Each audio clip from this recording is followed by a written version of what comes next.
Hi guys, very good afternoon. Welcome to the session. So ఈరోజు topic fluid dynamics. First అయితే fluid dynamics discuss చేద్దాం. ఒక 45 minutes to 1 hour పడుతుంది fluid dynamics discuss చేయడానికి. So fluid డైనమిక్స్లో రెండు important concepts ఉంటాయి. Fluid డైనమిక్స్లో రెండు important concepts ఉంటాయి. ఒకటి ఈక్వేషన్ ఆఫ్ కంటిన్యూటీ, రెండోది బెర్నౌల్లీస్ ప్రిన్సిపల్. సో ఈ రెండు ప్రిన్సిపల్స్ చాలా ఇంపార్టెంట్ కాన్సెప్ట్స్ అనమాట. చాలా ఈజీ, సింపుల్ కాన్సెప్ట్స్, కరెక్ట్గా అర్థమైతే చాలా ఈజీగా ఉంటాయి. సో ఈజీగా క్వశ్చన్స్ని కూడా సాల్వ్ చేయొచ్చు. సో ఈ రెండు కాన్సెప్ట్స్ మనం క్లియర్గా డిస్కస్ చేద్దాం ఫ్లూయిడ్ డైనమిక్స్లో నెక్స్ట్ 45 minutes to 1 hourలో. దాని తర్వాత విస్కాసిటీ గురించి డిస్కస్ చేద్దాం. ఒక 1/2 hour to 45 minutes పడుతుంది ఆ కాన్సెప్ట్.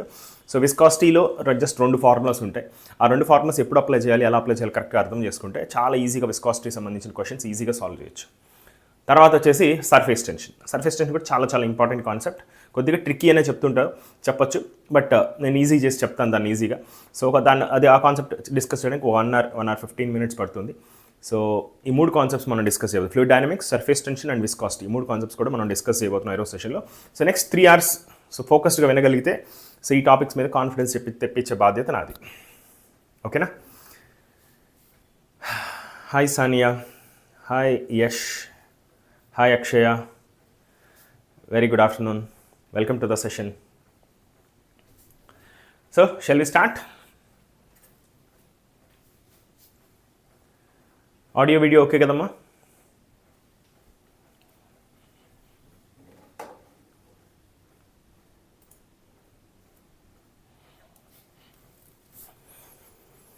ఓకే. సో ఆడియో ఏమైనా ప్రాబ్లం ఉంటే చెప్పండి. హాయ్ వికాస్.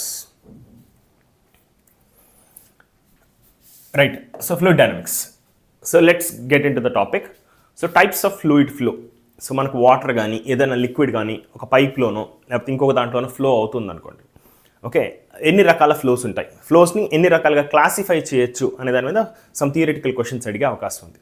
సో ఆ థియరిటికల్ క్వశ్చన్స్ గురించి మనం డిస్కస్ చేద్దాం. Okay, hi Nikhita. సో ఫస్ట్ది వచ్చేసి స్టడీ ఫ్లో. ఒక ఫ్లోని స్టడీ ఫ్లో అని ఎప్పుడు అంటాం, దాని ఆపోజిట్ వచ్చి unsteady flow. Study flow, unsteady flow, పేరులోనే మీనింగ్ అంతా ఉందమ్మా. స్టడీ అంటే ఏంటి? స్టడీగా పోవడం అంటే మారకుండా పోవడం అని కదా, అవునా? ఒక ఫ్లో జరుగుతుంటే లిక్విడ్ ఇలా పోతా ఉంది. ఏదన్నా ఒక పాయింట్ తీసుకున్నాం అనుకో, మన అనాలిసిస్కి ఒక పాయింట్ తీసుకున్నాం, ఒక పర్టికులర్ పాయింట్, ఈ పాయింట్ తీసుకొని అనలైజ్ చేద్దాం. ఓకే, ఇది పాయింట్ 1. ఓకే, ఆ పాయింట్ 1 దగ్గర వెలాసిటీ కాన్స్టెంట్గా ఉంటే, velocity at point 1 should be constant, pressure at point 1 should be constant, density at point 1 should be constant. మనం ఈ పాయింట్ అనే కాదు, ఏ పాయింట్ దగ్గరైనా సరే ప్రస్తుతం ఇప్పుడు అనలైజ్ చేశారనుకోండి మీరు, ఈ పాయింట్ దగ్గర వెలాసిటీ ఉంటుందో, డెన్సిటీ ఉంటుందో, ప్రెషర్ ఉంటుంది. కాసేపు అయిన తర్వాత కూడా అది మారకుండా కనుక ఉంటే దాన్ని మనం స్టడీ ఫ్లో అంటాం. If these are constant then we can say that it is a steady flow. ఇది జరగకపోతే దాన్ని అన్స్టడీ ఫ్లో అని చెప్పొచ్చు. ఓకే, థ్యాంక్ యూ మేఘనా, welcome, good afternoon. Yeah, thank you Yash. Vikas 9th క్లాస్లో ఉంటే ఫ్లూయిడ్ మెకానిక్స్ ఎందుకు వచ్చావు? ఓకే, అక్కడ ఫ్లూయిడ్ మెకానిక్స్ ఉందనా? అక్కడ వెరీ బేసిక్ లెవెల్ డిస్కస్ చేస్తారమ్మా, ఇక్కడ చాలా కొంచెం నెక్స్ట్ లెవెల్కి డిస్కస్ చేస్తాం. సో స్టడీ ఫ్లో అంటే ఇదనమాట. సో దీన్ని మనం ఇంకోలా రాయొచ్చు. సో ఇది కాన్స్టెంట్, వెలాసిటీ కాన్స్టెంట్ అయితే డిఫరెన్షియేషన్ ఏమవుతుంది దానికి? సో వెలాసిటీ కనుక కాన్స్టెంట్ అయితే దాని యొక్క డిఫరెన్షియేషన్ 0 అవ్వాలిగా. అంటే dv/dt 0 అంటే మీనింగ్ ఏంటి? వెలాసిటీ మారట్లేదు అని. ఏ పాయింట్ దగ్గర?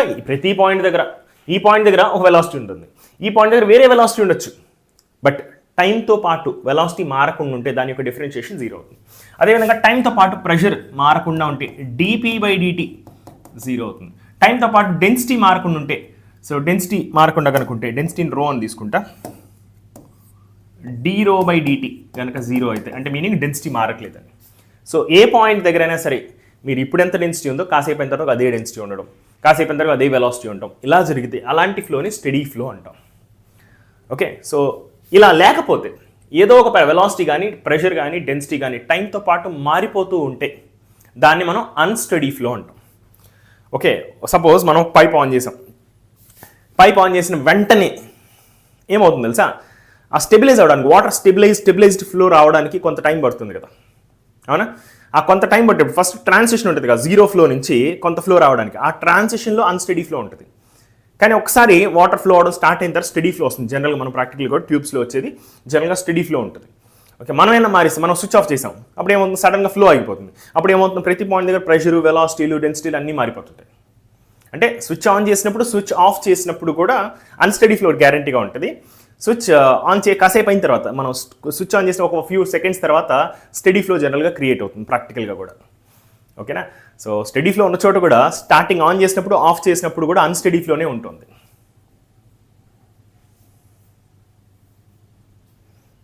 ఓకే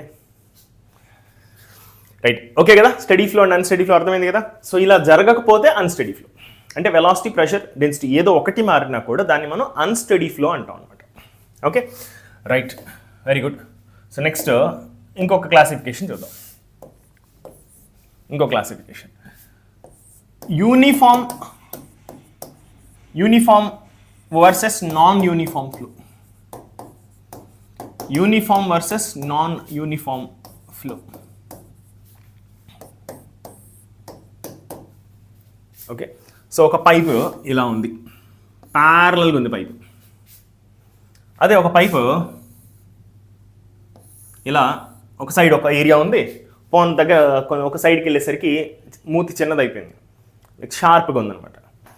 ఓకే, ఇలా ఉన్నప్పుడు ఏమవుతుంది, వాటర్ ఫ్లో ఇలా జరుగుతూ ఉంటుంది. ఇక్కడ ఏరియా ఆఫ్ క్రాస్ సెక్షన్ ఎంత ఉంది, ఇక్కడ కూడా ఏరియా ఆఫ్ క్రాస్ సెక్షన్ అంతే ఉంది. కాబట్టి ఇక్కడ ఏరియా ఆఫ్ క్రాస్ సెక్షన్ ఎంత, ఇక్కడ ఏరియా ఆఫ్ క్రాస్ సెక్షన్ చాలా తగ్గిపోయింది. తగ్గిపోవడం వల్ల ఏమవుతుంది, జనరల్గా మీరు గమనించే ఉంటారుగా, మనం ట్యూబ్ని ప్రెస్ చేసామనుకో ఒక ఎండ్లో, ఏమవుతుంది చెప్పండి? ట్యూబ్ని ఒక చోట ప్రెస్ చేస్తే మన ట్యూబ్ని వాటర్ పడుతుండే చెట్లకి. ఒక మూల మనం ఏదైతే ట్యూబ్ యొక్క ఎండ్ పాయింట్ దగ్గర మనం పట్టుకుంటాం, జనరల్గా ఫోర్స్ఫుల్గా వెళ్ళడానికి మనం పట్టుకొని ప్రెస్ చేస్తుంటాం. పట్టుకొని ప్రెస్ చేసినప్పుడు ఏం చేస్తున్నాం, మనం అక్కడ ఏరియాని తగ్గించేస్తున్నాం. మనం ఏరియాని తగ్గించడం వల్ల ఏమవుతుంది, అది స్పీడ్గా వెళ్తున్నాయి. అంటే మనం ఏరియా మారితే స్పీడ్ మారుతుందని అర్థం చేసుకోవచ్చు కదా కామన్ సెన్స్తో. ఓకే, చాలా ఇంపార్టెంట్ టాపిక్ అమ్మా ఇది. సో మనకు మినిమం ఒక two three questions minimum expect చేయొచ్చు మనం. ఫ్లూయిడ్ మెకానిక్స్ మొత్తం ప్లస్ సర్ఫేస్ టెన్షన్, విస్కాసిటీ, ఈ కాన్సెప్ట్స్ అన్నీ కలిపి 3 క్వశ్చన్స్ దాకా ఎక్స్పెక్ట్ చేయొచ్చు. ఓకేనా రైట్. సో అర్థం చేసుకోండి, ఇక్కడ వెలాసిటీ ఏదైతే ఉందో, ఇక్కడ వెలాసిటీ నేను V2 అంట. ఓకే, ఇక్కడ వెలాసిటీ V2, ఇక్కడ వెలాసిటీ V1 అంటాను. ఈ కేసులో డెఫినెట్గా ఏ వెలాసిటీ ఎక్కువ ఉంటుందో మీరు చెప్పేచ్చుగా. ఇక్కడ ట్యూబ్ని ప్రెస్ చేసినట్టుగా ఊహించుకోవచ్చు. వెలాసిటీ ఇక్కడ ట్యూబ్ ప్రెస్ చేసిన చోట ఏరియా ఎక్కడైతే తక్కువ ఉందో అక్కడ వెలాసిటీ ఎక్కువగా వస్తుంది. So V2 is greater than V1.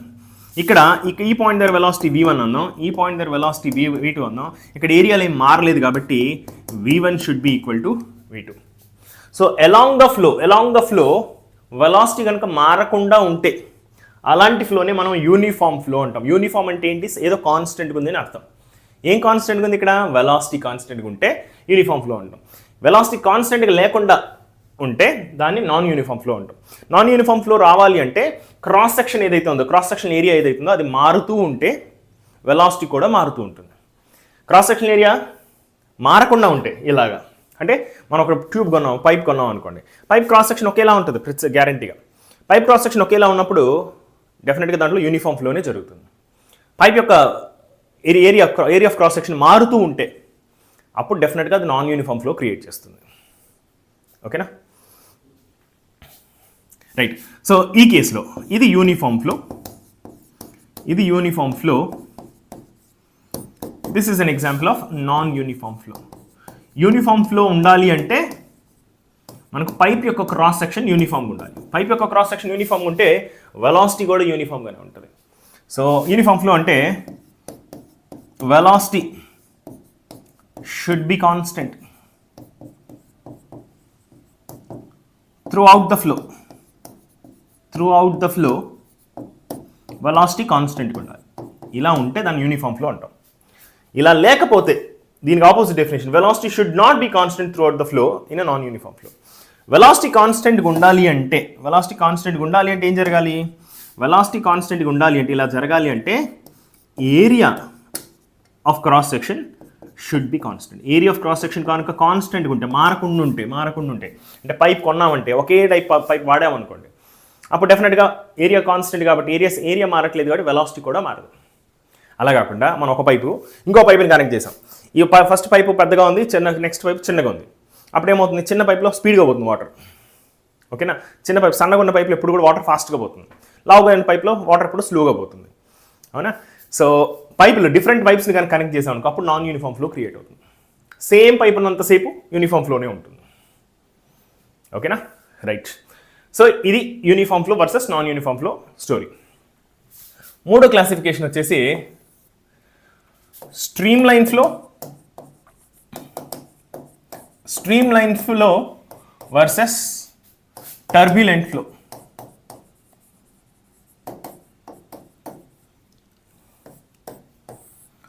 Okay, ఇది టర్బులెంట్ ఫ్లోనే రొటేషనల్ ఫ్లో అని కూడా అనొచ్చు మనం. రొటేషనల్ ఫ్లో అని కూడా అనొచ్చు. ఈ స్ట్రీమ్ లైన్ ఫ్లోని ఇర్రొటేషనల్ ఫ్లో అని కూడా అనొచ్చు. ఓకే, సో ఏంటి దీని స్టోరీ ఏంటి? సో మనకు ఒక పైప్ ఉంది అనుకోండి, ఒక పైప్ ఉంది, పైపు లేదంటే ఎక్కడైనా సరే రివర్లో వాటర్ ఫ్లో అవుతుంటుంది. ఇలాంటి కేసెస్లో కూడా తీసుకోవచ్చు మనం. స్ట్రీమ్ లైన్ ఫ్లో అంటే ఒక పాత్ ఎలా ఉందో, సపోజ్ ఒక రివర్ తీసుకుందాం లేదంటే పైపు తీసుకుందాం, ఏదైనా ఓకే. ఒక పైపు ఇలా బెండ్ అయి వెళ్తుంది. ఓకేనా, ఆర్ ఎల్స్ ఒక రివర్ పాత్ ఇలా ఉంది, ఇలా ఉంటే వాటర్ ఫ్లో కనుక ఇలా వెళ్తుంది అనుకుందాం. అదేవిధంగా నెక్స్ట్ లేయర్ ఆఫ్ వాటర్ కూడా అదేవిధంగా దానికి ప్యారలల్గా కానీ వెళ్తుంది అనుకోండి, దీన్ని స్ట్రీమ్ లైన్స్ అంటాం. వీటినే స్ట్రీమ్ లైన్స్ అంటాం. సో వాటర్ యొక్క ఫ్లో అన్ని చోట్ల కూడా లేయర్స్గా అన్ని ప్యారలల్ లేయర్స్గా కనుక పోతూ ఉంటే దాన్ని మనం స్ట్రీమ్ లైన్ ఫ్లో అంటాం. ఓకే, ఒక స్ట్రీమ్ లైన్ ఇంకో స్ట్రీమ్ లైన్ ఇంటర్సెక్ట్ చేయదు. ఓకే, ఆర్ ఎల్స్ ఇలా కాకుండా ఇంకో రకంగా కూడా అర్థం చేసుకోవచ్చు. ఒక పార్టికల్ తీసుకున్నాం అనుకోండి, ఒక పార్టికల్ తీసుకుంటే ఆ పార్టికల్ ఏ పాత్రలో అయితే వెళ్తుందో దాని వెనకాల ఆ పార్టికల్ వెనకాల అది ఏ పాత్రను అయితే తీసుకుంటుందో, ఒక వాటర్ పార్టికల్ తీసుకుందాం, ఆ వాటర్ పార్టికల్ ఏ పాత్ర అయితే ఫాలో అవుతుందో ఆ పాత్ మొత్తం ఒక లైన్ తీసుకోండి, దాన్ని మనం స్ట్రీమ్ లైన్ అనొచ్చు. Okay, or else path line అనొచ్చు, ఆ పార్టికల్ యొక్క పాత్ లైన్. అలా మల్టిపుల్ పార్టికల్స్ యొక్క పాత్ లైన్స్ కనుక గీసాం అనుకోండి, గ్యారంటీగా అవన్నీ కూడా ప్యారలల్గా ఉంటాయి. ఓకే, సో ఈ పార్టికల్ ఏదైతే పాత్ ఫాలో అవుతుందో దాని వెనకాల పార్టికల్స్ కూడా అదే పాత్ ఫాలో అవుతాయి. ఇలా ఫాలో అయితే దాన్ని స్ట్రీమ్ లైన్ ఫ్లో అంటాం. ఇలా ఫాలో అవ్వకుండా ఉంటే దాన్ని టర్బులెంట్ ఫ్లో అంటాం. ఇలా లైన్స్ ప్యారలల్గా లేకుండా ఉన్నాయనుకో, ఒకదాన్ని ఒకటి క్రాస్ చేస్తూ ఉన్నాయనుకో, అలాంటి ఫ్లోని మనం టర్బులెంట్ ఫ్లో అంటాం. లైక్ సింపుల్గా ఒక రివర్ ప్రశాంతంగా ఫ్లో అవుతుంది అనుకోండి, దాన్ని మనం స్ట్రీమ్ లైన్ ఫ్లో అనొచ్చు. ఎందుకంటే ప్రతి చోట పార్టికల్స్ అన్నీ కూడా ప్యారలల్గా పోతూ ఉంటాయి. అలా కాకుండా ఫర్ ఎగ్జాంపుల్ మనకు రివర్ ఫ్లో అవుతూ ఉంటుంది. ఒక్కోసారి ఎత్తుపల్లాలు వస్తుంటాయి రివర్కి. ఎత్తుపల్లాలు వచ్చినప్పుడు ఏమవుతుంది, వాటర్ అంతా మిక్స్ అయిపోయి అటు నుంచి వచ్చే వాటర్ మిక్స్ అయిపోయి కొంచెం rotational flow kind of water కూడా కొంచెం రొటేట్ అవుతూ పోతూ ఉంటుంది. అలాంటి ఫ్లోని మనం టర్బులెంట్ ఫ్లో అనొచ్చు. ఆర్ ఎల్స్ మనం ఫ్లష్ కొట్టామనుకోండి, మనం బాత్రూంలో ఫ్లష్ కొడితే వాటర్ రొటేట్ అయిపోతూ ఉంటుంది కదా, దాన్ని మనం టర్బులెంట్ ఫ్లో అనొచ్చు. ఓకే, పైప్లో ఏదైతే వాటర్ పోతుందో మనం స్విచ్ ఆన్ చేసిన తర్వాత కాసేపు అయిన తర్వాత పైప్లో వాటర్ అంతా కూడా ప్యారలల్గా పోతూ ఉంటుంది, ఎటు పడితే అటు తిరగదు, రొటేషనల్ ఎఫెక్ట్ ఏమి ఉండదు. అలా ప్యారలల్గా పోతూ ఉంటే దాన్ని మనం స్ట్రీమ్ లైన్ ఫ్లో అనొచ్చు. రివర్స్లో కూడా జనరల్గా స్ట్రీమ్ లైన్ ఫ్లో ఉంటుంది. అలా కాకుండా వరదలు వచ్చినాయి అనుకోండి, ఎక్కువ వాటర్ ఎక్సెస్ అయిపోయి వరదలు వచ్చినాయి అనుకోండి, వాటర్ ఎటు పడితే అటు దూకేస్తూ ఉంటుంది. అలాంటి ఫ్లోని మనం టర్బులెంట్ ఫ్లో అనొచ్చు. ఓకే, సైక్లోన్స్ వచ్చినప్పుడు ఆర్ ఎల్స్ ఓ డ్యామ్ వదిలేరు అనుకోండి, అప్పుడు ఏమవుతుంది, వాటర్ వచ్చి కింద పడి ఎట్లా పడితే అట్లా ఏ డైరెక్షన్లో ఎట్లా పడితే అట్లా వాటర్ తిరుగుతూ ఉంటుంది.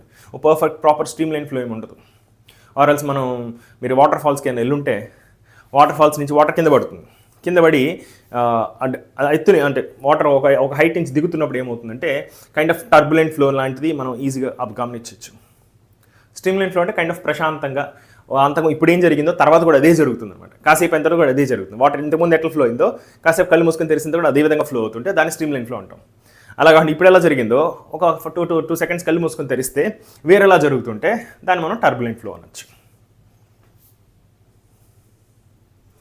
బీచెస్ టర్బులెంట్ అమ్మా, అంతే కదా, ఎట్లా పడితే అట్లా పోతూ ఉంటాయి కదా, ఒక పద్ధతిగా ఫ్లోలో పోతూ ఉంటే దాన్ని స్ట్రీమ్ లైన్ ఫ్లో అంటాం. బీచెస్లో అసలు స్ట్రీమ్ లైన్ ఫ్లో ఛాన్సే లేదు, ముందుకు వస్తుంటే పోతుంటే. స్ట్రీమ్ లైన్ ఫ్లో అంటే ఏంటి, ఫ్లో అవుతానే ఉండాలి, ముందుకి వెనక్కి జరగడానికి స్ట్రీమ్ లైన్ ఫ్లో అన్నాం మనం. బీచెస్లో జరిగేది ఏంటి, కైండ్ ఆఫ్ ఆసిలేషన్స్ లాంటిది. వాటర్ ముందుకు వచ్చి వెనక్కి పోతూ ఉంటుంది. అవునా? రైట్. సో ఇది స్టోరీ. 3 రకాల క్లాసిఫికేషన్స్ చూసాం ఫ్లోకి మనం. వీటిలో మనకు థియరిటికల్ క్వశ్చన్స్ అడిగే అవకాశం ఉంది. Next most important equation of continuity. చాలా సింపుల్ ఈక్వేషన్ ఇది. ఎంత సింపుల్గా ఉంటుందో అంత సింపుల్గా ఉంటుంది. ఓకే, ఈ ఈక్వేషన్ కరెక్ట్గా నేర్చుకుంటే చాలా క్వశ్చన్స్ చేయొచ్చు మనం ఈజీగా. రైట్, ఏంటి ఈక్వేషన్ ఆఫ్ కంటిన్యూటీ ఏంటిది? సపోజ్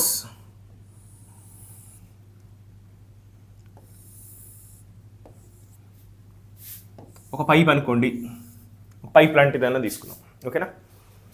ఇక్కడ area of cross section A1 అనుకుందాం, ఇక్కడ area of cross section A2 అనుకుందాం. ఈ ఏరియా ఉంది చూసారా, పైప్ యొక్క ఏరియా. ఇక్కడ A2 ఏరియా ఉంది, ఇక్కడ A1 ఏరియా ఉంది. సో ఇక్కడ వాటర్ సంహౌ ఎంటర్ అవుతుంది, ఇక్కడ వాటర్ ఎంటర్ అవుతుంది, ఇక్కడ వాటర్ బయటకు వస్తుంది. ఓకే, సో ఇక్కడ ఎన్ని వాటర్ ఎంటర్ అయినాయో ఈ పైపు ఏం స్టోరేజ్ లేదు. ఓకే, వచ్చినట్టు బయటకు వచ్చేయాల్సిందే, ఓకే. సో ఇక్కడ ఏం స్టోరేజ్ లేదు కాబట్టి ఎంత వాటర్ మనం ఇచ్చామో అంత వాటర్ బయటకు వచ్చేయాలిగా. అంటే ఎంత మాస్ ఎంటర్ అవుతుందో అంత మాస్ బయటకు వచ్చేయాలిగా. So mass entered should be equal to mass coming out. అవునా? కానీ ఫిక్స్డ్ మాస్ ఇవ్వట్లేదుగా మనం. ఇక్కడ ఒక పైప్లో ఫ్లో ఆఫ్ వాటర్ జరుగుతూనే ఉంటుంది. సో జరుగుతూనే ఉన్నప్పుడు మనం ఎంత మాస్ ఎంటర్ అయిందనకన్నా ఎంత రేట్తో ఎంటర్ అవుతుంది అనేది డిస్కస్ చేయడం చాలా ఇంపార్టెంట్. ఫర్ ఎగ్జాంపుల్, మన ఇంట్లో ఎనర్జీ కన్జ్యూమ్ చేసుకుంటున్నాం, మనం ఎలక్ట్రికల్ ఎనర్జీని కన్జ్యూమ్ చేసుకుంటున్నాం. ఓకే, ఎలక్ట్రికల్ ఎనర్జీని కన్జ్యూమ్ చేసుకుంటున్నాం. అవునా? ఎలక్ట్రికల్ ఎనర్జీని కన్జ్యూమ్ చేసుకుంటుంటే మనం ఎనర్జీలో డీల్ చేయము. ఎప్పుడైనా మనం ఏసీ తీసుకున్నా, ఫ్రిడ్జ్ తీసుకున్నా, దానికి పవర్ రేటింగ్ ఇస్తాం కానీ ఎనర్జీ రేటింగ్ ఇవ్వం. అంటే ఎనర్జీ అంటే మనం ఎంతసేపు ఆన్ చేసుకుంటే అంత కన్జ్యూమ్ అవుతుంది. పవర్ అంటే ఏంటి మరి? 1 సెకండ్కి ఎంత ఎనర్జీ కన్జ్యూమ్ చేసుకుంటాం అని చెప్పేదే పవర్. అంటే మనం ఎంతసేపు అంత కన్జ్యూమ్ చేసుకున్న కొద్దీ ఎనర్జీ ఎక్కువ స్పెండ్ అవుతూ ఉంటుంది కదా. అందుకే ఎనర్జీ రేటింగ్ చెప్పకుండా ప్రతి సెకండ్కి ఎంత ఎనర్జీ కన్జ్యూమ్ అవుతుంది అనే పారామీటర్ ఏంటి? పవర్. అంటే rate of energy consumed, rate at which energy is consumed. అంటే ఎనర్జీ ఎంత ఫాస్ట్గా కన్జ్యూమ్ చేయబడుతుంది అనే పారామీటర్ గురించి మనం డిస్కస్ చేస్తాం. ఎందుకంటే ఎంతసేపు అయినా ఆన్ చేసుకోవచ్చు, ఫ్రిడ్జ్ కానీ ఏసీ కానీ. ఎంతసేపు ఆన్ చేసుకుంటే అంత ఎక్కువ ఎనర్జీ కన్జ్యూమ్ అవుతుంది. సపోజ్ మనం ఏసీస్ చూస్తూ ఉంటాం ఇంట్లో, 1.5 కిలోవాట్ నుంచి 2 కిలోవాట్స్ దాకా ఉంటాయి రేటింగ్ వాటిది, power rating. So let's 2 kilowatt అనుకుందాం. 2 కిలో అంటే 2000 వాట్స్ అని. 2000 వాట్స్ అంటే మీనింగ్ ఏంటి? వాట్స్ అంటే joule per second. 2000 joules per second అంటే మీ దాంట్లో మీనింగ్ చూడండి. జౌల్స్ అంటే ఎనర్జీ, పవర్ యూనిట్ ఏంటి? Joules per second. అంటే ప్రతి సెకండ్కి ఎన్ని జౌల్స్ ఆఫ్ ఎనర్జీ కన్జ్యూమ్ చేసుకుంటుంది అనే ఇన్ఫర్మేషన్ పవర్లో ఉంది. సో పవర్ ఎవరన్నా చెప్తే ఓకే, ఎంత ఎనర్జీ 1 సెకండ్కి కన్జ్యూమ్ చేసుకుంటూ తెలిసిపోతే మనం 100 సెకండ్లు ఆన్ చేసుకున్నాం అనుకో, దానికి 100 టైమ్స్ పవర్ ఎంత ఉందో దానికి 100 టైమ్స్ కన్జ్యూమ్ చేసుకుంటున్నట్టు. అక్కడ ఏ విధంగా అయితే పవర్ ఇన్ఫర్మేషన్ ఇస్తున్నామో అదేవిధంగా ఇక్కడ ఎంత మాస్ ఎంటర్ అవుతుంది అనే దానికన్నా కూడా, ఎందుకంటే ఎంతసేపు ఆన్ చేస్తే అంత ఎక్కువ మాస్ ఎంటర్ అవుతుంది. సో ఇప్పుడు ఈరోజు మార్నింగ్ నేను ఆన్ చేశాను మోటార్. ఓకే, 1 అవర్ ఆన్ చేసుకుంటా. రేపటి రోజున ట్యాంక్ కొంచెం నిండి ఉంటుంది ఆల్రెడీ. సో నేను హాఫ్ అన్ అవర్ ఆన్ చేయాల్సి వస్తుంది. సో ఒక్కో రోజు నేను ఒకలా ఆన్ చేస్తాను, ఒక్కో రోజు ఒక్కొక్క different amount of mass enter అవుతుంది, డిఫరెంట్ అమౌంట్ ఆఫ్ మాస్ బయటకు వస్తుంది. సో ఇక్కడ మాస్ గురించి మాట్లాడటం కన్నా ఎంత రేట్తో మాస్ లోపలికి వెళ్తుంది, ఎంత రేట్తో మాస్ బయటకు వస్తుంది అనేది మాట్లాడటం బెటర్ ఆప్షన్. అక్కడ ఏ విధంగా అయితే ఎనర్జీ బదులు పవర్ గురించి మాట్లాడుతున్నామో, ఇక్కడ మాస్ బదులు rate at which mass is transferred through the pipe అనేది మోస్ట్ ఇంపార్టెంట్ పారామీటర్ అవుతుంది. ఓకేనా?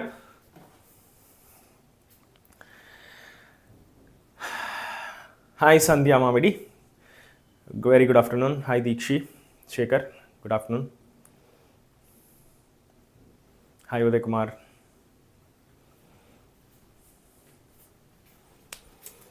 Okay, right. సో ఇక్కడ వెలాసిటీ V1 అనుకుందాం, ఇక్కడ వెలాసిటీ V2 అనుకుందాం. ఓకే, జాగ్రత్తగా వినాలి.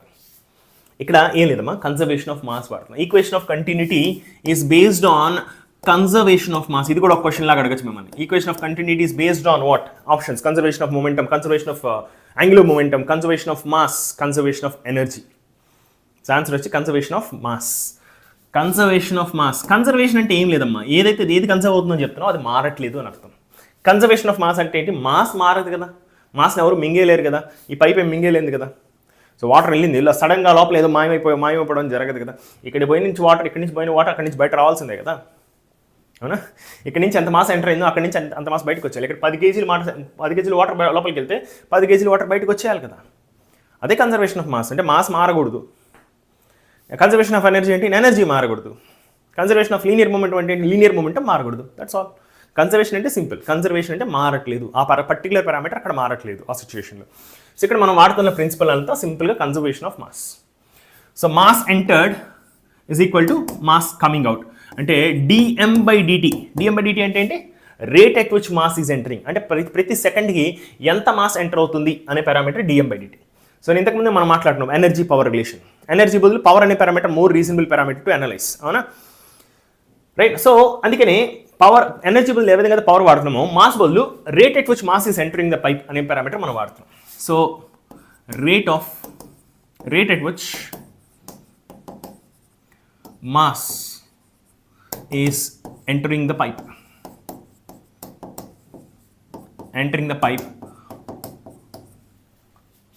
Rate at which mass is entering the pipe. Okay na? So rate at which mass is entering the pipe and rate at which mass is coming out of the pipe, both should be same or not. ఎందుకంటే ప్రతి ఒక సెకండ్కి నేను 1 kg mass విసిరే 1 kg water లోపల పంపించాను అనుకో, ప్రతి సెకండ్కి ఇక్కడ నుంచి 1 kg వాటర్ బయట రావాలి కదా. బయట రాలేదు అంటే లోపల ఎవరో మింగేస్తున్నారని అర్థం. పైప్ మింగేలేందుకు వాటర్ని మీరు ఎప్పుడైనా గమనించారా? పైప్లో వాటర్ మాయమైపోవడం లాంటివి జరగవు కదా. అవి మాస్ ఇక్కడి నుంచి ఎంత ఎంటర్ అయింది, మాస్ అటు నుంచి అంత మాస్ బయట రావాలి. ఇక్కడ ప్రతి సెకండ్కి ఎన్ని కేజీలు ఇస్తున్నారు మాస్ మీరు లోపల, అక్కడ బయటకు కూడా అన్ని కేజీలు మాస్ బయటకు వచ్చేయాలి. సో dm/dt అనేది కాన్స్టెంట్గా ఉండాలి. dm/dt అంటే ఏంటో చెప్పాను, rate at which mass is entering the pipe or leaving the pipe. So dm/dt is constant, which implies dm1/dt is equal to dm2/dt. dm1 అంటే ఏంటి? ఇక్కడ ఎంటర్ అవుతున్న మాస్. dm2 అంటే ఏంటి? ఇక్కడ నుంచి బయటకు వస్తున్న మాస్. ఆ రెండు సేమ్ అవ్వాలి. ఇక్కడే కాదు, ఇక్కడ ఎక్కడ తీసుకున్నాం మనం dm/dt అనేది ప్రతి పాయింట్ దగ్గర సేమే ఉండాలి. ఎంత మాస్ ఎంటర్ అవుతుంది ప్రతి సెకండ్కి, అంత మాసే ప్రతి పాయింట్ దగ్గర మనకు బయటకు వస్తూ ఉంటుంది, అవునా?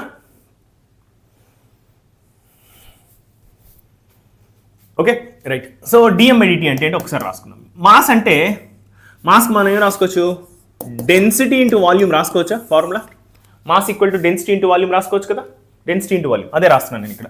So density into volume, okay. So density into volume చూడండి, ఇక్కడ mass is equal to density into volume. Mass is density into volume, this should be constant, okay.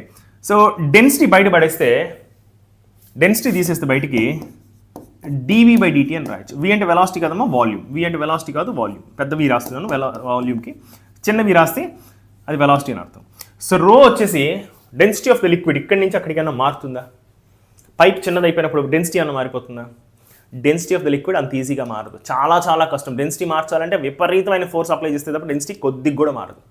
Water యొక్క డెన్సిటీ, మనం ఓషన్ లోపలికి వెళ్ళాం అనుకోండి, విపరీతమైన ప్రెషర్ పెరుగుతుంది, అయినా కూడా డెన్సిటీ నెగ్లిజిబుల్ అమౌంట్ మారుతుంది అనమాట. Ocean deepest part of the ఓషన్కి వెళ్తే కూడా మీరు విపరీతమైన ప్రెషర్ ఉంటుంది అక్కడ. ఆ ప్రెషర్కి యాక్చువల్గా డెన్సిటీ బాగా పెరగాలి, కానీ డెన్సిటీ, వాటర్ యొక్క డెన్సిటీ మారుతుంది, కానీ నెగ్లిజిబుల్ మారుతుంది అనమాట. అంటే వాటర్ని కంప్రెస్ చేస్తేనే కదా డెన్సిటీ పెరిగేది. సో వాటర్ని కంప్రెస్ చేయడం అంత ఈజీ కాదు. They are incompressible fluids. So water కానీ జనరల్ లిక్విడ్స్ అన్నీ కూడా హైలీ ఇన్కంప్రెసిబుల్, చాలా కష్టం వాటిని కంప్రెస్ చేయడం. బట్ డెన్సిటీ మార్చడం అంటే చాలా చాలా కష్టం. గ్యాసెస్ని కంప్రెస్ చేయొచ్చు, గ్యాసెస్ యొక్క డెన్సిటీని మార్చవచ్చు ఈజీగా, but liquids are especially water చాలా చాలా కష్టం. సో వాటి యొక్క డెన్సిటీ మారదు. జనరల్గా డెన్సిటీ కాన్స్టెంట్గా ఉంటుంది. ఇది కాన్స్టెంట్ కదా, ఈ కాన్స్టెంట్ ఆ పక్కకు పంపిస్తే కాన్స్టెంట్ డివైడెడ్ బై కాన్స్టెంట్ అవుతుంది కదా. సో దీని మీనింగ్ dv/dt కాన్స్టెంట్గా ఉంటుందని చెప్పచ్చా? dv/dt కాన్స్టెంట్గా ఉంటుందని చెప్పచ్చా? So simple. Conservation of mass అంటే ఏంటి? మాస్ మారకూడదు, or else rate of mass మారకూడదు. Rate at which mass is coming out or going in should not change. So dm/dt ఇక్కడ ఏ క్రాస్ సెక్షన్ దగ్గర తీసుకున్నా అన్ని చోట్ల కూడా dm/dt సేమ్ ఉండాలి. dm/dt బదులు నేను మాస్ బదులు రో ఇంటూ v రాసుకున్నాను, డెన్సిటీ ఇంటూ వాల్యూమ్. ఆ డెన్సిటీని బయటికి తీసుకొచ్చా డిఫరెన్షియేషన్, ఎందుకంటే డెన్సిటీ కాన్స్టెంట్ ఉంటుంది కాబట్టి తీసుకొచ్చేచ్చు. అండ్ డెన్సిటీ టైంతో పాటు కూడా మారదు కాబట్టి హ్యాపీగా డిఫరెన్షియేషన్ నుంచి బయటికి తీసుకురావచ్చు. ఈ డెన్సిటీని ఆ పక్కకు పంపిస్తే constant divided by constant will be another constant. ఆ కాన్స్టెంట్ ఎంత అని మనం తెలుసుకోవాల్సిన అవసరం లేదు. సో dv/dt ఇదేంటిది? ఇది dv/dt అంటే డిఫరెన్షియేషన్ ఆఫ్ వెలాసిటీ కాదు, ఇది డిఫరెన్షియేషన్ ఆఫ్ వాల్యూమ్. దీన్ని మనం ఏమంటాం తెలుసా? Volume rate of flow. Volume rate of flow. Volume rate of flow అంటే మీనింగ్ ఏంటో తెలుసా? Volume per unit time or per second. Per unit time అన్న పర్ సెకండ్ అన్న రెండు ఒకటే. Volume per unit time. ప్రతి సెకండ్కి ఎంత వాల్యూమ్ ఎంటర్ అవుతుంది అని చెప్పేది dV/dt. ప్రతి సెకండ్కి ఎంత మాస్ ఎంటర్ అవుతుందని చెప్పేది dm/dt. సో ప్రతి సెకండ్కి ఎంత మాస్ ఎంటర్ అవుతుందని చెప్పేది dm/dt. అది కాన్స్టెంట్గా ఉండాలనుకున్నాం కదా. ప్రతి సెకండ్కి ఎంత మాస్ ఎంటర్ అవుతుందో కాన్స్టెంట్గా ఉంటే ఎంత వాల్యూమ్ ఎంటర్ అవుతుందో అది కూడా కాన్స్టెంట్గా ఉండాలి. ఎందుకంటే రో మారట్లేదు, డెన్సిటీ మారట్లేదు. చాలా చాలా సింపుల్. కన్జర్వేషన్ ఆఫ్ మాస్ నుంచి మనం ఇది రాసాం. dm/dtలో mని రో ఇంటూ వాల్యూమ్లో రాసి రోని బయటికి తీసేస్తే dv/dt ఈక్వల్ టు కాన్స్టెంట్ వచ్చింది. అంటే ఇంతకుముందు నేనేం చెప్పా, 10 kg ఒక సెకండ్కి ఎంటర్ అవుతుంది. ఇక్కడ నుంచి 10 kg ఒక సెకండ్కి బయట రావాలి. వాటర్ కనుక తీసుకుంటే 1 kg అంటే 1 లీటర్ అని. ఒక లీటర్ వాల్యూమ్ ఉంటే 1 kg మాస్ ఉంటుంది దానికి. సో వాటర్ కనుక మనం తీసుకుంటే ఇక్కడ 10 kg ప్రతి సెకండ్కి ఎంటర్ అవుతుంటే దాని మీనింగ్ 10 లీటర్లు ఎంటర్ అవుతున్నట్టేగా. ఇక్కడ 10 లీటర్లు ఎంటర్ అవుతుంటే ఇక్కడ 10 లీటర్లు బయటకు వస్తున్నట్టేగా. దాన్నే నేను ఈ విధంగా రాశాను. దీని మీనింగ్ ఏంటంటే 10 kg ఒక సెకండ్కి ఎంటర్ అవుతున్నాయి, 10 kg బయటకు వస్తాయి. సో ఎక్కడైనా 10 kg ఒక సెకండ్కి బయట రావాల్సిందే. ఓకే, ప్రతి ఒక సెకండ్ మనం ఒక చోట వీడియో వెయిట్ చేస్తే 10 kg ఎంటర్ అవుతూ ఉంటుంది అనమాట. దీన్నే మనం 10 kg బదులు ఎన్ని లీటర్ల లోపలికి వెళ్తుంది, ఎన్ని లీటర్లు బయటకు వస్తుంది అనేది రాసాం అనమాట. సో dV/dt అనేది మన ఫ్లూయిడ్ మెకానిక్స్లో dm/dt కానీ dV/dtని అనలైజ్ చేయడం చాలా ఈజీగా ఉంటుంది అనమాట. ఓకేనా, right. So dV/dt is constant. So dV/dt అంటే ఏంటో ఒకసారి అర్థం చేసుకుందాం. So volume is equal to area of cross section into small length dx.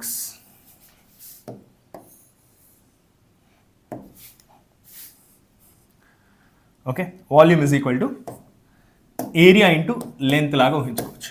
So dV/dt తీసుకున్నాం అనుకోండి, డిఫరెన్షియేషన్ ఆఫ్ వాల్యూమ్ తీసుకుంటే area into dL/dt. Rate at which length is traveled. Rate at which length is traveled is nothing but velocity. Area into velocity. ఇది volume. Capital V వచ్చి volume, small v అంటే velocity. So ఇప్పుడు ఎవరైనా ఇక్కడ నుంచి next time నుంచి area into velocity will give you volume rate of flow. Volume rate of flow dV/dt ఎన్ని litres ఒక సెకండ్కి బయటకు వస్తుంది అని చెప్పే పారామీటర్ ఏదైతుందో వాల్యూమ్ రేట్ ఆఫ్ ఫ్లో అంటాం. దీన్ని మనం సింపుల్గా area into speed of water or speed of liquid, area into speed లాగా రాసుకోవచ్చు. Area into speed.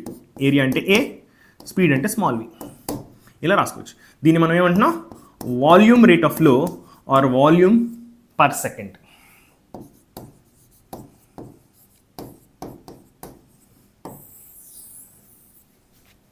ఓకేనా, చాలా చాలా simple. So equation of continuity ఏం చెప్తోందంటే, ఈక్వేషన్ ఆఫ్ కంటిన్యూటీ ఏం చెప్తోంది, ఈక్వేషన్ ఆఫ్ కంటిన్యూటీ ఏం చెప్తుందంటే dV/dt ఈజ్ కాన్స్టెంట్ అని చెప్తుంది. అంటే మీనింగ్ ఏంటి, dV/dtని మనం ఏం రాసుకున్నాం ఇక్కడ, area into speed, area into speed of liquid, area into speed is constant. అంటే ప్రతి చోట పైప్లో ప్రతి చోట కూడా ఏరియా ఇంటూ స్పీడ్ కాన్స్టెంట్గా ఉందంట. ఇక్కడ ఏరియా ఇంటూ స్పీడ్ ఎంత, A1 V1. ఇక్కడ ఏరియా అండ్ స్పీడ్ ఎంత, A2 V2. కాబట్టి మధ్యలో ఎక్కడ కూడా అనలైజ్ చేయొచ్చు. ఇక్కడ ఏరియా A3 అనుకుంటే ఇక్కడ వెలాసిటీ డెఫినెట్గా వేరే ఉంటుంది కదా, V3. A1 V1, A3 V3, A2 V2, A4 V4 ఇవన్నీ సేమ్గా ఉండాలి. ఏరియా మారే కొద్దీ వెలాసిటీ కూడా మారాలి. ఓకేనా. సో ఈక్వేషన్ ఆఫ్ కంటిన్యూటీ ఏం చెప్తుంది, A into V is constant. దీన్ని మనం డిఫరెంట్ పాయింట్స్ దగ్గర అనలైజ్ చేస్తే A1 into V1 product of area into speed should be same at any point in the flow. But జనరల్గా మనకి ఏది ఇంపార్టెంట్, మనకు పైప్ ఎంటర్ అవుతున్న పాయింట్, పైప్ ఎండింగ్ పాయింట్, జనరల్గా ఆ రెండు పాయింట్స్ మనం అనలైజ్ చేస్తాం. బట్ ఏ పాయింట్ దగ్గర అనలైజ్ చేసినా కూడా అదే analysis. So A1, A2, A3 ఇవన్నీ ఏంటంటే డిఫరెంట్ పాయింట్స్ దగ్గర ఉన్న ఏరియాస్. ఆ డిఫరెంట్ పాయింట్స్ దగ్గర ఉన్న వెలాసిటీస్ V1, V2, V3 ఈ విధంగా రాసుకోవచ్చు అనమాట. చాలా చాలా simple. Or we can also say that velocity is inversely proportional to area of cross section, which means as area increases velocity decreases. అంటే పైప్ విడ్త్ పెరిగింది అనుకోండి, వాటర్ స్లోగా వెళ్తుంది. ఎందుకంటే స్లోగా వెళ్తే సరిపోదు కదా, same amount of water deliver చేయొచ్చుగా.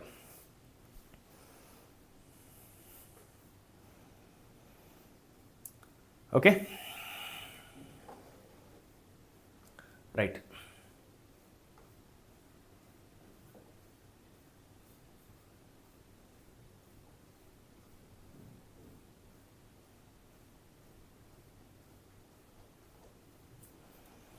Okay right. అర్థమైంది అనుకుంటే కదా ఈక్వేషన్ ఆఫ్ కంటిన్యూటీ చాలా సింపుల్ ఈక్వేషన్. చాలా simple equation. Velocity is inversely proportional to area. Area తక్కువ ఉంటే స్పీడ్ ఎక్కువ ఉంటుంది. ఏరియా తగ్గించేసామనుకో ఫ్లో ఆఫ్ వాటర్ ఫ్లో అవుతుంది. ఎక్కడైనా ఒక చోట ఏరియా తగ్గించామనుకో అక్కడ స్పీడ్గా వెళ్తుంది. ఎందుకంటే స్పీడ్ వెళ్ళకపోతే తక్కువ ఏరియాలో సేమ్ వాటర్ డెలివర్ చేయాలి. ఇప్పుడు 10 లీటర్లు మనం పంపిస్తున్నాం, ప్రతి సెకండ్కి 10 లీటర్లు పంపిస్తున్నాం. ఇక్కడ ప్రతి సెకండ్కి 10 లీటర్లు ఇక్కడ పంపిస్తే ఇక్కడ కూడా అదే 10 లీటర్లు బయట రావాలంటే వాటర్ ఫాస్ట్గా రాకపోతే ఎట్లా వస్తుంది 10 లీటర్లు బయటికి? తక్కువ ఏరియా ఉన్న చోట ఎక్కువ స్పీడ్తో వేస్తేనే ఎక్కువ వాల్యూమ్ బయటకు వస్తుంది. ఓకే, ఏరియా మారే కొద్దీ స్పీడ్ కూడా మారుతూ ఉంటుంది. Okay, so simple. మన వాటర్ గన్ ఉంది, మన వాష్రూమ్లో వాడతాం వాటర్ గన్, అవునా? వాటర్ గన్ ప్రెస్ చేస్తే చాలా స్పీడ్గా వస్తుంది వాటర్. అదే గన్ తీసేయండి, పైప్లోంచి వాటర్ ఒక మీడియం స్పీడ్తో వస్తుంది. అదే గన్లోంచి వచ్చే వాటర్ చాలా ఫాస్ట్గా వస్తుంది. ఎందుకు? గన్కి హోల్స్ ఉంటాయి. నార్మల్గా అయితే దాని ఏరియా ఒకటి ఉంటుంది, మనం హోల్స్ పెట్టడం వల్ల దాని ఏరియాని ఆల్మోస్ట్ 10 times 20 times తగ్గించేస్తున్నాం. ఓన్లీ హోల్స్ యొక్క ఏరియా తీసుకుంటే మీరు total area of the holes is like hardly 10 times smaller than the total area of the pipe. 10 times area తగ్గించడం వల్ల స్పీడ్ 10 times పెరిగిపోయింది. ఏరియాని ఎంత తగ్గిస్తే స్పీడ్ అంత పెరుగుతుంది అనమాట. ఓకేనా?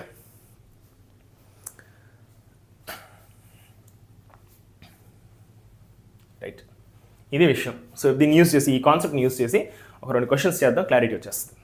చూడండి, ఇక్కడ water is moving with speed of 5 meters per second through a pipe with a cross sectional area of 4 centimeter square. 4 centimeter square. The water gradually descends 10 meters as the pipe increase in area to 5 centimeter square. Okay, the water gradually descends 10 meters as the pipe increase in area to 5 centimeter square. So pipe యొక్క area మారిందంట. If the pressure at the upper level is 2 atmosphere, then find the pressure at the lower level. One second.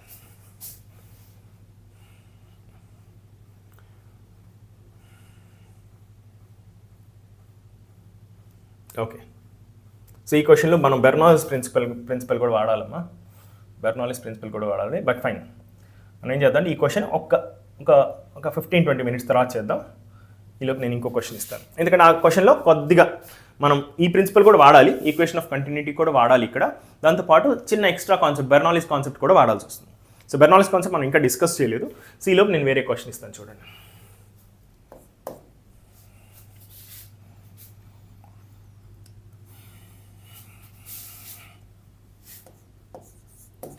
Water flowing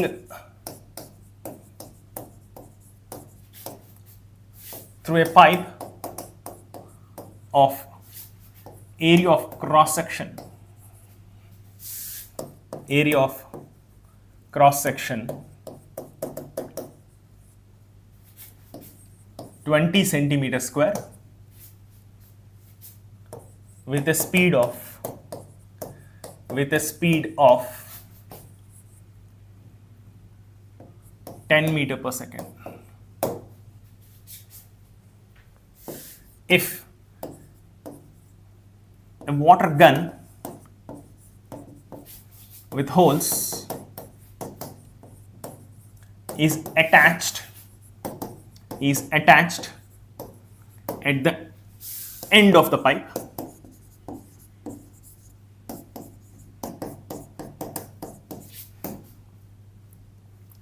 pipe, then find speed of water coming out of holes of the gun, water gun, not of the water gun, if area of cross section of all the holes in the gun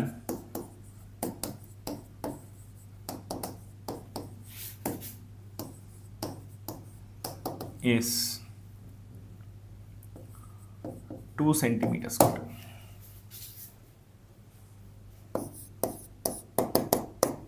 question అర్థమైంది అనుకుంటా. Pipe ఉంది, pipe చివర మనం ఒక gun attach చేసాం. Gun attach చేస్తే ఏం చేస్తాం, మొత్తం క్లోజ్ చేసేసి హోల్స్ పెడతాం, చిన్న చిన్న హోల్స్ పెట్టాం. ఈ పైప్ యొక్క ఏరియా ఆఫ్ క్రాస్ సెక్షన్ వచ్చేసి 20 cm² అని ఇచ్చాం. ఇక్కడ హోల్స్ ఉన్నాయిగా, హోల్స్కి చాలా చిన్న చిన్న ఏరియా ఉంటుంది. అలా అన్ని హోల్స్కి కలిపి జస్ట్ 2 cm² ఏరియా ఇచ్చాం. డైరెక్ట్గా ఆన్సర్ చెప్పేసి కరెక్ట్గా విన్న వాళ్ళైతే ఈ పాటికి ఆన్సర్ చెప్పేసి ఉండొచ్చు. So water is flowing through the pipe through N area of cross section 20 m/s² with speed ఎంత అంట 10 m/s అంట. ఓకేనా. If a water gun with holes is attached at the end of the pipe, ఇక్కడ water gun attach చేసాం. Water gun exact బొమ్మ నాకు తెలియదు, so అందుకే నేను చిన్న జల్లెడ్ లాగా గీసాను అనమాట. So then find the speed of water coming out of holes of the water gun. దీని నుంచి వాటర్ బయటకు వస్తుందిగా, సన్న సన్న దారాల్లాగా వస్తుంది కదా. Okay, so if the area of cross section of all the holes, ఈ హోల్స్ అన్నిటికీ కలిపి 2 cm² ఏరియా ఉందంట. సో మనకు తెలుసు what is dV/dt, volume rate of flow is equal to A into V. It should be constant at any point. Okay, volume rate of flow should be same at every point. ఇక్కడ volume rate of flow అంటే ఇక్కడ ఎన్ని లీటర్లు వస్తుందో ప్రతి సెకండ్కి ఇక్కడ కూడా అన్ని లీటర్లే బయటికి రావాలి. రాకపోతే మధ్యలో ఎవరో మింగేస్తున్నట్టు. ఓకే, మధ్యలో ఎవరు మింగే వాళ్ళు ఎవరు లేరు కాబట్టి పైప్లో ఇక్కడ ఎన్ని లీటర్ల వాటర్ వస్తుందో అక్కడి నుంచి అన్ని లీటర్ల వాటర్ బయటకు వచ్చేయాలి. So conservation of mass or conservation of volume అని కూడా చెప్పొచ్చు. రైట్, సో ఇది జరగాలండి, ఇది కాన్స్టెంట్గా ఉండాలంటే ఈ పాయింట్ దగ్గర A1 V1, ఆ పాయింట్ దగ్గర పైప్ హోల్స్ దగ్గర A2 V2 తీసుకుంటే వాల్యూమ్ రేట్ ఆఫ్ ఫ్లో ఇక్కడ అక్కడ సేమ్ ఉండాలి. ఇక్కడ ఏరియా అంతా 20 cm² ఇంటూ వెలాసిటీ వచ్చి 10 m/s. ఏరియా వచ్చేసి హోల్స్ యొక్క ఏరియా 2 cm² ఇంటూ వెలాసిటీ తెలియదు, మనం కనుక్కోవాలి. సో సెంటీమీటర్² క్యాన్సిల్, 2 క్యాన్సిల్, 10 ఎక్స్ట్రా అవుతుంది. So V2 is equal to 10 into 10 which is 100 m/s. అలా సింపుల్గా మీరు చూడొచ్చు, ఏరియా 20 cm² నుంచి 2 cm²కి తగ్గించేసాం, అంటే 10 times ఏరియా తగ్గించాం.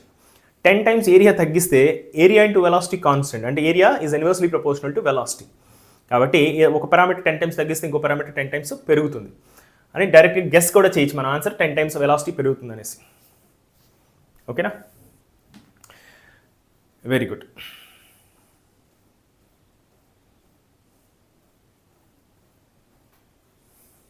ఓకేనా, రైట్. సో ఇది క్వశ్చన్. సో ఎక్కడైనా సరే ఒక పైప్ ఇచ్చారు, ఒక చోట నుంచి ఇంకో చోటకి వెళ్తే ఏరియా మారిపోయింది అనుకోండి, అలాంటప్పుడు అంతా కూడా మనం ఈ ఫార్ములా వాడచ్చు. ఓకే, ఈ క్వశ్చన్లో మనకు మొత్తం కాన్సెప్ట్ అంతా తెలియదు, బట్ తెలిసినంత వరకు చేద్దాం. ఓకేనా. Water is moving with speed of 5 m/s through a pipe with cross section area 4 cm². Water gradually డిసెండ్స్ 10 meters as the pipe increase in area. ఇక్కడ ఏరియా పెరిగిందంట, చూడండి ఇక్కడ ఏరియా కొంచెం పెరిగింది ఇక్కడతో పోలిస్తే. ఇక్కడ ఏరియా వచ్చేసి 4 cm² ఉంది, ఇక్కడ ఏరియా వచ్చేసి 5 cm² ఉంది. దీన్ని A1 అందాం, ఈ ఏరియాని A2 అందాం. ఓకే, సో ఇక్కడ వాటర్ ఎంత స్పీడ్తో పోతుంది, 5 కదా. ఇక్కడ వాటర్ వచ్చేసి 5 m/s వెళ్తుంది. ఇక్కడ వాటర్ ఎంత స్పీడ్తో వెళ్తుంది మనకు తెలియదు. ఓకే, ఈ స్పీడ్ని V2 అనుకుందాం, ఇక్కడ స్పీడ్ని V1 అనుకుందాం. ఓకేనా. సో వాళ్ళు ఏం చెప్పారు, ఈ పైపు 10 meters డిసెండ్ అయిందంట. ఆ పైప్ ఎంత హైట్ తగ్గిందా అనేది మనకు సంబంధం లేదు. ఈక్వేషన్ ఆఫ్ కంటిన్యూటీ వాడటానికి పైప్ యొక్క హైట్ ఎంత మారింది అనేదంతా మనకు సంబంధం లేదు. పైప్ యొక్క ఏరియా ఎంత మారింది, వెలాసిటీ దానికి ఆపోజిట్ టైమ్స్ మారుతుంది. ఓకేనా, రైట్. చూడండి ఇక్కడ A1 V1 is equal to A2 V2, ఇక్కడ కూడా అదే కాన్సెప్ట్ అప్లై చేయొచ్చు. So area of the first one, area is 4 cm². నేను యూనిట్స్ కూడా మార్చట్లేదమ్మా, యూనిట్స్ కూడా మార్చి రాసుకోవచ్చు, బట్ ఇక్కడ క్యాన్సిలేషన్ అడుగుతుంది. అటుపక్క ఇటుపక్క ఏరియానే కాబట్టి సేమ్ యూనిట్స్లో ఉంటుంది కాబట్టి మనం యూనిట్స్ కూడా మార్చాల్సిన అవసరం లేదు. సో అందుకే నేను యూనిట్స్ కూడా కలిపి రాసేస్తున్నాను. వెలాసిటీ వచ్చి 5 m/s. అన్ని SI యూనిట్స్లో చేయట్లేదు, ఇక్కడ చేయాల్సిన అవసరం కూడా లేదు, ఎందుకంటే ఆ పక్క ఈ పక్క సేమ్ పారామీటర్స్ క్యాన్సిలేషన్ ఈజీగా అయిపోతాయి కాబట్టి ఇలాంటి కేసులో మనం ఏ యూనిట్స్లో ఇస్తే ఆ యూనిట్స్లో రాసేయచ్చు. సో సెకండ్ దానికి ఏరియా ఏంటి, 5 cm². వెలాసిటీ ఎంతో తెలియదు. సో సెంటీమీటర్² క్యాన్సిల్, ఈ 5 cancel. So velocity at this second point is equal to ఎంత, 4 మిగిలింది ఇక్కడ, 4 m/s. సో ఇక్కడ 4 మీటర్స్ పర్ సెకండ్ స్పీడ్తో వెళ్తుందన్న విషయం మనకు తెలుసు. ఓకే, వాళ్ళు ఇక్కడ ఎక్స్ట్రా ఇన్ఫర్మేషన్ ఇచ్చాడు. Pressure at the upper level is 2 atmospheric pressure. So ఇక్కడ ఈ పాయింట్ దగ్గర pressure P1 at this point pressure P1 is equal to 2 atm అంట, 2 atmospheric ప్రెషర్ అంట. So what is the find the pressure at the lower level అంటే ఇక్కడ P2 pressure P2 ఎంత అడిగారు. Okay, ప్రెషర్కి స్పీడ్స్కి relation ఏంటో మనం ఇంకా నేర్చుకోలేదు. నెక్స్ట్ ఒక 10 minutesలో మనం నేర్చుకుంటాం. బెర్నౌల్లీస్ ప్రిన్సిపల్ నేర్చుకుంటాం. దాన్ని యూజ్ చేసి ఈ ప్రాబ్లం దీన్ని కూడా ఈజీగా కనుక్కునేయచ్చు. దాని తర్వాత బెర్నౌల్లీస్ ప్రిన్సిపల్ యూజ్ చేసి బోల్డ్ అనే కాన్సెప్ట్స్ మనం ఎక్స్ప్లెయిన్ చేయొచ్చు అనమాట. ప్రాక్టికల్గా జరిగే వాటిని చాలా ఎక్స్ప్లెయిన్ చేయొచ్చు. సో చాలా ఇంట్రెస్టింగ్ ఉంటుంది. బెర్నౌల్లీస్ ప్రిన్సిపల్ నేర్చుకుందాం. తర్వాత చాలా ఇంట్రెస్టింగ్ డిస్కషన్ ఉండబోతుంది. ఇక్కడ దాకా ఏమైనా డౌట్స్ ఉంటే అడగచ్చు.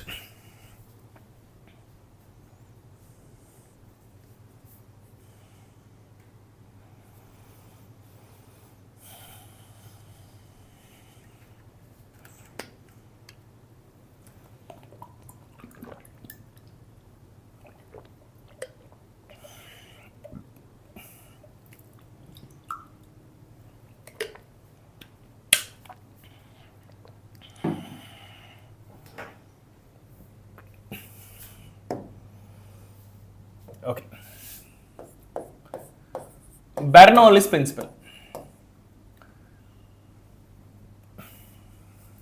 బెర్నౌల్లీస్ ప్రిన్సిపల్ కన్నా ముందు మనం ఒక చిన్న కాన్సెప్ట్ నేర్చుకోవాలి. There are 3 types of energies that water will process or any liquid will process. 3 types of energy. There are 3 types of energy any liquid will possess.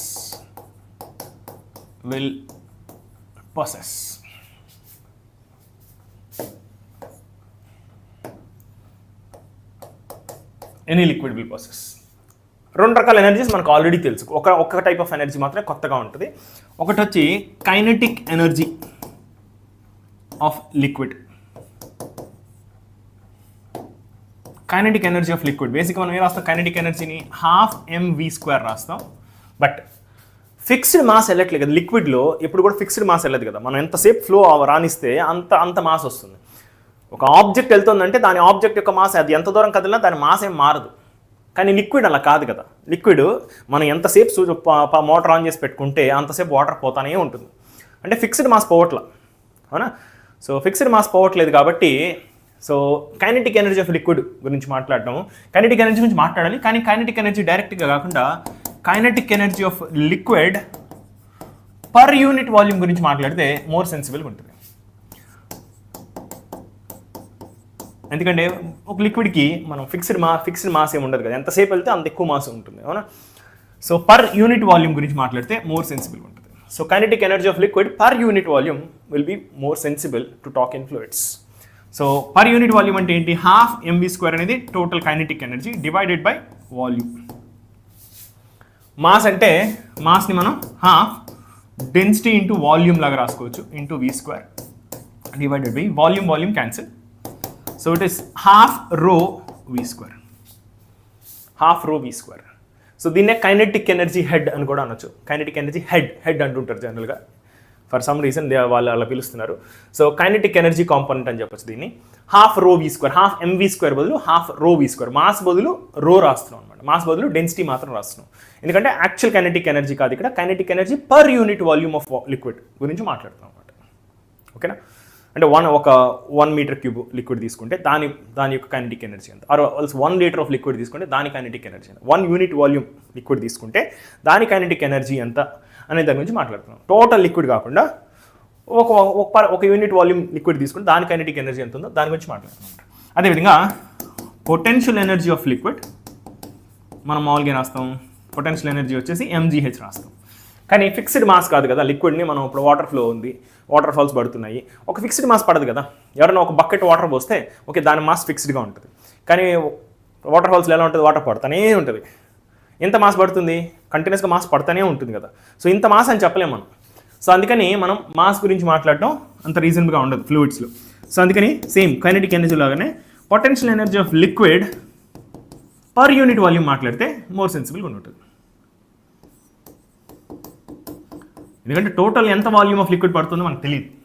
అందుకే per unit volume of liquid తీసుకుంటే per unit volume of liquid తీసుకుంటే ఆ రోజు 1 litre liquid తీసుకున్నాం అనుకోండి, దాని kinetic energy ఎంత ఉంది అనే దాని గురించి మాట్లాడుతున్నాం మనం. సో ఇన్ని లీటర్లు ఉంటే అంత ఎక్కువ కైనెటిక్ ఎనర్జీ ఉన్నట్టు అర్థం చేసుకోవచ్చు. Potential energy of liquid per unit volume is equal to how much is that mgh కదా, mgh divided by volume. Mass అంటే ఏం రాసుకోవచ్చు మనం, density into volume. Volume cancel అయితే దీన్ని రాసి మనం ρgh అని రాసుకోవచ్చు. అంతకుముందు పొటెన్షియల్ ఎనర్జీ mgh అని అర్థం చేసుకుంటున్నాం కదా. లిక్విడ్స్లో పొటెన్షియల్ ఎనర్జీ mgh, కానీ potential energy per unit volume అనేది మనకి ఇంపార్టెంట్ కాబట్టి మనం ρgh అని రాసుకుంటున్నాం. mgh divided by volume will give you ρgh. Half mv² divided by volume will give you half ρv². ఇక్కడ మాస్ బదులు డెన్సిటీ రాసుకుంటున్నాం, అంతే తేడా. అదేవిధంగా ఇంకో కొత్త ఎనర్జీ ఉంది ఇక్కడ, ఏంటంటే అది ప్రెషర్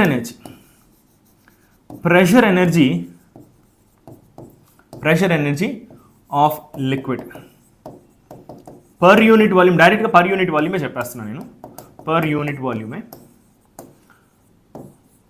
ప్రెషర్ ఎనర్జీ అని 3 టైప్ ఆఫ్ ఎనర్జీ ఉంది మన ఫ్లూయిడ్స్లో. 3 టైప్ ఆఫ్ ఎనర్జీ కూడా ఉంటుంది, ప్రెషర్ ఎనర్జీ అంటాం దాన్ని. ఎంత ఉంటుంది ప్రెషర్ ఎనర్జీ అంటే చాలా simple actually. It is equal to pressure. ఒక పాయింట్ దగ్గర ఒక వాటర్ పార్టికల్ ఏ ప్లేస్లో అయితే ఉందో దానికి ఆ పాయింట్ దగ్గర ఒక ప్రెషర్ ఉంటుంది కదా, ఆ ప్రెషర్ ఎంతో pressure energy per unit volume కూడా అంతే ఉంటుంది. వాల్యూ పరంగా తీసుకుంటే ప్రెషర్ ఎంత ఉందో అక్కడ, ఆ ప్రెషర్ వల్ల ఎంత ఎనర్జీ స్టోర్ అవుతుందో అది కూడా అంతే ఉంటుంది. నేను ప్రెషర్ ఎనర్జీ గురించి మాట్లాడలా, pressure energy per unit volume గురించి మాట్లాడుతున్నా. ఆ pressure energy per unit volume వచ్చేసి ప్రెషర్ ఎంత ఉందో అంతే ఉంటుంది. ఓకేనా? సో 3 ఎనర్జీలు అర్థమైనాయి కదా. So pressure energies P. Having understood 3 types of energies, ఇప్పుడు బెర్నౌల్లీస్ ప్రిన్సిపల్ గురించి మాట్లాడుకుందాం. సో బెర్నౌల్లీస్ ప్రిన్సిపల్ ఏంటి, ఏం చెప్తాను?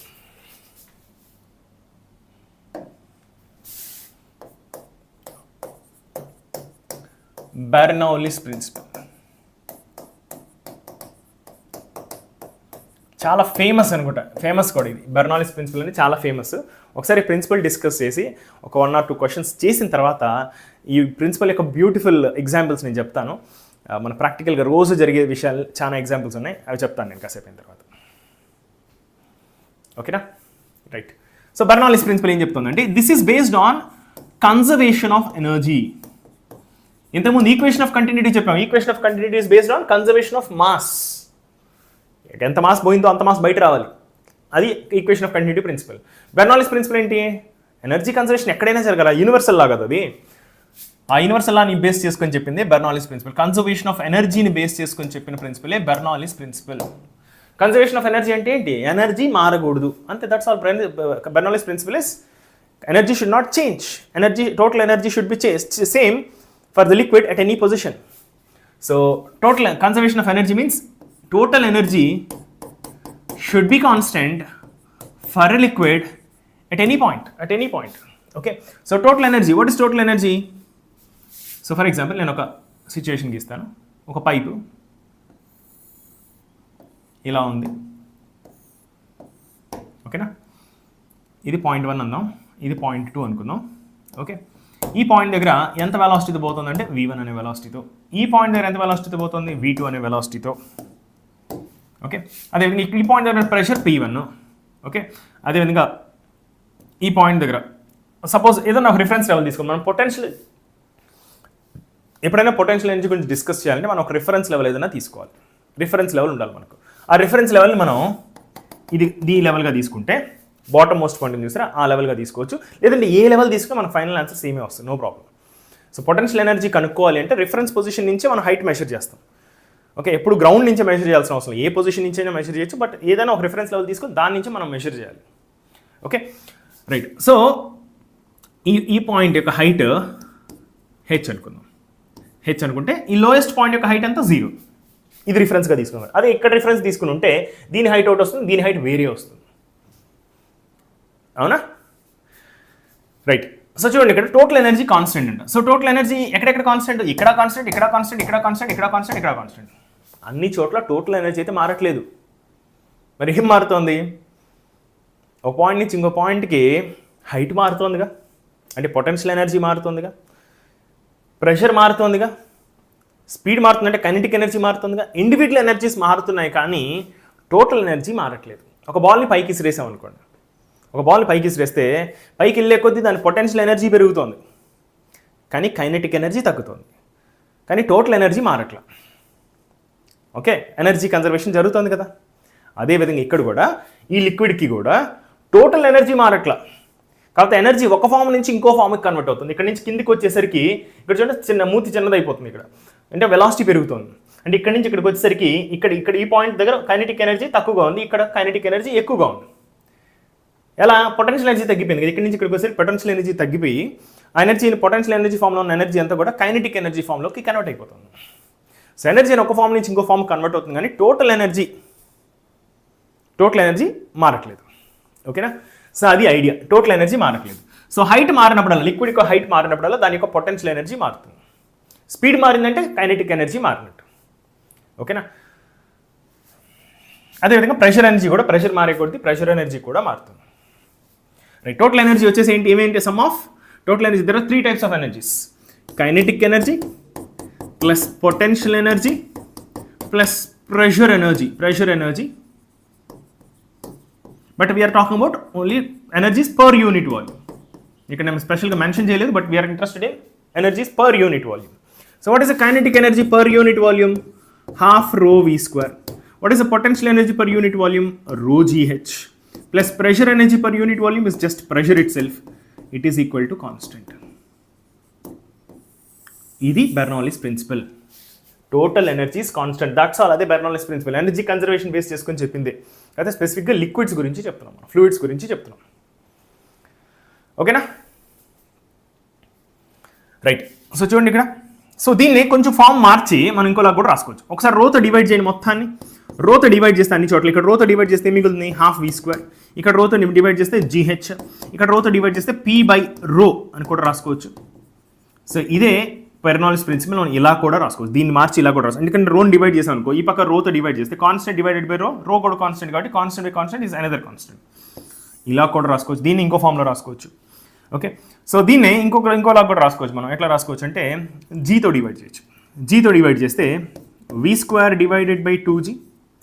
ఓకే, సో దీన్ని జీతో డివైడ్ చేస్తే h వస్తుంది.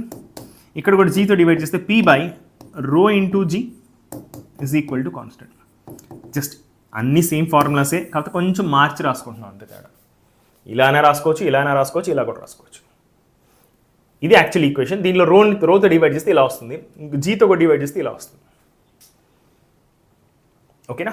So different ways of writing, but ఏదో ఒక ఈక్వేషన్ యూజ్ చేస్తే చాలు, ఇదొక్కటి వాడుకొని చాలు. ఫార్ములా సబ్స్టిట్యూట్ చేసిన కూడా ఇదొక్కటి వాడండి చాలు. ఇది వాడినా సేమ్ పారామీటర్సే ఇన్వాల్వ్ అవుతున్నాయి. ఇది ఒక్కటి గుర్తుపెట్టుకొని చాలు. దీని నుంచి ఇది వస్తాయి ఈజీగా. సో ఇలా కూడా రాసుకోవచ్చు. మీకు ఆప్షన్స్లో which equation represents Bernoulli's principal అన్నప్పుడు మీకు ఈక్వేషన్ కనిపించలేదు అనుకోండి, ఓకే దీన్ని కొంచెం మాడిఫై చేస్తే ఇలా కూడా రావచ్చు. సో ఆప్షన్స్లో మీకు ఈ రెండిట్లో ఏదో ఒకటి కూడా కనిపించవచ్చు. సో అలాంటి ఆప్షన్ ఒకవేళ కనిపిస్తే రికగ్నైజ్ చేయడం కోసం ఈ ఈక్వేషన్స్ కూడా రాశాను. ఓకేనా? రైట్.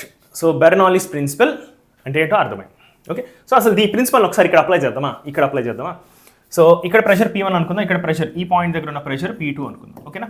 సో ఇక్కడ Bernoulli's ప్రిన్సిపల్ అప్లై చేస్తే ఈ పాయింట్ దగ్గర ప్రెషర్ ఎంత? P1.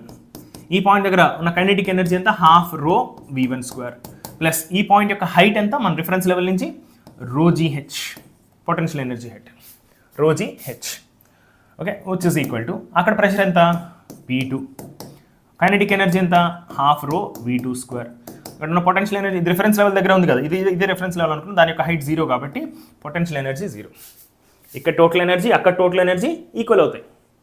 ఎందుకంటే total energy of water particles should be same everywhere. Different places దగ్గర ఎనర్జీ ఫామ్ మారుతుంది, కానీ ఒక ఎనర్జీ ఎక్కువ ఉంది, ఇంకో చోట ఇంకో ఎనర్జీ తక్కువ ఉంది. అందుకని టోటల్ ఎనర్జీ సేమే ఉండాలి. ఓకేనా? రైట్, ఇది Bernoulli's ప్రిన్సిపల్. ఓకే, దీన్ని యూజ్ చేసుకుని మనం ఇంతకుముందు ఏదైతే క్వశ్చన్ చేసామో అది క్వశ్చన్ ఒకసారి సాల్వ్ చేద్దాం మనం.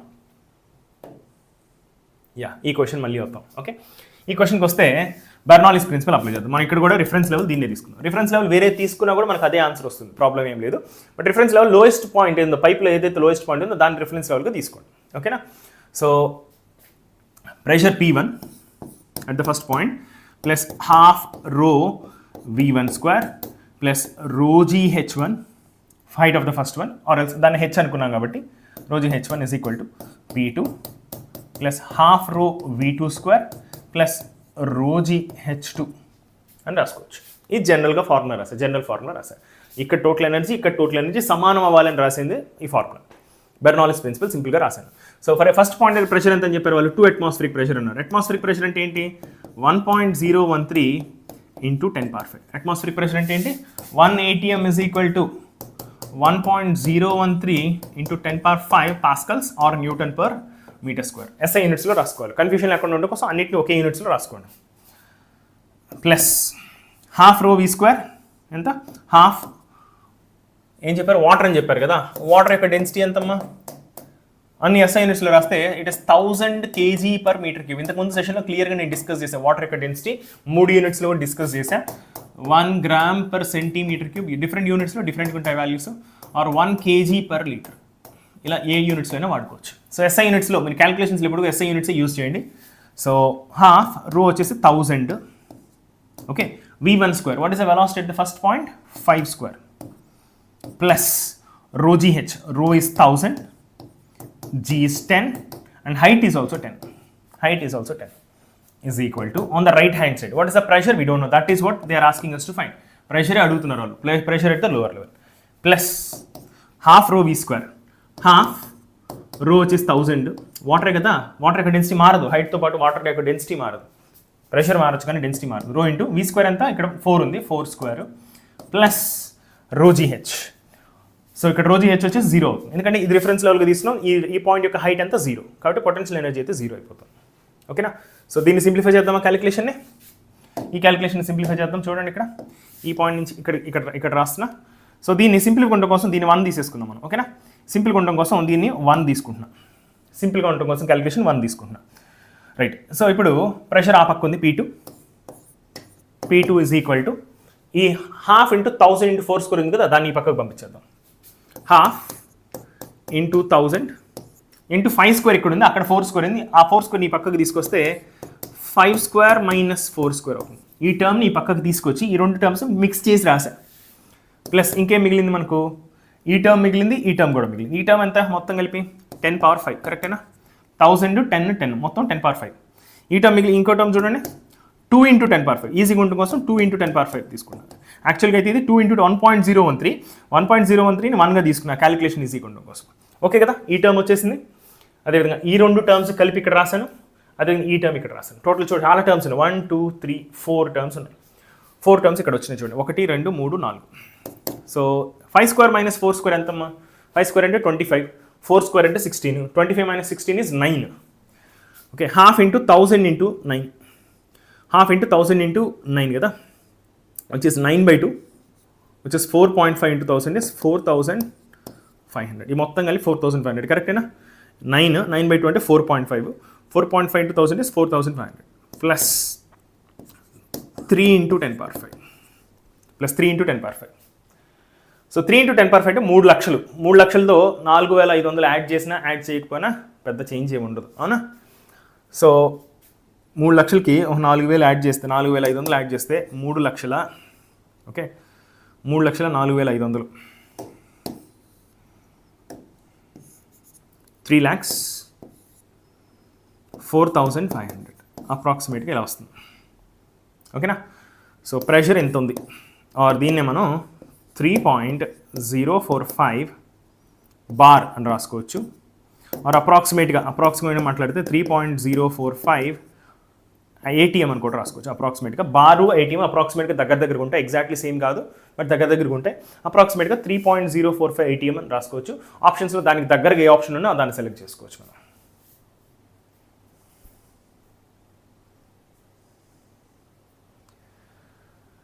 ఓకే,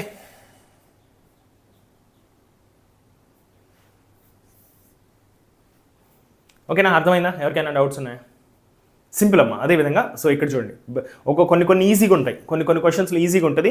ఈక్వేషన్ ఆఫ్ కంటిన్యూటీ వాడకుండా డైరెక్ట్గా బెర్నౌల్లీస్ ప్రిన్సిపలే వాడేయచ్చు, కానీ ఇచ్చిన ఇన్ఫర్మేషన్ సరిపోవట్టు. చూడండి, ఇక్కడ బెర్నౌల్లీస్ ప్రిన్సిపల్ డైరెక్ట్గా వాడుతున్నప్పుడు మనకు velocity of the second place తెలియదు ఈ క్వశ్చన్లో. సో మనం ఈ బెర్నౌల్లీస్ ప్రిన్సిపల్ అప్లై చేయాలని తెలుసు, హైట్ డిఫరెన్స్ ఇవన్నీ చూస్తే బెర్నౌల్లీస్ ప్రిన్సిపల్ అప్లై చేయాలన్న విషయం అర్థమైపోతుంది మనకు. కానీ అప్లై చేసేటప్పటికి వెలాసిటీ ఏంటో తెలియట్లే ఇక్కడ. సో అప్పుడు ఐడియా రాదు, ఓహో మనకి ఇచ్చిన ఇన్ఫర్మేషన్లో వెలాసిటీ లేదు, ప్రెషరు లేదు, రెండు తెలియట్లేదు అంటే ఇంకొక ఏదో ఎక్స్ట్రా కండిషన్ వాడుకోవాలి. అప్పుడు మీకు ఐడియా రావాలి ఈక్వేషన్ ఆఫ్ కంటిన్యూటీ కూడా వాడుకోవాలి. క్వశ్చన్లో బెర్నౌల్లీస్ ప్రిన్సిపల్ వాడటానికి సరిపోయినంత ఇన్ఫర్మేషన్ లేనప్పుడు ఈక్వేషన్ ఆఫ్ కంటిన్యూటీ కూడా వాడాలి అనే ఐడియా రావాలి మీకు. బెర్నౌల్లీస్ ప్రిన్సిపల్, ఈక్వేషన్ ఆఫ్ కంటిన్యూటీ, ఈ రెండు కలిపితే ఏ ప్రాబ్లం అయినా వచ్చేస్తుంది. ఓకే, అర్థమైంది కదా? సింపుల్. ఎన్ని క్వశ్చన్స్ ఇచ్చినా ప్రిన్సిపల్ అయితే అదే. సో దీన్ని వాడి ఇంకొన్ని కొత్త విషయాలు నేర్చుకుందాం.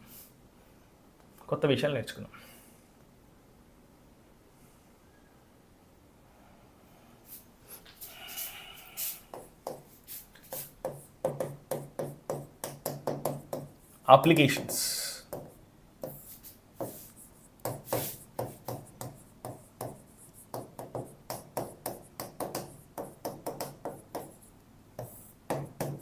బోల్డ్ అండ్ అప్లికేషన్స్ మనం చెప్పుకోవచ్చు. ఓకే, సో ఫస్ట్ వచ్చేసి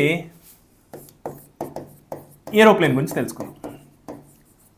ఏరోప్లేన్. ఓకే, నేను బొమ్మలు గీయడంలో అంత ఎక్స్పర్ట్ని కాదు, సో కాబట్టి బొమ్మ అంత అద్భుతంగా లేకపోతే కొంచెం క్షమించి వదిలేసేయండి. ఓకే, సో ఏరోప్లేన్ ఇలా వెళ్తుంది అది ఇలా వెళ్తుంటే గాలి ఇలా వస్తుందిగా, గాలి ఇలా వస్తుంటుందిగా. ఏరోప్లేన్ని ఎలా డిజైన్ చేస్తారంటే దాని యొక్క వెలాసిటీ, ఎయిర్ యొక్క వెలాసిటీ పైన కింద సేమ్గా ఉండకుండా ఉండేలా తయారు చేస్తారనమాట. ఓకే, సో ఈ విడ్త్ చాలా తక్కువ ఉంటుంది, ఫ్యూ మీటర్సే ఉంటుంది, అవునా? ఈ విడ్త్ చాలా తక్కువ ఉంటుంది. సో చాలా తక్కువ ఉంటుంది కాబట్టి ఇక్కడ pressure, 1 second, so pressure energy plus ρgh plus ½ ρv² ఏదైతే ఉందో అది కాన్స్టెంట్ కూడా ఇక్కడ సేమ్ ఉండాలి, అవునా? So pressure plus ρgh plus ½ ρv², ఇది 0.1 అందాం, ఇది 0.1 అనుకుందాం, ఇది 0.2 అనుకుందాం. సో అప్పుడు ప్రెషర్ ఆ పాయింట్ దగ్గర P2, ఈ పాయింట్ దగ్గర వెలాసిటీ V2, ఈ పాయింట్ దగ్గర వెలాసిటీ P1, ప్రెషర్ P1. ఇక్కడ ఎంత ఉందో టోటల్ ఎనర్జీ, ఇక్కడ కూడా టోటల్ ఎనర్జీ అంతే ఉండాలి, అవునా? ఏరోప్లేన్ యొక్క విడ్త్ మరీ ఎక్కువే ఉండదు, ఒక 2-3 మీటర్లు ఉంటుంది మ్యాక్సిమం, అంతే కదా? ఏరోప్లేన్ హైట్ ఒక మహా అంటే ఒక పెద్ద ఏరోప్లేన్ అంటే కూడా ఒక 4-5 మీటర్స్ ఉంటుంది మహా అంటే, అంతకన్నా ఉండదు. ఒక 2 ఫ్లోర్ల హైట్ ఉంటుంది కదా, 2 ఫ్లోర్లు అంటే ఒక 6 మీటర్స్ ఉంటుంది మ్యాక్సిమం, అంతకన్నా ఏరోప్లేన్ హైట్ అయితే ఎక్కువ ఉండదు. ఓకే, సో 5 to 6 మీటర్స్ వల్ల మనకు ρgh వాల్యూ అనేది పెద్ద ఎక్కువగా ఉండదు. మిగతా పారామీటర్స్తో కంపేర్ చేస్తే ρgh అనేది చాలా నెగ్లిజిబుల్ ఉంటుంది. సో ρgh, రో అంటే రో ఎంత, ఎయిర్కి చాలా తక్కువ ఉంటుంది, రో వచ్చి ఎయిర్కి చాలా తక్కువ ఉంటుంది, జీ వాల్యూ 10, హైట్ వచ్చేసి ఒక 5-6 మీటర్స్ తీసుకుంటే ఈ వాల్యూ మనకు చూడటానికి పెద్దది కనిపిస్తుంది, కానీ ఈ P2 ఈ ½ ρv²తో కంపేర్ చేస్తే ఈ రెండింటి మధ్య ఇక్కడ వాల్యూ పెద్ద తేడా, పెద్ద ఎక్కువ డిఫరెన్స్ కనిపించదు. అందుకనే ఈ ρgh వాల్యూ, ఎందుకంటే ఏరోప్లేన్ యొక్క హైట్ అయితే ఏదో ఉందో అది పెద్ద ఎక్కువ కాదు కాబట్టి ఈ ρgh పారామీటర్ అయితే మనం అంటే పొటెన్షియల్ ఎనర్జీ ఏదైతే ఉందో దాన్ని నెగ్లెక్ట్ చేయొచ్చు మనం, ఎందుకంటే ఈ హైట్ డిఫరెన్స్ చాలా తక్కువ కాబట్టి ఈ రెండు వాల్యూస్ అప్రాక్సిమేట్గా సేమ్ ఉంటాయి అని అనుకొని ఈ రెండింటిని తీసేద్దాం. నెక్స్ట్, సో ఇప్పుడు ఎయిర్ ఎప్పుడు కూడా ఇక్కడ హైయెస్ట్ పాయింట్ దగ్గర వెలాసిటీ ఎప్పుడు కూడా ఎక్కువగా ఉంటుంది. Velocity is much greater than or velocity is greater than v1. చూడండి ఇక్కడ పైన ఉన్న వెలాసిటీ కింద ఉన్న వెలాసిటీ కన్నా ఏరోప్లేన్ ఎలా డిజైన్ చేస్తారంటే పైన వచ్చే స్పీడ్, ఎయిర్ యొక్క స్పీడ్ కింద కన్నా పైన ఎక్కువ స్పీడ్ ఉండేలా డిజైన్ చేస్తారు. కింద కన్నా పైన స్పీడ్ ఎక్కువ ఉండటం వల్ల kinetic energy is more at the top point of aeroplane. Kinetic energy is more than the bottommost point, but total energy same ఉండాలిగా ఎయిర్ పార్టికల్స్కి. మనం మాట్లాడుతున్న ఫ్లూయిడ్స్, నాట్ లిక్విడ్స్. ఫ్లూయిడ్స్ అంటే మనం మాట్లాడుతున్న డిస్కషన్ అంతా కూడా ఈక్వేషన్ ఆఫ్ కంటిన్యూటీ అవ్వచ్చు, బెర్నౌల్లీస్ principal అవ్వచ్చు, ఇవన్నీ కూడా గ్యాసెస్కి వర్తిస్తుంది, లిక్విడ్స్కి కూడా వర్తిస్తుంది. ఓకేనా? సో గ్యాసెస్కి లిక్విడ్స్కి రెండింటికి వర్తిస్తుంది కాబట్టి సో పైన పాయింట్ దగ్గర స్పీడ్ ఎక్కువ ఉందంటే kinetic energy, because v2 is greater than v1, kinetic energy at point 2 is greater than kinetic energy at point 1. But total energy should remain same. ఈ total energy సేమ్ ఉండాలి కదా. మరి ఇక్కడ kinetic energy ఎక్కువ ఉండి total energy same ఉండాలంటే pressure energy తక్కువ ఉండాలిగా, విచ్ మీన్స్ కైనెటిక్ ఎనర్జీ ఎక్కువ ఉన్న చోట ప్రెషర్ ఎనర్జీ తక్కువగా ఉంటుంది, అంటే ప్రెషర్ తక్కువగా ఉంటుంది. చూడండి ఇక్కడ దీని నుంచి మనం ఇది చెప్పుకోవచ్చు కదా, ఎందుకంటే టోటల్ ఎనర్జీ సేమ్ ఉండాలి. ఈ టోటల్ సేమ్ ఉండాలి, ఈ ½ ρv²² ఎక్కువ అంట, ½ ρv1² కానీ ఇది ఎక్కువ అంట. ఇది ఎక్కువ అంటే టోటల్ సేమ్ ఉండాలంటే ఇది తక్కువ ఉండాలిగా దీనికన్నా. So P2 should be less than P1. So pressure తక్కువ కాబట్టి పైన ప్రెషర్ తక్కువ, కింద ప్రెషర్ ఎక్కువ. ప్రెషర్ వల్ల ఏమవుతుంది, ఫోర్స్ ఎగ్జర్ట్ అవుతుంది. కింద నుంచి వచ్చే ఫోర్స్ ఎక్కువగా ఉంది పై నుంచి వచ్చే ఫోర్స్ కన్నా. దానివల్ల ఏమవుతుంది తెలుసా, ఏరోప్లేన్ గాల్లో ఎగురుతున్నప్పుడు మంచి స్పీడ్తో ఎగురుతున్నప్పుడు ఏమవుతుందంటే దీని వెయిట్ని ఈ ప్రెషర్ డిఫరెన్సే బ్యాలెన్స్ చేసేస్తుంది. ఏరోప్లేన్ పెద్ద కష్టపడాల్సిన అవసరం, ఏరోప్లేన్ ఓన్లీ ముందుకెళ్ళడానికి ప్రయత్నం చేయాలి. దాని వెయిట్ని బ్యాలెన్స్ చేయడానికి ఈ ప్రెషర్ డిఫరెన్స్ ఏదైతే క్రియేట్ అవుతుందో దాని స్పీడ్ డిఫరెన్స్ వల్ల అదే బ్యాలెన్స్ చేసేస్తుంది. ఓకే, సో మీరు గమనిస్తే ఈ ప్రెషర్ డిఫరెన్స్ వల్ల ఎంత ఫోర్స్ వస్తుంది మనకు, ఏరోప్లేన్ యొక్క ఏరియా పైనుంచి వచ్చే ఫోర్స్ F2 అనుకుందాం. F2 is equal to P2 into area of the aeroplane. Aeroplane యొక్క ఏరియా ఎంత ఉందో మొత్తం టాప్ మీద అది P2 ఇంటూ ఏ అనుకున్నాం. కింద నుంచి ఎంత వస్తుంది, కింద నుంచి వచ్చే ఫోర్స్ ఏదైతుందో అది F1 అనుకుందాం. అది స్ట్రాంగ్గా ఉంటుంది, పైనుంచి వచ్చే ఫోర్స్ కన్నా కింద నుంచి వచ్చే ఫోర్స్ స్ట్రాంగ్గా ఉంటుంది. So F1 is equal to P1 into area of the aeroplane. మరి దీని మీద ఇంకో ఫోర్స్ ఏదో ఉంది, mg అనే ఫోర్స్ ఉంది కదా. mg అనే ఫోర్స్ ఏరోప్లేన్ యొక్క mass into gravity mg. So ఈ F1 అనే ఫోర్స్ పైకి ఉంది, ఓకే. F2 అనే ఫోర్స్ కిందికి ఉంది, mg అనే ఫోర్స్ కూడా కిందికి ఉంది. సో ఏరోప్లేను గాల్లో ఎగురుతున్నప్పుడు వర్టికల్ డైరెక్షన్ ఈక్విలిబ్రియంలో ఉంటుంది. అన్లెస్ అది పైకి ఎగరాలనుకుంటే తప్ప అప్పుడు ఇంజిన్ కొంచెం ఫోర్స్ ఎగ్జర్ట్ చేసి పైకి వెళ్తుంది. అదర్వైజ్ ఏరోప్లేన్ ఫ్లాట్గా వెళ్తున్నంతసేపు అది వర్టికల్ ఈక్విలిబ్రియంలో ఉంది. ఎందువల్ల ఈక్విలిబ్రియం ఉంది అంటే కింద నుంచి వచ్చే ప్రెషర్ వల్ల ఎక్కువ ఫోర్స్ వస్తుంది, పైనుంచి వచ్చే ప్రెషర్ వల్ల తక్కువ ఫోర్స్ వస్తుంది. కింద నుంచి వచ్చే ఫోర్స్ ఎక్కువగా ఉండటం వల్ల అది వెయిట్ని కూడా బ్యాలెన్స్ చేసేస్తుంది. సో కింద నుంచి వచ్చే ఫోర్స్ ఎంత, P1 ఇంటూ ఏ, పైనుంచి వచ్చే force P2 into A plus mg. So P1 minus P2 into A అంటే pressure difference. P1 minus P2 అంటే ఏంటి, ఏరోప్లేన్ పైన కింద ఉన్న ప్రెషర్ ఏదైతే ఉందో ప్రెషర్ డిఫరెన్స్ వల్ల ఏదైతే ఫోర్స్ వస్తుందో అది P1 మైనస్ P2 ఇంటూ ఏ.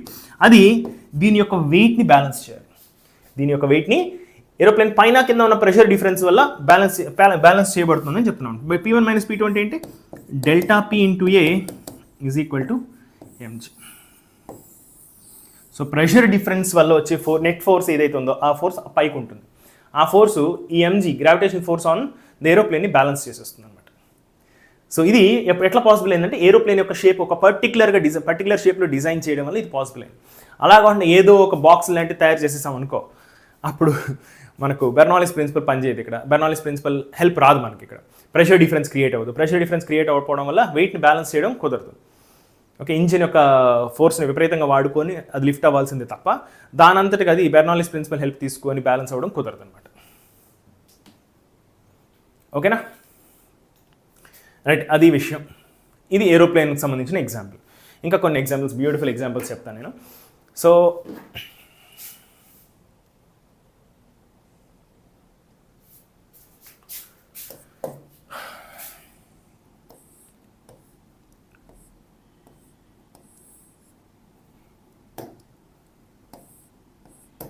రెండు బోట్స్ వెళ్తున్నాయి అనుకుందాం. రెండు బోట్స్ విపరీతమైన స్పీడ్తో వెళ్తున్నాయి. ఓకేనా, వెళ్ళడం వల్ల ఏమవుతుంది, ఈ మధ్యలో ఉన్న వాటర్ మాలిక్యూల్స్ కూడా విపరీతమైన స్పీడ్తో వెళ్తాయిగా. ఈ మధ్యలో ఉన్న వాటర్ మాలిక్యూల్స్ కూడా ఆల్మోస్ట్ ఈ రెండు V1 వెళ్తున్నాయి కాబట్టి ఈ వాటర్ మాలిక్యూల్స్ బోట్కి టచ్లో ఉన్న వాటర్ మాలిక్యూల్స్ అన్ని కూడా V1 స్పీడ్తో వెళ్తాయి. ఈ బోట్కి టచ్లో ఉన్న వాటర్ మాలిక్యూల్స్ కూడా V1 స్పీడ్తో వెళ్తున్నాయి. బోట్లు దగ్గరికి వెళ్తున్నాయి అనుకుందాం. అప్పుడు ఇక్కడ వాటర్ మాలిక్యూల్స్ చాలా స్పీడ్గా వెళ్తాయి, ఇక్కడ వాటర్ మాలిక్యూల్స్ చాలా స్లోగా వెళ్తాయి. బోట్స్కి ఆ పక్క ఈ పక్క ఉన్న వాటర్ మాలిక్యూల్స్ స్లోగా వెళ్తుంటాయి. ఓకే, ఎందుకంటే బోట్లు వెళ్ళడం వల్ల ఇవి కూడా కొంచెం మూవ్ అవుతుంటాయి, బట్ ఈ మధ్యలో ఉన్న వాటర్ మాలిక్యూల్స్ చాలా స్పీడ్తో వెళ్తుంటాయి. సో లెట్స్ సే ఇక్కడ ఉన్న స్పీడ్ V1 అనుకుందాం. ఈ బోట్ స్పీడ్ ఏదైతే ఉందో మధ్యలో ఉన్న వాటర్ మాలిక్యూల్స్ కూడా V1 స్పీడ్తో వెళ్తున్నాయి. బయట ఉన్న వాటర్ మాలిక్యూల్స్ V2 అనే స్పీడ్తో వెళ్తున్నాయి. సో ఎవరి స్పీడ్ ఎక్కువగా ఉంటుంది, డెఫినెట్గా water molecules in between the boats will be more. So definitely V1 should be greater than V2, which means kinetic energy at position 1 should be greater than kinetic energy at position 2, which means pressure at 1 should be less than pressure at 2. కరెక్టేనా? ఎక్కడైతే speed ఎక్కువగా ఉంటుందో అక్కడ kinetic energy ఎక్కువగా ఉంటుంది. Kinetic energy ఎక్కువ ఉన్న చోట ప్రెషర్ ఎనర్జీ తక్కువగా ఉంటుంది. స్పీడ్ ఎక్కువ ఉన్న చోట wherever speed is more, kinetic energy is more, hence pressure energy will be smaller. So ఇక్కడ ప్రెషర్ తక్కువగా ఉంటుంది. సో పాయింట్ 1 ఇది పాయింట్ 1 అనుకుందాం, ఇది పాయింట్ 2 అనుకుందాం. So pressure at 1 is smaller than pressure at 2 because speed here is more, hence pressure will be smaller. Pressure తక్కువ, ఇక్కడతో పోలిస్తే ఇక్కడ ప్రెషర్ తక్కువ అంట.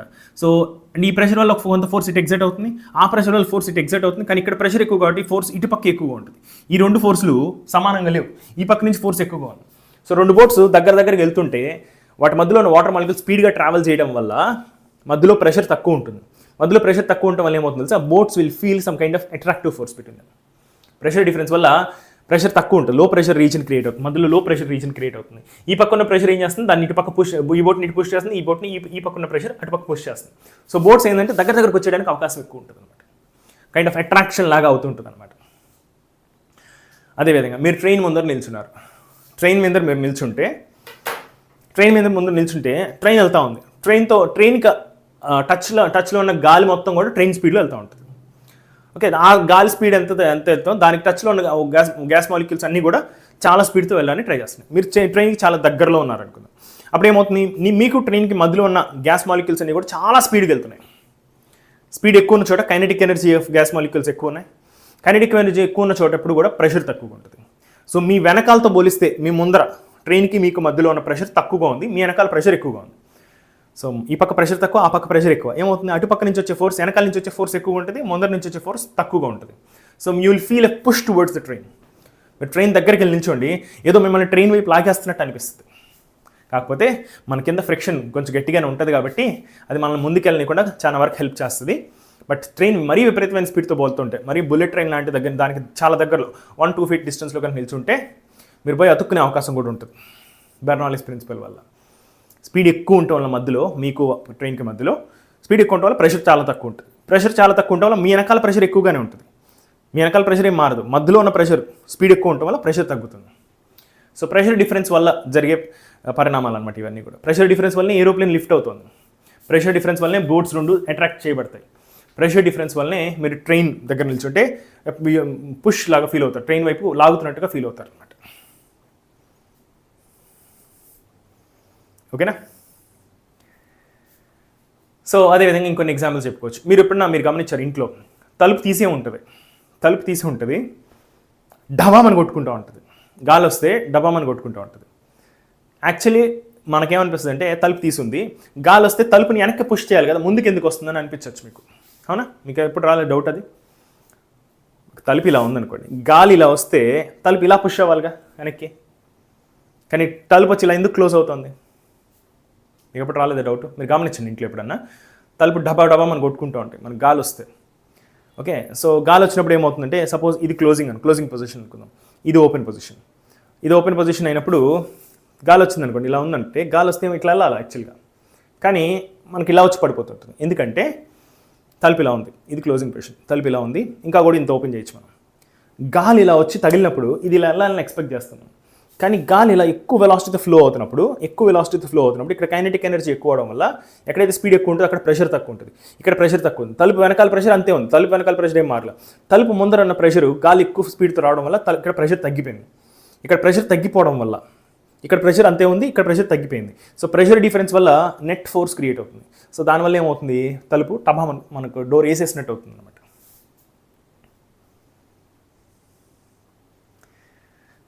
గాలి వల్ల మనం ఏం ఎక్స్పెక్ట్ చేస్తామంటే, మనం ఇప్పుడు తలుపు ఇలా ఉందనుకోండి, గాలి ఇలా తోలితే ఇలా వెళ్ళాలని ఎక్స్పెక్ట్ చేస్తాం, కానీ అది ఆపోజిట్ డైరెక్షన్ వెళ్తుంది. మీరు గమనించండి కావాలంటే, గాలి వెళ్ళిన డైరెక్షన్లో గాలి ఏదో తోసేస్తున్నట్టు మనం ఫీల్ అవుతాం కదా, కానీ గాలి ఏ డైరెక్షన్లో తోలుతుందో తలుపు ఆ డైరెక్షన్లో వెళ్ళదు.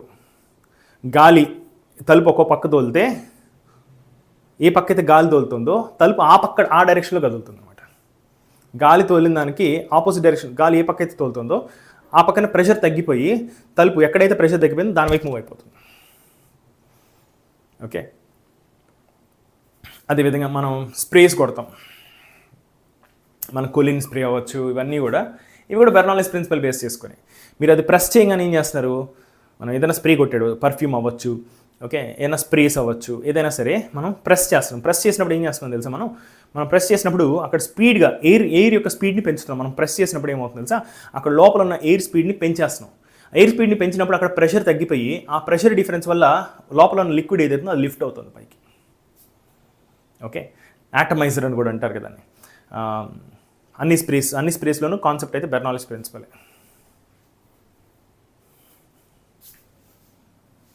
ఓకే రైట్, టారిసెల్లిస్ లా కూడా నేర్చుకుందాం. టారిసెల్లిస్ లా, సో టారిసెల్లిస్ లా ఏంటి అంటే బెర్నౌల్లీస్ ప్రిన్సిపల్ బేస్ చేసుకునే చెప్తాం. ఇది కూడా ఒకసారి ఏంటో అర్థం చేసుకుందాం. ఒక ట్యాంక్ ఉంది, ట్యాంక్ అర్థం చేసుకోవాలి జాగ్రత్తగా మీరు.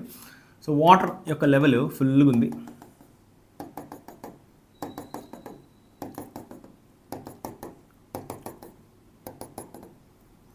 మనం ఇక్కడెక్కడో బొక్క పెట్టాం.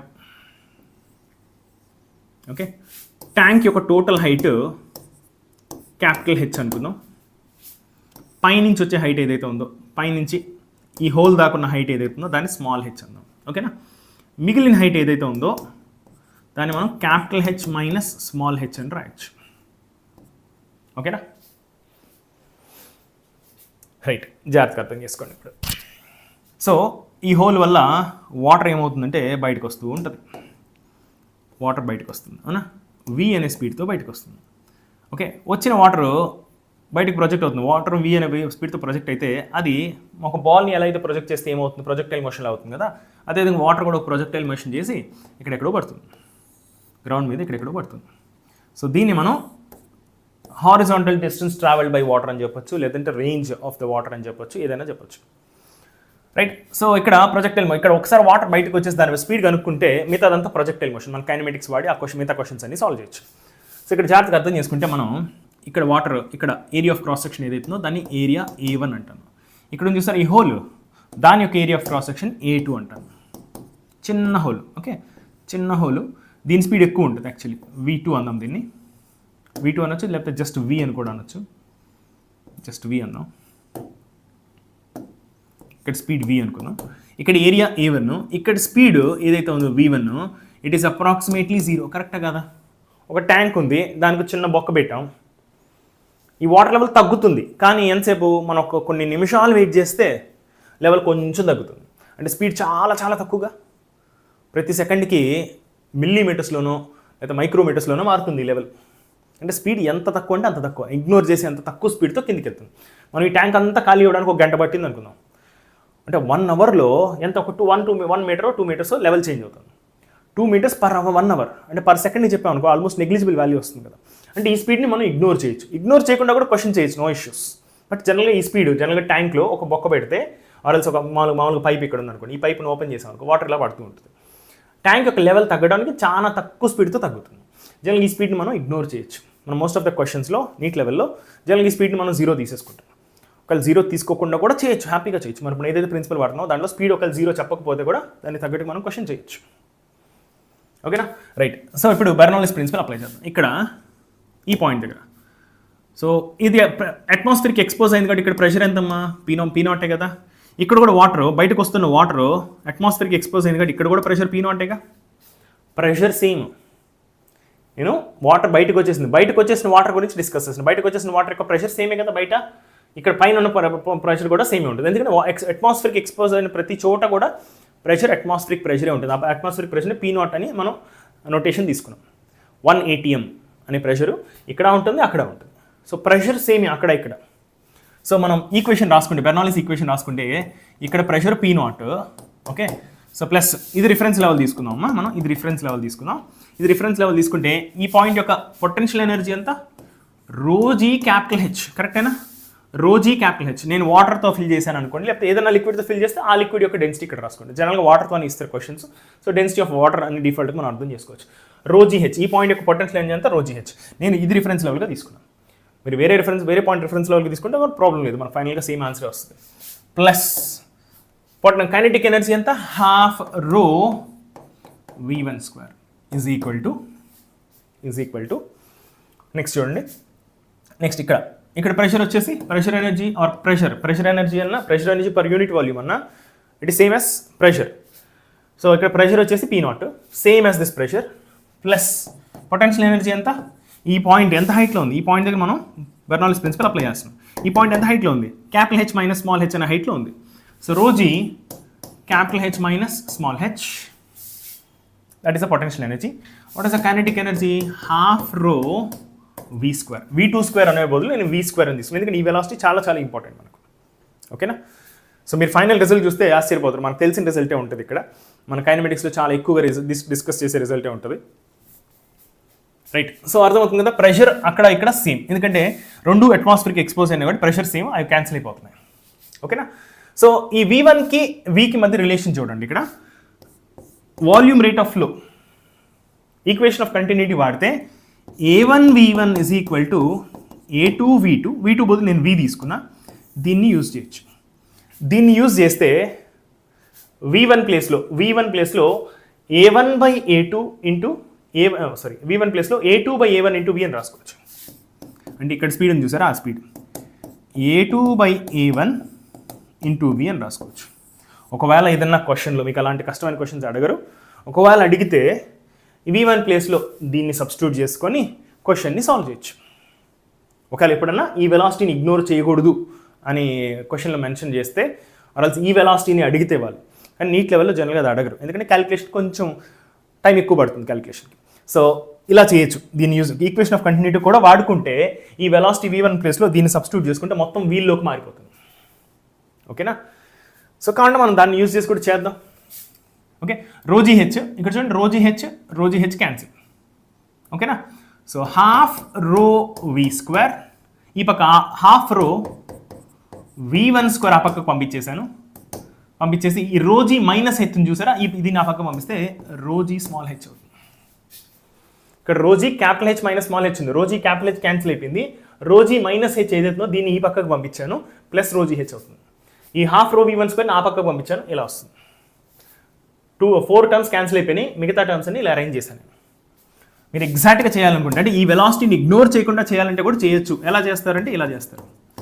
ఓకే, సో ఎలా చేస్తారంటే హాఫ్ రో V1 స్క్వేర్ ప్లేస్లో A2 square divided by A1 square into V square is equal to ρGH. చూడండి ఇక్కడ A2/A1 into V1 square, V1 ప్లేస్లో A2/A1 ఇంటూ V రాశాను. ఇప్పుడు రో అన్ని చోట్ల క్యాన్సిల్ చేసేయచ్చు మనం. ఓకే, V స్క్వేర్ని కామన్ తీస్తే 1 minus A2 square divided by A1 square is equal to ఈ 2 నా పక్కకు పంపిస్తున్నా 2GH అవుతుంది. So velocity of the liquid that is coming out is equal to under root of 2GH. ఈ square కదా, square నా పక్క పంపిస్తే రూట్ అవుతుంది, డివైడెడ్ బై ఈ టర్మ్ కూడా ఆ పక్క పంపిస్తే under root of 1 minus A2 square divided by A1 square అని రాసుకోవచ్చు. ఇది జనరల్ ఫార్ములా రాశాను నేను. కానీ ఇక్కడ వెలాసిటీని ఇగ్నోర్ చేసామనుకో, అంటే ఇదే ఫార్ములాని ఇఫ్ A2 అంటే ఈ area is much smaller than A1. జనరల్గా కరెక్టే కదా, ట్యాంక్ యొక్క ఏరియా చాలా పెద్దగా ఉంటుంది, మనం పెట్టే హోల్ యొక్క ఏరియా చాలా చిన్నది. దీంతో పోలిస్తే ఆల్మోస్ట్ 100 times 1000 times చిన్నగా ఉంటుంది, అవునా? So area of A2, this area is very small compared to A1. Then A2/A1 is approximately close to 0, very small value. ఇది ఆల్మోస్ట్ 100 times చిన్నది అనుకుందాం. A2/A1 ఏమవుతుంది, 0.01 లాంటి వాల్యూ. ఓకే, 0.01 లాంటి వాల్యూ అంటే అప్రాక్సిమేట్గా 0 లాంటిది అనుకోవచ్చు, చాలా చిన్న వాల్యూ. దాన్ని స్క్వేర్ చేశారనుకో ఇంకా చిన్నది అయిపోతుంది. అంటే ఈ వాల్యూని ఆల్మోస్ట్ ఇగ్నోర్ చేసి అంత చిన్నది అయిపోతుంది. 1లో నుంచి 0, ఇది 0.01 అనుకుందాం, హోల్ స్క్వేర్ చేస్తే 0.0001. 1లో నుంచి 0.001ని తీస్తే ఎంత, తీకపోతే ఎంత, తీసినా తీకపోయినా పెద్ద వాల్యూలో పెద్ద డిఫరెన్స్ ఏం రాదుగా. అంటే ఈ ఏరియా చాలా వాస్ట్ డిఫరెన్స్ కనుకుంటే 100 times ఆ రేంజ్లో కనుక డిఫరెన్స్ ఉంటే మనం ఈ టర్మ్ని ఇగ్నోర్ చేసేయచ్చు. 100 times డిఫరెన్స్ ఉంటే ఇక్కడ స్పీడ్తో పోలిస్తే ఇక్కడ 100 times తక్కువ స్పీడ్ ఉంటుంది, అంటే ఇగ్నోరబుల్ స్పీడ్ ఉంటుంది. ఓకేనా?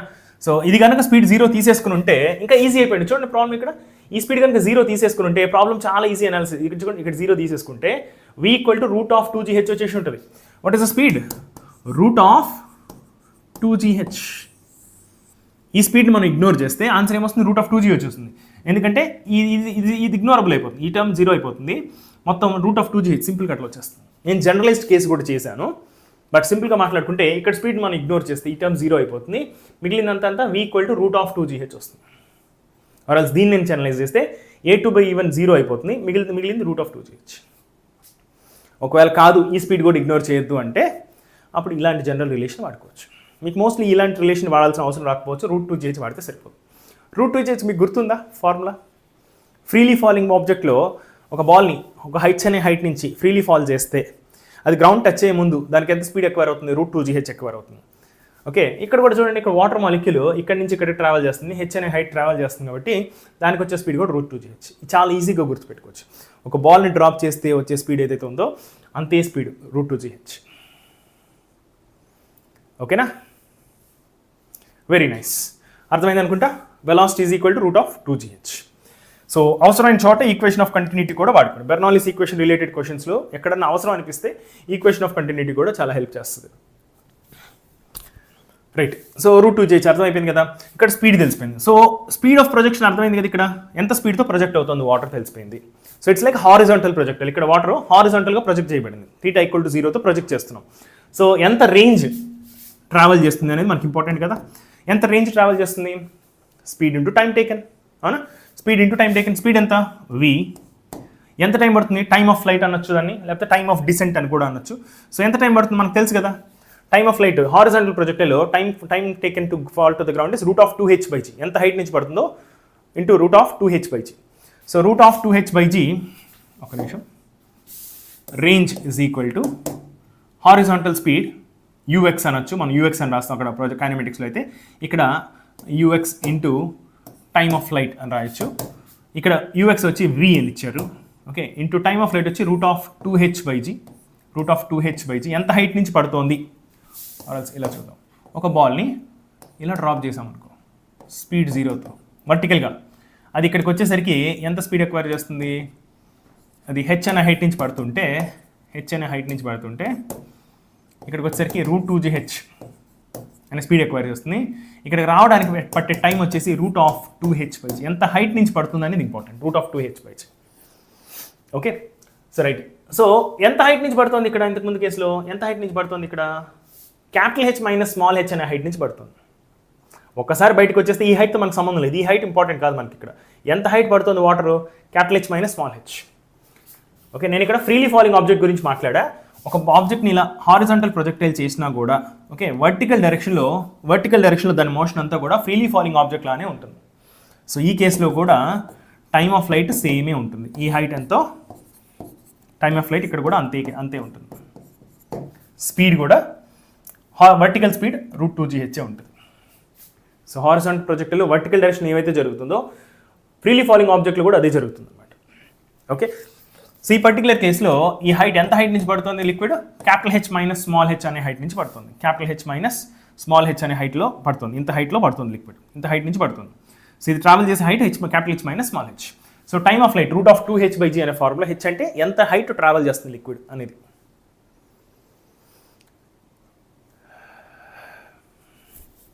Okay, right. So range is equal to velocity is how much? √2g small h. ఈ స్మాల్ h ఏంటి? వాటర్ యొక్క లెవెల్ ఎంత హైట్ ఉంది, మనం పెట్టిన హోల్ నుంచి ఎంత హైట్ ఉంది వాటర్, ఆ h. ఈ స్పీడ్ వచ్చేసి హోల్ పైన ఎంత హైట్ ఉంది వాటర్ అనేది డిసైడ్ చేస్తుంది. హోల్ పైన ఎంత హైట్ ఉందో ఆ హైట్ వాటర్ యొక్క స్పీడ్ని డిసైడ్ చేస్తుంది.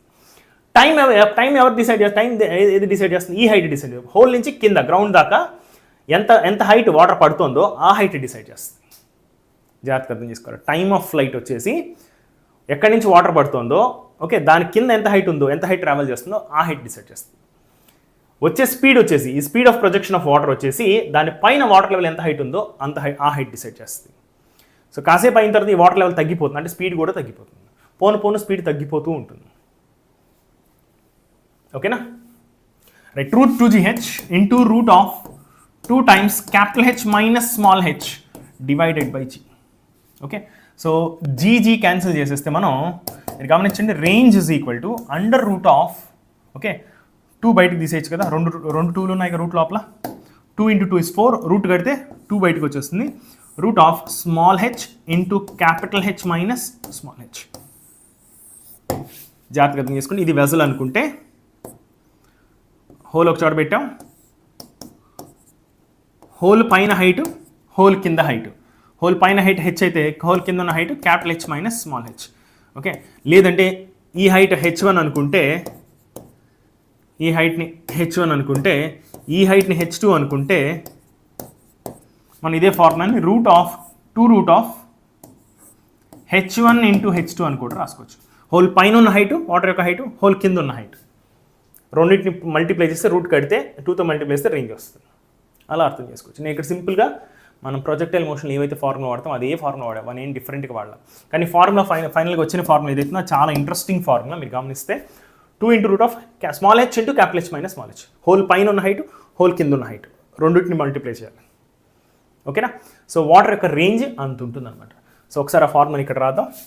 Range is equal to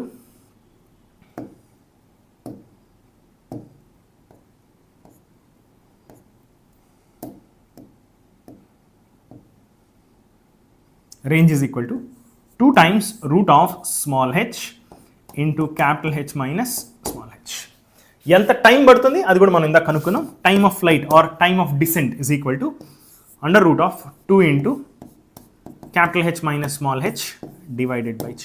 Velocity equal to root 2gh. These are the 3 important parameters. 1, 2, 3. ఈ మూడింటి మీద క్వశ్చన్స్ అడుగుతారు. Yes, speed is decided by the height above that hole. Okay, and time is decided by the height below the hole. Yes, correct.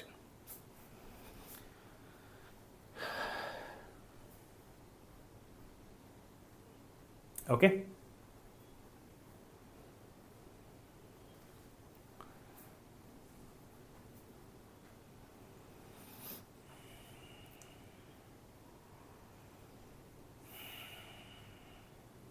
Okay, so personal mentorships అంతా time లేదమ్మా, అంత time లేదు.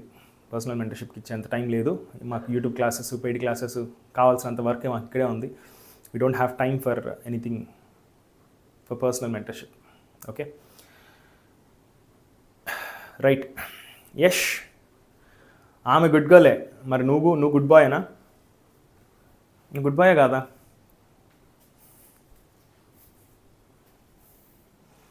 Okay, సరే. ఇక్కడ ఇంకొక interesting point కూడా ఉంది, discuss చేద్దాం. ఇంకొక ఇంట్రెస్టింగ్ పాయింట్ ఉంది ఇక్కడ, ఆ పాయింట్ కూడా డిస్కస్ చేస్తే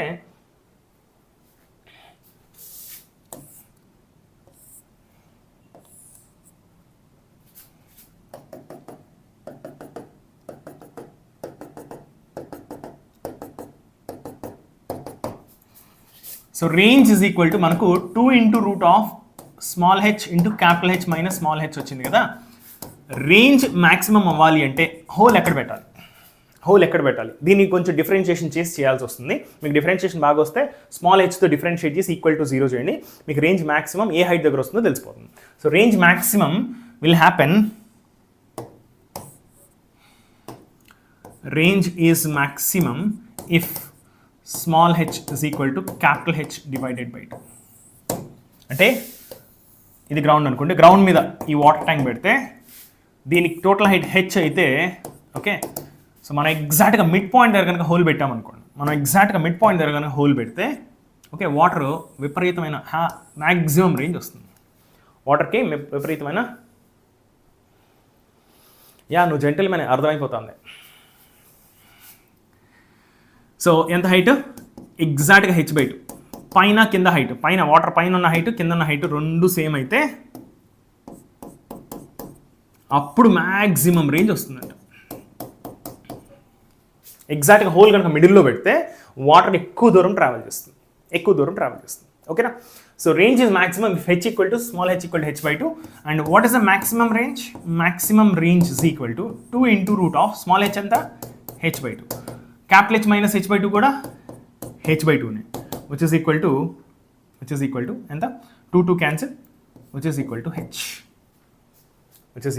అంటే టోటల్ హైట్ ఎంత అయితే ఉందో అంత రేంజ్ వస్తుందంట. ఓకేనా?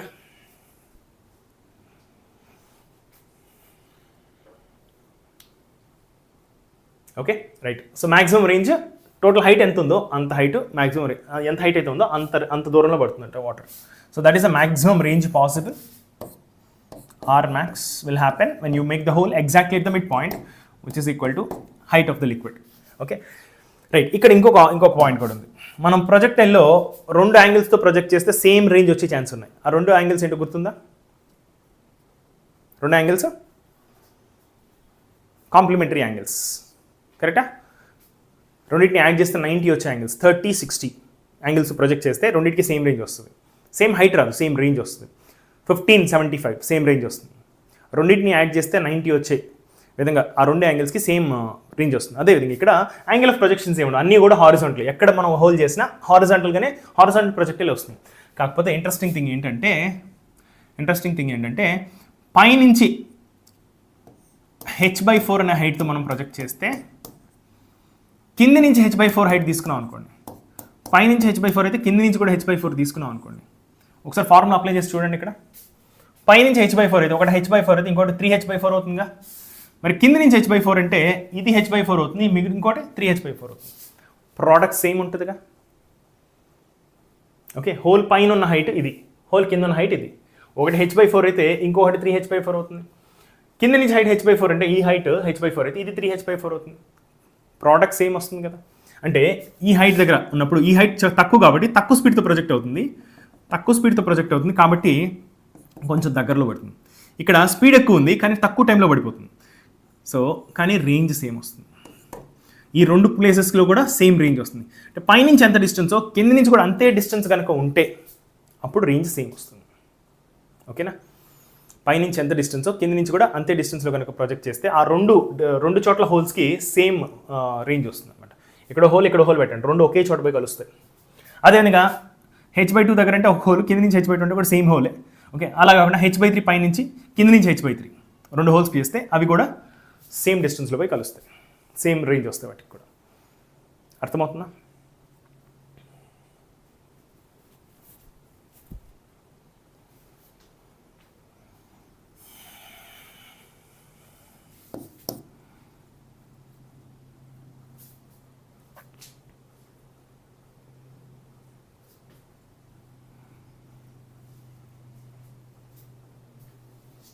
ఓకే, అర్థమైంది అనుకుంటా ఇక్కడ concept.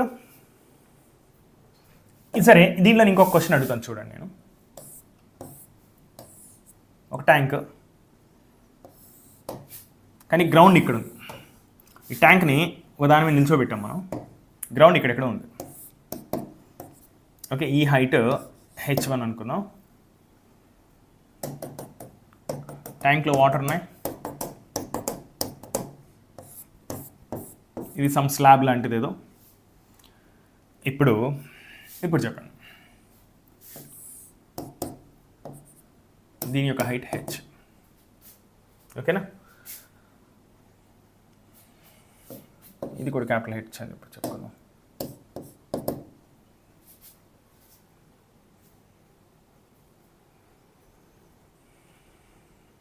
Okay, so first question వచ్చి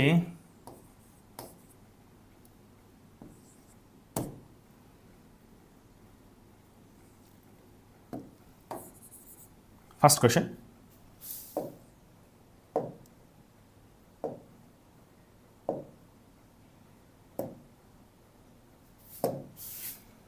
Find the range. If the hole is made here, find the range. చేయగలుగుతారా? ఇది చేస్తే మీరు ఇంకా సూపర్ అనమాట. ఇంకా మిమ్మల్ని స్టాప్ చేసే వాళ్ళు ఎవరు లేరు.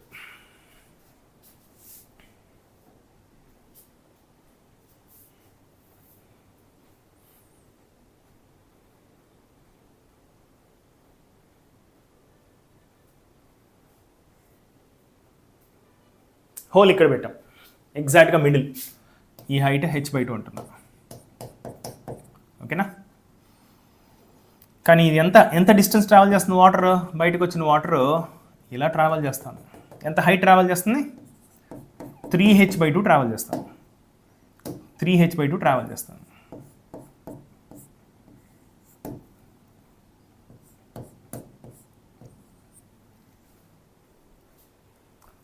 ట్రావెల్ చేస్తాను. ఓకేనా, సో ఇక్కడ హోల్ పెడితే మన గ్రౌండ్ జస్ట్ ఇక్కడ లేదు, గ్రౌండ్ ఇక్కడ ఉంది. Okay, so velocity of projection ఎంత చెప్తారు? చాలా సింపుల్ కదా. Velocity with which liquid is coming out ఎంత? √2g. ఎంత హైట్? లిక్విడ్ పైన ఉన్న హైట్. లిక్విడ్ పైన వాటర్ ఎంత హైట్లో ఉంది ఆ హైట్ పెట్టాలి. చాలా చాలా సింపుల్. అదేవిధంగా టైమ్ ఆఫ్ ఫ్లైట్ ఎంత? Time taken is equal to √2 times height below the water divided by g. Height below the water divided by g. Water ఎంత హైట్ ట్రావెల్ చేస్తుంది? సో ఇక్కడ గ్రౌండ్ ఇక్కడ లేదు, ఇక్కడ దాకా ఉంది. ఇక్కడ గ్రౌండ్ ఉంది. గ్రౌండ్ మీద ఇంత హైట్ ట్రావెల్ చేస్తుంది వాటర్. వాటర్ ఎంత హైట్ ట్రావెల్ చేస్తుందో ఆ హైట్ మనం √2h/g ఫార్ములాలో time taken is equal to √2h/g time of descent అని చెప్పొచ్చు. రూట్ ఆఫ్ 2h/gలో హెచ్ అంటే ఏంటి, ఎంత హైట్ ట్రావెల్ చేస్తున్నది, అంటే వాటర్ కింద ఎంత హైట్ ట్రావెల్ చేస్తుంది. సో వాటర్ హోల్కి కింద ఎంత హైట్ ఉంది, సో ఎంత హైట్ ఉంది, రూట్ ఆఫ్ ఇచ్చిన ఇన్ఫర్మేషన్ బట్టి 3h/2 ఉంది. సో 3h/2 ఉంది. So 2 cancel. ఇది వచ్చేసి రూట్ ఆఫ్ GH, ఇదెంత route of 3h/g. So range is equal to, ఇది రేంజ్ ఈజ్ ఈక్వల్ టు చాలా సింపుల్, ఈ velocity into time of light, that's all. ఈ రెండింటి మల్టిపుల్ చేస్తే చాలు. వెలాసిటీ ఎంత వెలాసిటీతో బయటకు వస్తుంది water, root GH. Okay, so which is into root of 3h/g, GG cancel, root 3 times of h. ఓకేనా, రైట్. నెక్స్ట్ క్వశ్చన్ చూడండి.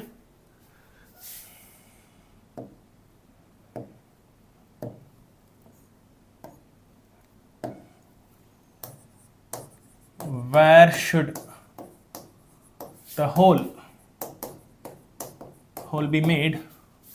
Where should the hole be made for range to be maximum? For range to be maximum. Idea same. ఇంతకుముందు discuss చేసినట్టుగానే ఉంటుంది idea. Idea ఏంటి, హోల్కి పైన distance కింద distance same అయితే అప్పుడు range maximum అవుతుంది, అవునా. సో హోల్కి పైన డిస్టెన్స్ కింద డిస్టెన్స్ మ్యాక్సిమం అవ్వాలంటే టోటల్ హైట్ ట్యాంక్ నుంచి గ్రౌండ్ దాకా హైట్ తీసుకోండి. ట్యాంక్ నుంచి గ్రౌండ్ దాకా హైట్లో మిడ్ పాయింట్ ఎక్కడైతే వస్తుందో అక్కడ. సో ట్యాంక్ నుంచి కింద దాకా 2h, మిడ్ పాయింట్ అంటే హెచ్ దగ్గర, కింద నుంచి హెచ్ పై నుంచి హెచ్, అంటే బాటమ్ మోస్ట్ పాయింట్ దగ్గర మనం చేస్తే హోల్ అప్పుడు రేంజ్ మ్యాక్సిమం వస్తుంది. So that range is equal to velocity ఎంతతో బయటకు వస్తుంది, velocity is equal to root of 2g, ఎంత హైట్ ఇది, హెచ్ హైట్, పైన హైట్ వాడుతున్నాం. So time of light is equal to under root of 2 times కింద height ఎంత, h divided by g. So root of 2gh, velocity into time, root of 2h/g, which is equal to gg cancel, which is 2h. Maximum range రావాలంటే ఇక్కడ కాదు hold చేయాల్సింది, ఇక్కడ hold చేయాలి, ఎందుకంటే ground ఇక్కడ లేదు, ఇక్కడ ఉంది. సో ఇట్లా క్వశ్చన్ మార్చినప్పుడు ఇదే కామన్, ఇప్పుడు ఏ విధంగా అయితే చేసామో అదేవిధంగా కొంచెం డేటా మార్చిన అదేవిధంగా క్వశ్చన్స్ని సాల్వ్ చేయొచ్చు.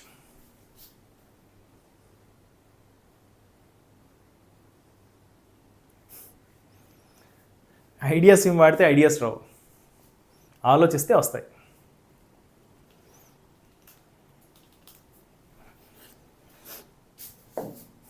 ఐడియాస్ ఏం వాడితే సిగ్నల్ కూడా రాదు సరిగా. ఐడియాస్ అన్ని నుంచి వస్తాయి. ఓకే, అప్లికేషన్స్ ఆఫ్ బెర్నౌల్లిస్ థియరమ్ మనం ఆల్రెడీ డిస్కస్ చేసాం. Okay right. సో చూడండి ఇక్కడ, సో మనం ఇప్పుడు ఏదైతే డిస్కస్ చేసామో దీన్నే మనం టారిసెల్లిస్ థియరమ్ అంటాం అనమాట. దీన్ని మనం టారిసెల్లిస్ థియరమ్ అంటాం.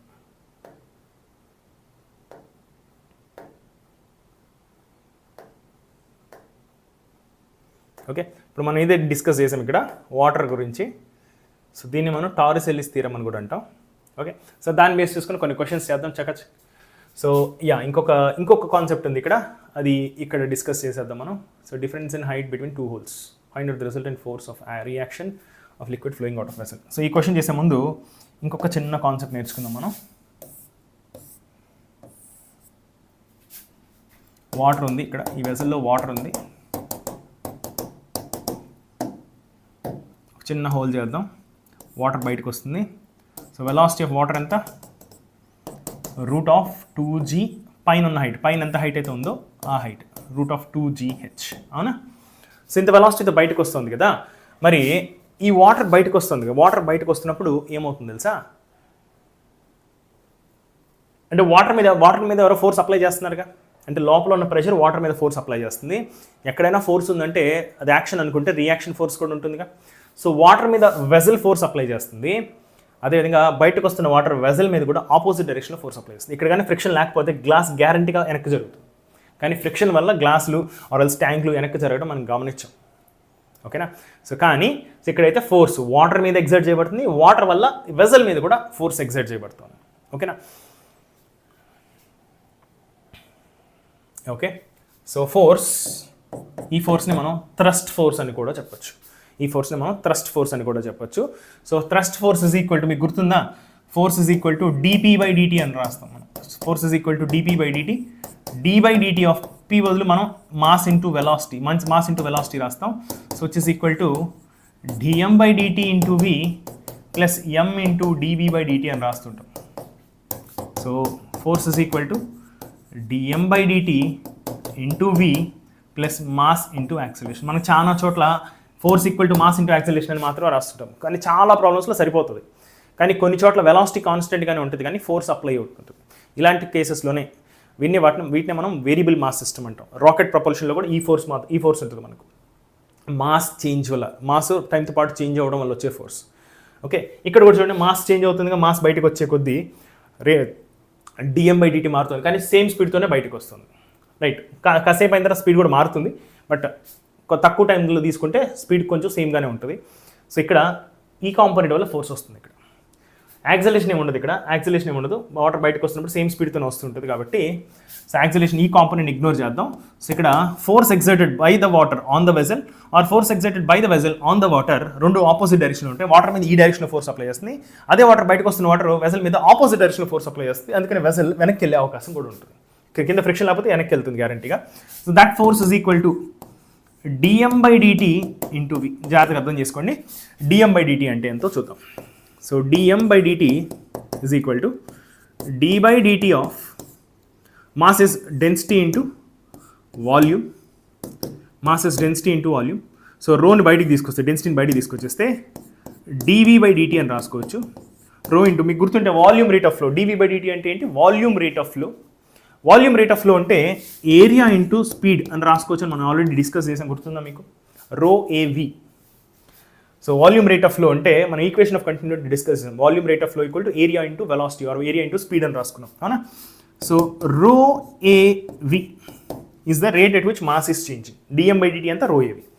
So this is equal to dm by dt వచ్చేసి rho AV into v. So what is the force applied? It is రో ఏ v square. That is the force. That is the force exerted on the water by the vessel. That is the force exerted by the water on the vessel in the backward direction. Vessel మీద force ఇలా ఉంది, vessel మీద force ఇలా ఉంది. Water మీద force ఆబ్వియస్గా ఇలా ఉంది కాబట్టి ఇది బయటకు వచ్చింది. ఓకే, వాటర్ యొక్క మొమెంటం, లోపల వాటర్ మొమెంటం జీరో ఉంది. సడన్గా మొమెంటం చేంజ్ అయింది. మొమెంటం చేంజ్ అయింది అంటే డెఫినెట్గా మొమెంటం చేంజ్ అయిందంటే ఫోర్స్ ఉన్నట్టేగా. ఆ ఫోర్స్ ఎంత అంటే చాలా సింపుల్, రో ఏ వి స్క్వేర్. ఇంకా నుంచి ఈ ఫార్ములా గుర్తుపెట్టుకోవచ్చు మీరు. ఫోర్స్ ఎప్పుడన్నా లిక్విడ్ బయటకు వస్తుందంటే దానివల్ల ఎగ్జర్ట్ అయ్యే ఫోర్స్ ఎంత? రో ఏ V square.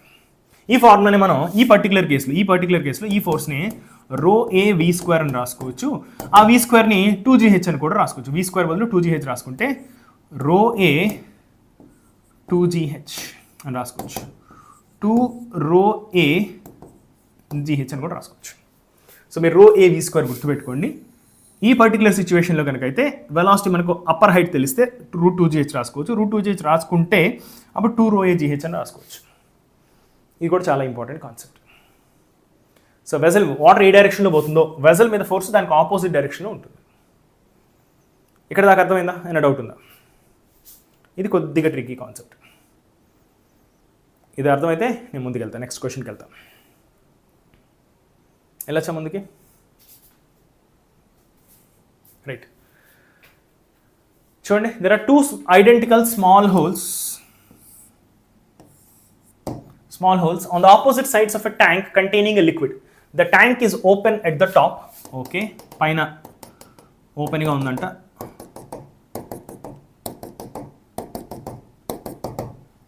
Okay, difference in heights between two holes is h. రెండు హోల్స్ పెట్టారంట వాళ్ళు. ఈ పక్క ఒక హోల్, ఈ పక్క ఒక హోల్. ఈ రెండు హైట్స్ మధ్య డిఫరెన్స్ ఉంది చూసారా? ఈ డిఫరెన్స్ వచ్చి h అని చెప్పారు. మిగతా హైట్స్ ఎంతో చెప్పలేం మనకు, మిగతా హైట్స్ ఎంతో చెప్పలేదు. వాళ్ళు ఇచ్చిన ఇన్ఫర్మేషన్ అయితే ఇది.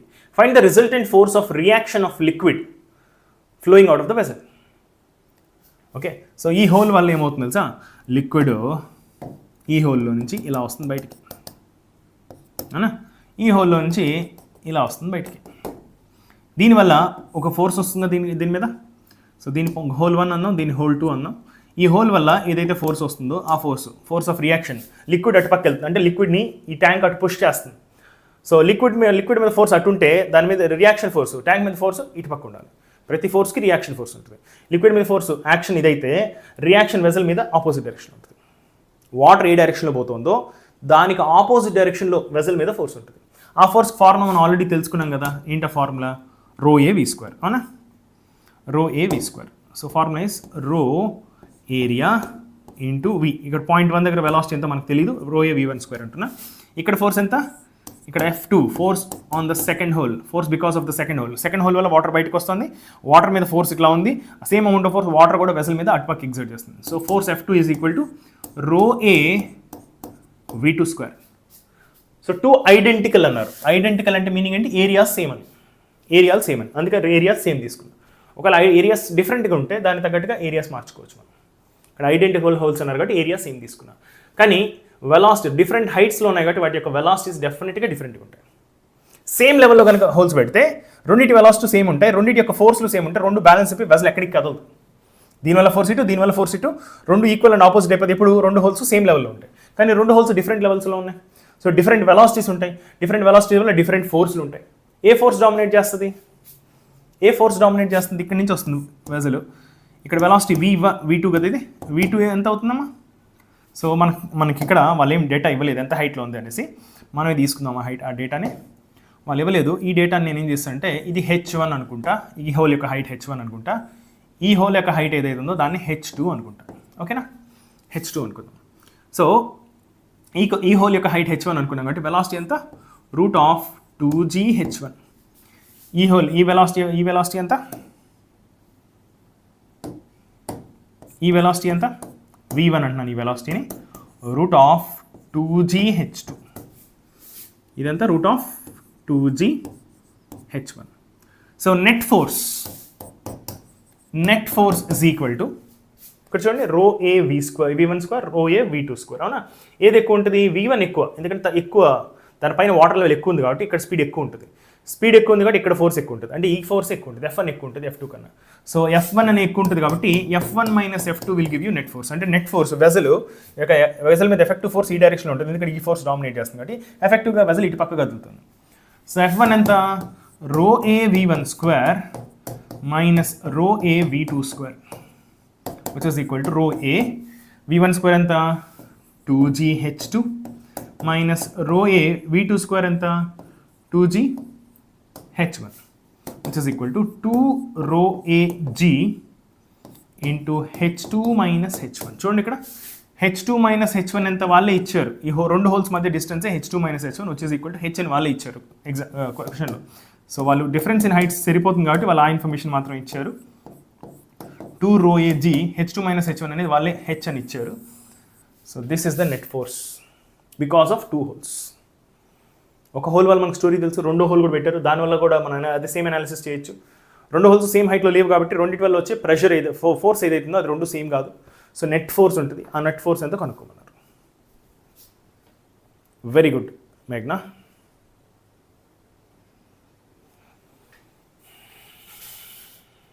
ఓకేనా? నెక్స్ట్ చూడండి. Cylindrical tank in radius 1 meter in radius rests on a platform 10 meters high. Initially, the tank is filled with water to a height of 10 meters. A small plug whose area is 10 power minus 4. Okay, this is 10 power minus 4. This is 10 power minus 4 meter square. Is removed from an orifice. Orifice అంటే hole అన్నమాట. Orifice అంటే just a small hole.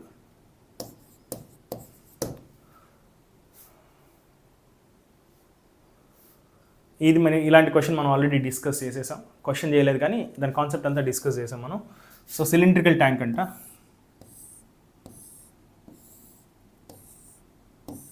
Okay, cylindrical tank దాని యొక్క radius అయితే 1 meter అని ఇచ్చారు వాళ్ళు.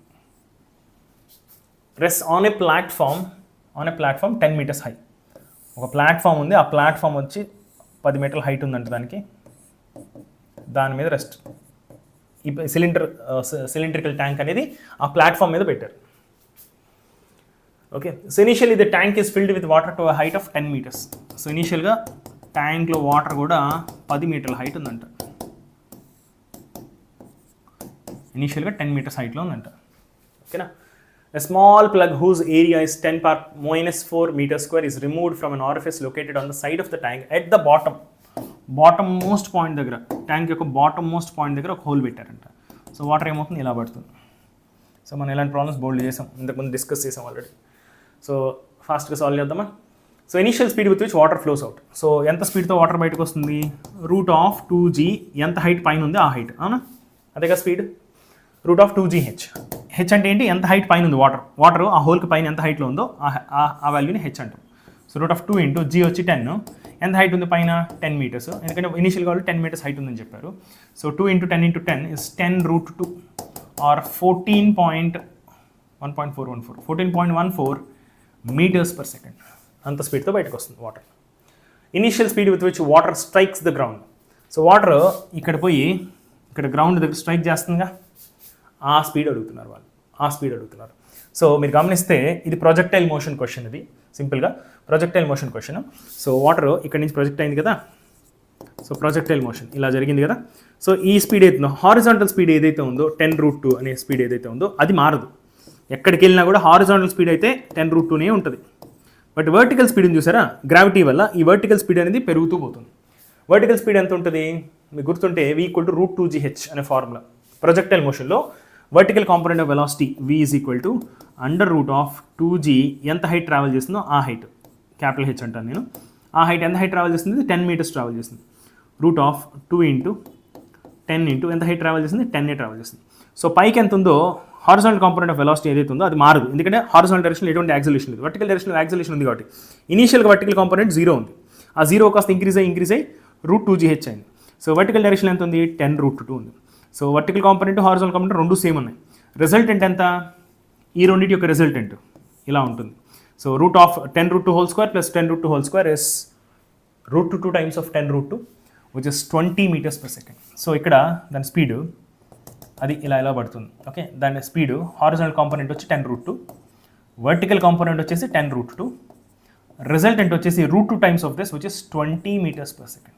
అంటే గ్రౌండ్ రీచ్ అయ్యే ముందు, గ్రౌండ్కి తగిలేటప్పుడు దాని speed 20 meters per second. Starting 10√2తో స్టార్ట్ అయింది, కానీ వర్టికల్ గ్రావిటీ వల్ల స్పీడ్ ఇంక్రీజ్ అవుతూ పోయి 20 meters per second అవుతుంది.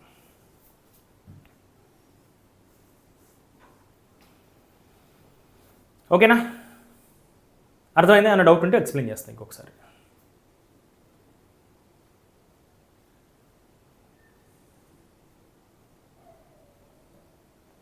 ఇక్కడ నేను ఏరియాలను కూడా కన్సిడర్ చేసుకోవాలి. ఓకే, ఇక్కడ నేను √2gh వాడా డైరెక్ట్గా. యాక్చువల్ ఫార్ములా అయితే మీకు గుర్తుంటే, యాక్చువల్ ఫార్ములా అయితే వెలాసిటీకి √2gh ఏరియాస్ కనుక ఇస్తే divided by √1 - a2² divided by a1². a2 అంటే ఆరిఫిస్ యొక్క ఏరియా, a1 అంటే ట్యాంక్ యొక్క ఏరియా. a2 వచ్చి ఇక్కడ 10⁻⁻⁴, ఇది వచ్చి 10. ఓకే, మొత్తం డివైడ్ చేస్తే 10⁻−10 వస్తుంది. అంటే ఎంత ఇగ్నోర్ చేయొచ్చు చూడండి, ఎంత చిన్న వాల్యూను. దాన్ని అసలు మనం కన్సిడర్ చేయాల్సిన అవసరమే లేదు. అన్లెస్ ఈ ఏరియాస్ దగ్గరగా ఉంటేనే మనం దీన్ని వాడుకోవాల్సి వస్తుంది. ఈ ఏరియాస్ ఒక 2 times 3 times ఆ రేంజ్లో ఉంటేనే మనం వాడుకోవాలి. 10 times 20 times 100 times డిఫరెన్స్ కనుకుంటే మనం ఏరియా ఈ ఫార్ములా ఈ పార్ట్ని ఇగ్నోర్ చేసి ఓన్లీ √2gh తీసుకోవచ్చు ఇక్కడ. ఓకేనా, రైట్. సో అది క్వశ్చన్. అప్లికేషన్ ఆఫ్ బెర్నౌల్లిస్ థియరం మనం ఆల్రెడీ డిస్కస్ చేసాం. ఓకేనా, నెక్స్ట్ వచ్చేసి will discuss about viscosity. Next concept is viscosity. We will start after the break. So we'll meet after 15 minutes.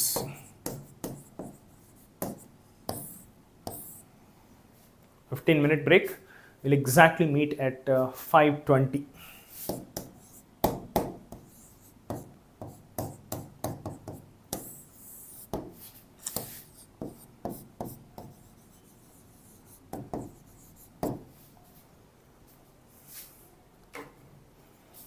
ఓకేనా, మీకు బ్రేక్ వద్దు, నాకు కావాలి break.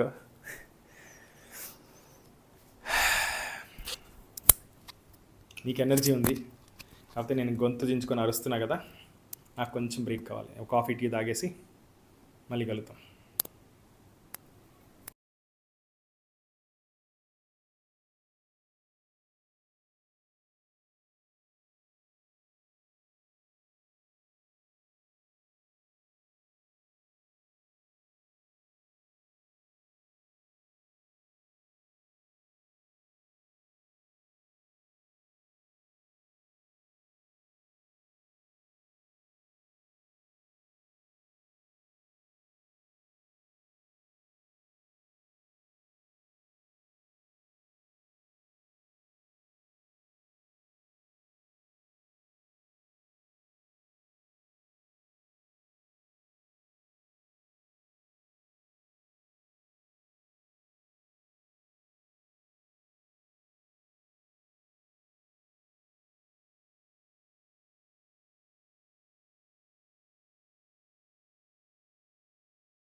Okay, let's start.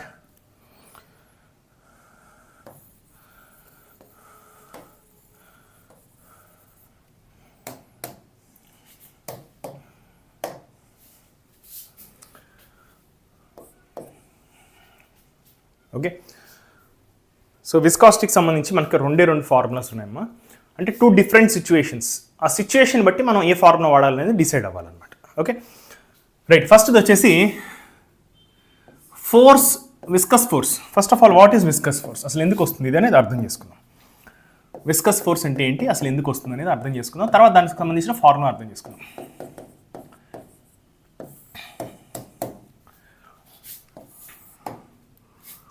Suppose ఇది రివర్ బెడ్ అనుకుందాం. రివర్ బెడ్ అనుకోవచ్చు, లేదంటే మన గ్రౌండ్ మీద ఆరల్స్ మన ఇంట్లో నేల మీద వాటర్ కొంచెం వాటర్ పోసామనుకుందాం.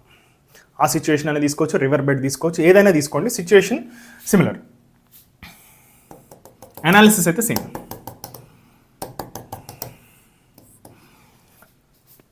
ఓకే, చిన్న రివర్ ఫ్లో జరుగుతుంది. ఓకే, రివర్ ఫ్లో తీసుకోవచ్చు.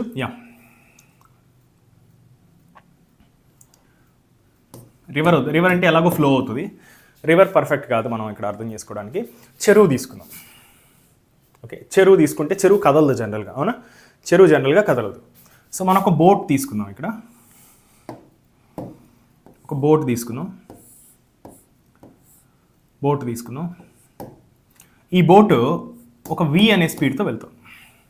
ఓకేనా, బోట్ V అనే స్పీడ్తో వెళ్తుంటే బోట్తో కాంటాక్ట్లో ఉన్న వాటర్ మాలిక్యూల్స్ ఉన్నాయి చూసారా, ఆ వాటర్ మాలిక్యూల్స్ బోట్కి ఏవైతే టచ్లో ఉన్నాయి, బోట్కి అతుక్కొని ఉంటాయి కొన్ని, ఆ వాటర్ మాలిక్యూల్స్ అన్నీ కూడా బోట్ ఎంత స్పీడ్తో వెళ్తే అంతే స్పీడ్తో అవి కూడా వెళ్ళాలిగా, అవునా?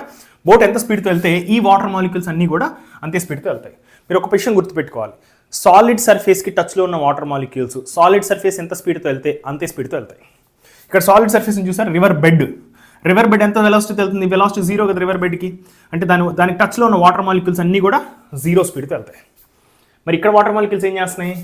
ఇవి V స్పీడ్తో వెళ్తున్నాయి. ఇక్కడ ఉన్న వాటర్ మాలిక్యూల్స్ అన్నీ కూడా V స్పీడ్తో వెళ్తున్నాయి. మరి కింద వాటర్ మాలిక్యూల్స్ పరిస్థితి ఏంటి? కింద లేయర్ ఆఫ్ వాటర్ మాలిక్యూల్స్ ఏవైతే ఉన్నాయో, ఓకే, వాటి కింద ఇంకొక లేయర్ ఆఫ్ వాటర్ మాలిక్యూల్స్ ఉన్నాయి. వాటి కింద ఇంకొక లేయరు. వీటి మధ్య అట్రాక్టివ్ ఫోర్సెస్ ఉంటాయి కదా. వీటి మధ్య అట్రాక్టివ్ ఫోర్సెస్ ఉండటం వల్ల ఏమవుతుంది అర్థం చేసుకుందాం.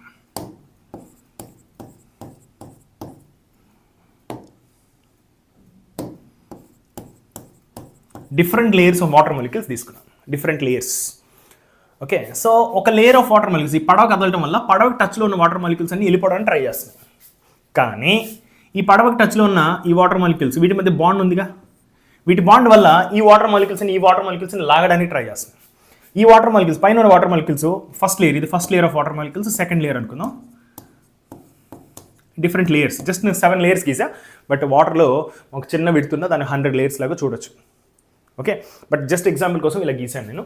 First layer of water molecules బోట్కి టచ్లో ఉన్నవి, బోట్ ఎంత స్పీడ్తో వెళ్తే అంతే స్పీడ్తో పోతాయి. సో వాటర్ మాలిక్యూల్స్ వెళ్ళిపోతున్నప్పుడు ఏం చేస్తాయి? వీటి మధ్య అట్రాక్టివ్ ఫోర్సెస్ ఉంటాయి కదా. వాటర్ మాలిక్యూల్ మధ్య కొంత బాండ్ ఉంటుందిగా, అట్రాక్టివ్ ఫోర్స్ ఉంటుందిగా. ఆ అట్రాక్టివ్ ఫోర్స్ వల్ల ఈ వాటర్ మాలిక్యూల్స్ వీటిని లాగుతున్నాయి. ఇవి వీటిని ఎంత ఫోర్స్తో ఇటు పక్క లాగుతున్నాయో ఇవి వాటిని వెనక్కి కూడా అంతే ఫోర్స్తో లాగుతున్నాయిగా. ఓకే, సో ఏమవుతున్నాయంటే ఈ వాటర్ మాలిక్యూల్స్ వీటిని స్పీడప్ చేస్తున్నాయి. ఈ వాటర్ మాలిక్యూల్స్ వాటిని ఏం చేస్తున్నాయి? వెనక్కి లాగుతున్నాయి. అంటే వీటిని స్లో డౌన్ చేస్తున్నాయి. ఈ వాటర్ మాలిక్యూల్స్ని స్లో డౌన్ చేస్తున్నాయి అంటే పడవని కూడా స్లో డౌన్ చేయడానికి ట్రై చేస్తున్నట్టేగా. సో ఈ వాటర్ మాలిక్యూల్స్ లేయర్కి మధ్య అట్రాక్టివ్ ఫోర్స్ వల్ల ఏదైతే అపోజిషన్ వస్తుందో ఫ్లోకి, ఈ వాటర్ మాలిక్యూల్స్ పడవతో పాటు ఎస్కేప్ అవ్వడానికి ట్రై చేస్తున్నాయి. కానీ కింద ఉన్న వాటర్ మాలిక్యూల్స్ వాటిని వెనక్కి లాగుతున్నాయి. కానీ ఈ మాలిక్యూల్స్ వీటిని లాగడం వల్ల ఇవి ముందుకు వెళ్ళడానికి ట్రై చేస్తున్నాయి. ఈ లేయర్ ఆఫ్ మాలిక్యూల్స్ వీటిని స్పీడప్ చేయడానికి ట్రై చేస్తున్నాయి. ఇవేమో వాటిని స్లో డౌన్ చేయడానికి ట్రై చేస్తున్నాయి. ఇవి వెళ్ళిపోతున్న కొద్దీ ఇవి ఎక్కువ స్పీడ్తో వెళ్తున్నాయి. నెక్స్ట్ లేయర్ ఏం చేస్తుంది? కొంచెం తక్కువ స్పీడ్తో వెళ్తున్నాయి. నెక్స్ట్ లేయర్ ఏం చేస్తుంది? వీటి మధ్య బాండ్స్ వల్ల ఇవి వెళ్ళిపోవడానికి ట్రై చేస్తున్నాయి, ఇవి ఆపడానికి ట్రై చేస్తున్నాయి. ఇవి వెనక్కి లాగుతున్నాయి, ఇవి ముందుకు లాగుతున్నాయి. సో ఇవి కూడా కొంచెం ముందుకు వెళ్తుంటాయి. అదేవిధంగా నెక్స్ట్ లేయర్ కూడా ఇంకొంచెం తక్కువ స్పీడ్కి వెళ్తుంది. నెక్స్ట్ లేయర్ ఇంకొంచెం తక్కువ స్పీడ్కి వెళ్తుంది. నెక్స్ట్ లేయర్ ఇంకొంచెం తక్కువ స్పీడ్. లాస్ట్ లేయర్ వచ్చి 0 స్పీడ్తో వెళ్తుంది. సో లేయర్కి స్పీడ్ చూసారా మీరు గమనిస్తే తగ్గుతూ వస్తుంది. ఈ లేయర్కి మధ్య అట్రాక్టివ్ ఫోర్స్ వల్ల ఏదైతే అపోజిషన్ వస్తుందో ఫ్లోకి, ఒక లేయర్ నుంచి ఇంకొక లేయర్ ఏదైతే అపోజిషన్ అప్లై చేస్తుందో because of attractive forces between layers of water molecules, ఈ ఫోర్స్ని మనం విస్కస్ ఫోర్స్ అంటాం. ఈ అపోజిషన్ ఎప్పుడు వస్తుంది? ఈ వాటర్ ఇంకొక లేయర్ ఆఫ్ వాటర్ కదలడానికి ట్రై చేసినప్పుడే వస్తుంది. ఒక లేయర్ ఆఫ్ వాటర్ కదలని ట్రై చేయలేదు అనుకోండి, అసలు రాదు ఇది.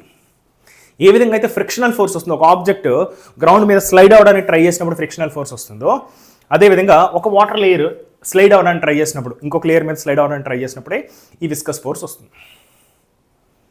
అర్థమవుతుందా? So it is something similar to ఈ విస్కస్ ఫోర్స్ అనేది కైండ్ ఆఫ్ ఫ్రిక్షనల్ ఫోర్స్ లాంటిది, ఫ్లూయిడ్ ఫ్రిక్షనల్ ఫోర్స్ లాంటిది అనమాట. ఫ్లూయిడ్లో వచ్చే ఫ్రిక్షన్ అంటే గ్యాసెస్లో అవ్వచ్చు, లిక్విడ్లో అవ్వచ్చు, వచ్చే ఫ్రిక్షనల్ ఫోర్స్ ఏదైతే ఉందో దాన్ని మనం విస్కస్ ఫోర్స్ అంటాం. ఓకే, మనం వాటర్లో నడవడానికి ట్రై చేసామనుకో, అసలు ఫాస్ట్గా నడవలేము, ఎందుకంటే విస్కస్ ఫోర్స్ అంత ఎక్కువగా ఉంటుంది వాటర్లో. మనం కదులుతుంటే మనకు టచ్లో ఉన్న వాటర్ మాలిక్యూల్స్ కదులుతాయి గ్యారంటీగా, వాటికి టచ్లో ఉన్న వాటర్ మాలిక్యూల్స్ దాన్ని అపోజ్ చేస్తుంటాయి, వాటికి టచ్లో ఉన్న వాటర్ మాలిక్యూల్స్ కూడా అపోజ్ చేస్తుంటాయి. ఎన్ని లేటెస్ట్ వాటర్ మాలిక్యూల్స్ని అవన్నీ కూడా అపోజ్ చేయడానికి ట్రై చేస్తుంటాయి. అందుకే మనం చాలా స్లోగా కదలగలుగుతాం వాటర్లో. మనం ఎంత ట్రై చేసినా ఎక్కువ స్పీడ్గా పరిగెత్తడం, కానీ స్విమ్మింగ్ పూల్లో ట్రై చేయండి పరిగెత్తడానికి, ఎక్కువ స్పీడ్గా పరిగెత్తలేము మనం. సో అదే ఎయిర్లో పరిగెత్తగలుగుతున్నాం బాగా. ఎయిర్లోనూ ఫ్రిక్షన్ ఉంది, విస్కస్ ఫోర్స్ ఉంది, వాటర్లో కూడా విస్కస్ ఫోర్స్ ఉంది. మీరు గమనిస్తే ఏంటి తేడా అంటే ఎయిర్ యొక్క డెన్సిటీ చాలా చాలా తక్కువ, దానివల్ల విస్కాసిటీ ఆఫ్ ఎయిర్ కూడా చాలా చాలా తక్కువ. అదే లిక్విడ్లో, ఎనీ లిక్విడ్ కనుక తీసుకుంటే లిక్విడ్కి విస్కాసిటీ మారిపోతుంది. ఓకే, ఎందుకంటే డెన్సిటీ మారిపోతే విస్కాసిటీ కూడా జనరల్గా మారుతుంది. సో లిక్విడ్లో మనం పరిగెత్తినప్పుడు దాని యొక్క విస్కాసిటీ విపరీతంగా ఎక్కువ కాబట్టి మనం పరిగెత్తడం చాలా కష్టం అవుతుంది వాటర్లో. అది గాల్లో పరిగెత్తడం చాలా ఈజీ. గాల్లో అంటే మరి గాల్లో కాదు, గ్రౌండ్ మీద. మన గ్రౌండ్ మీద పరిగెత్తినప్పుడు గ్రౌండ్ ఫ్రిక్షన్ ఉంది, అదేవిధంగా ఎయిర్ ఫ్రిక్షన్ కూడా ఉంది. ఎయిర్ డ్రాగ్ అంటాం, ఎయిర్ ఫ్రిక్షన్ అంటాం, దాన్ని విస్కస్ ఫోర్స్ అని కూడా అనొచ్చు. ఓకేనా? అర్థమవుతుందండి అందరికీ? విస్కస్ ఫోర్స్ అంటే అర్థమైందా? ఏ లేయర్ ఆఫ్ వాటర్ మాలిక్యూల్స్ అయితే ఒక సాలిడ్కి టచ్లో ఉంటాయో ఆ లేయర్ ఆఫ్ వాటర్ మాలిక్యూల్స్ ఆ సాలిడ్ యొక్క స్పీడ్తో వెళ్ళడానికి ట్రై చేస్తాయి. ఇక్కడ గ్రౌండ్స్, ఇది బ్రెడ్, ఇది bed, river bed zero velocity కాబట్టి దీనికి టచ్లో ఉన్న లేయర్ కూడా జీరోతో వెళ్తున్నాయి. ఈ పైన లేయర్ ఏమో వీతో వెళ్ళడానికి ట్రై చేస్తుంది, ఈ కింద లేయర్ ఏమో జీరోతోనే వెళ్ళాలి. సో వెలాసిటీ ఈ హైయెస్ట్ లేయర్ దగ్గర వి ఉండి లోయెస్ట్ లేయర్ దగ్గర గ్యారంటీగా జీరో అవ్వాలి. సో ఈ వెలాసిటీ ఇక్కడి నుంచి ఇక్కడికి వి నుంచి జీరోకి మారిపోవాలి. ఇలా మారిపోవాలంటే వెలాసిటీ ఈ విడ్త్ ఎక్కువ కనుకుంటే, వెలాసిటీ స్లోగా మారుతుంది. అదే ఈ విడ్త్ తక్కువ కనుకుంది అనుకో, తక్కువ లేయర్స్ ఉంటాయి, స్పీడ్ ఫాస్ట్గా మారాలి. సో ఎంత రేట్తో స్పీడ్ మారుతుందో డిస్టెన్స్తో అని చెప్పేదాన్ని మనం వెలాసిటీ గ్రేడియంట్ అంటాం. Velocity gradient. ఈ వెలాసిటీ గ్రేడియంట్ అనేది చాలా చాలా ఇంపార్టెంట్ పారామీటర్ విస్కస్ ఫోర్స్లో. వెలాసిటీ గ్రేడియంట్ అంటే దాని డెఫినేషన్ వచ్చి dv/dx అనొచ్చు. ఎగ్జాక్ట్గా మాట్లాడాలంటే దాన్ని యావరేజ్ వెలాసిటీ గ్రేడియంట్ అని అడిగితే,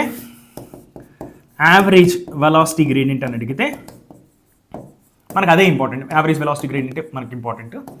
మనం dv బదులు ΔV/Δx అని రాస్తాం.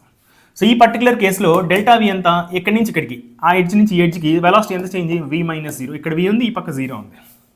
వెలాసిటీ ఎంత చేంజ్ అయింది? ఆ టాప్ లేయర్ నుంచి బాటమ్ లేయర్ దాకా v-0 చేంజ్ అయింది, అంటే v చేంజ్ అయింది. ఇక్కడ నుంచి ఇక్కడికి v చేంజ్ అయింది. ఎంత డిస్టెన్స్లో చేంజ్ అయింది? రివర్ బెడ్ యొక్క లెంత్ ఎంతో, ఈ రివర్ బెడ్ లెంత్ కనుక L అయితే ఆ లెంత్ మనం ఇక్కడ రాసుకోవచ్చు. ఎంత డిస్టెన్స్లో వెలాసిటీ ఎంత చేంజ్ అయింది, ఆ రేషియోని మనం వెలాసిటీ గ్రేడియంట్ అంటాం. ఓకే, ఈ వెలాసిటీ గ్రేడియంట్ ఎంత ఎక్కువ ఉంటే విస్కస్ ఫోర్స్ అంత ఎక్కువగా ఉంటుంది. ఓకేనా? సో విస్కస్ ఫోర్స్ FV అంటాను అనమాట నేను. Viscous force FV. F అంటే ఫోర్స్, V అంటే because of viscosity. So viscous force is proportional to area of contact of solid with liquid. అంటే ఈ సాలిడ్ సర్ఫేస్ బోట్ అవ్వచ్చు, ఇంకోటి అవ్వచ్చు, ఏదైనా సరే లిక్విడ్తో ఎంత ఏరియాలో కాంటాక్ట్లో ఉంది అనేది ఇంపార్టెంట్. ఎక్కువ ఏరియా కాంటాక్ట్ ఉంటే ఫ్రిక్షనల్ ఫోర్స్ కూడా ఎక్కువ ఉంటుంది. So frictional force is proportional to area of contact. దాన్ని సింపుల్గా క్యాపిటల్ E అంటున్నాను. సో క్యాపిటల్ E అంటే మీనింగ్ ఏంటి? ఎంత ఏరియా కాంటాక్ట్లో ఉంది, సాలిడ్ యొక్క ఏరియా ఎంత ఏరియా కాంటాక్ట్లో ఉంది. So viscous force is also proportional to velocity gradient. Velocity gradient అంటే మనం రాసుకున్న రిలేషన్ ఏంటి? dv/dx or average velocity gradient కనుక అయితే ΔV/Δx డెల్టా ఎక్స్. చాలా సింపుల్. డెల్టా వి అంటే ఏంటి? Total change in velocity. Boat ఏ స్పీడ్ వెళ్తుందో దాని velocity V, change in speed, ground యొక్క స్పీడ్ 0 కాబట్టి v మైనస్ 0 అనేది చేంజ్ ఇన్ స్పీడ్ అవుతుంది. డెల్టా ఎక్స్ వచ్చి ఆ టాప్ లేయర్ నుంచి బాటమ్ లేయర్ దాకా ఉన్న విడ్త్ ఏదైతే ఉందో ఆ విడ్త్ని మనం డినామినేటర్లో రాస్తాం. సో విస్కస్ ఫోర్స్ ఈ రెండు పారామీటర్స్ మీద డిపెండ్ అవుతుందని అనలైజ్ చేశారు.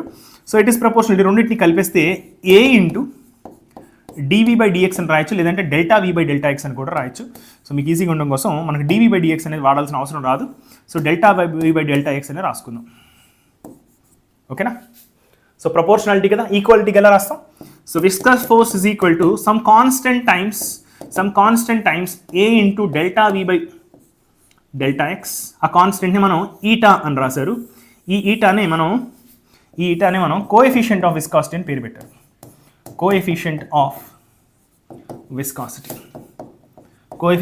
Viscosity. It is liquid material dependent. అంటే ఈ లిక్విడ్ ఎలాంటి లిక్విడ్ అనే దాని మీద ఈ ఈటా వాల్యూ డిపెండ్ అవుతుంది. It is material dependent. A material? Solid material కాదు, లిక్విడ్.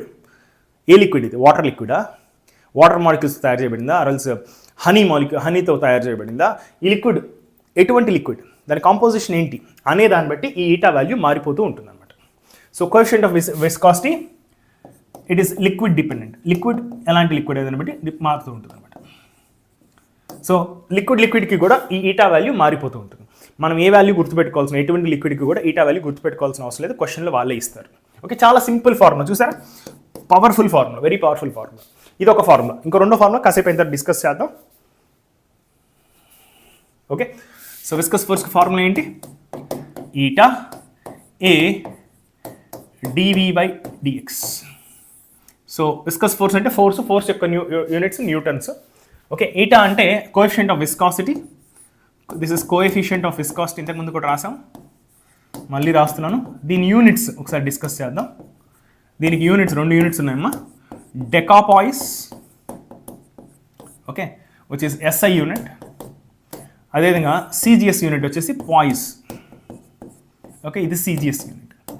ఈ రెండింటి మధ్య రిలేషన్ వచ్చేసి డెకా అంటే బేసిక్గా 10.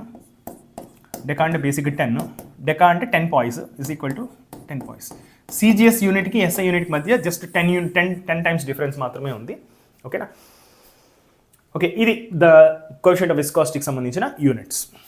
ఓకేనా? ఇది క్లియర్గా ఉంటే మనం డిఫరెంట్ సిచ్యువేషన్స్ మనం డిస్కస్ చేద్దాం. సపోజ్ ఒక సర్ఫేస్ ఉంది, ఇక్కడ ఒక పుల్లీ ఉంది. పుల్లీ ద్వారా మనం ఒక బ్లాక్ని కనెక్ట్ చేసాం. ఈ బ్లాక్ ఒక 10 kg బ్లాక్ అనుకుందాం. ఓకేనా? బేసిక్గా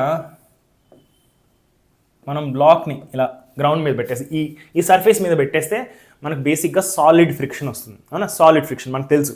దానికి ఫార్ములా కోఎఫిషియంట్ ఆఫ్ ఫ్రిక్షన్ ఇస్తే F is equal to frictional force equal to mu times n. Maximum for limiting frictional force equal to mu times n అని రాస్తాం.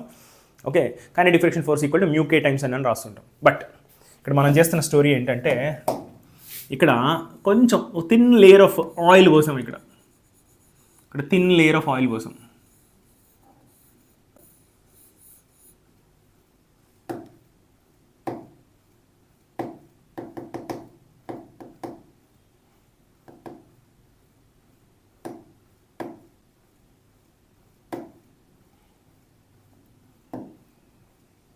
ఓకే, ఒక థిన్ లేయర్ ఆఫ్ ఆయిల్ పోసాం. ఓకేనా? ఒక థిన్ లేయర్ ఆఫ్ ఆయిల్ పోసాం ఇక్కడ. So that oil పోస్తే ఏమవుతుంది? మన ఫ్రిక్షన్ తగ్గిపోతుంది. ఆయిల్ పోసేస్తే ఆయిల్ మీద స్లైడ్ అవుతున్నప్పుడు సాలిడ్ ఫ్రిక్షన్ ఉండదు, ఫ్లూయిడ్ ఫ్రిక్షన్ అంటే విస్కాసిటీ ఉంటుంది. విస్కస్ ఫోర్స్ అనేది అపోజ్ చేస్తుంది. ఎక్కడైనా రఫ్గా ఉందనుకోండి సర్ఫేస్, దాని మీద ఏదైనా లిక్విడ్ పోసారనుకోండి, స్మూత్ అవుతుంది. కొంచెం పర్ఫెక్ట్ స్మూత్ అవ్వకపోవచ్చు, బట్ డెఫినెట్గా బాగా స్మూత్ అవుతుంది, జారిపోతుంది మనకు. అవునా? ఇప్పుడు మన ఇంట్లో మార్బుల్స్ అవి ఉంటాయి కదా, మన ఇంట్లో టైల్స్ మార్బుల్స్ ఉంటాయి. వాటి మీద వాటర్తో కడిగారనుకోండి, జారిపోతుంది సర్ఫేస్. ఎందుకంటే వాటర్ లేయర్ ఒక వాటర్ లేయర్ వచ్చేసరికి దాని మీద సాలిడ్ ఫ్రిక్షన్ ఉండదు. ఇంకా లిక్విడ్ లేయర్, మన కాలికి కింద టైల్స్కి మధ్యలో లిక్విడ్ లేయర్ ఉంటుంది. లిక్విడ్ లేయర్ వచ్చిందంటే సాలిడ్ ఫ్రిక్షన్ ఉండదు. ఓకే, ఫ్లూయిడ్ ఫ్రిక్షన్ అంటే విస్కస్ ఫోర్స్ యాక్ట్ అవుతుంటుంది. ఆ విస్కస్ ఫోర్స్ అనేది చాలా తక్కువగా ఉంటుంది, సాలిడ్ ఫ్రిక్షన్తో పోలిస్తే చాలా తక్కువగా ఉంటుంది. అందువల్ల ఆ ఫ్రిక్షన్ ఫోర్స్ వల్ల మనం సరిగ్గా నిల్చోలేము, మనం జారిపోతూ ఉంటాం అనమాట. ఓకేనా? సో ఇలాంటి క్వశ్చన్స్ అడుగుతుంటారు అనమాట. సో క్వశ్చన్ ఇలానే ఉండొచ్చు, లేదంటే రివర్ బెడ్, బోటు ఇలాంటి కేసెస్ కూడా ఉండొచ్చు. So let's say this thickness, question రాస్తాను నేను.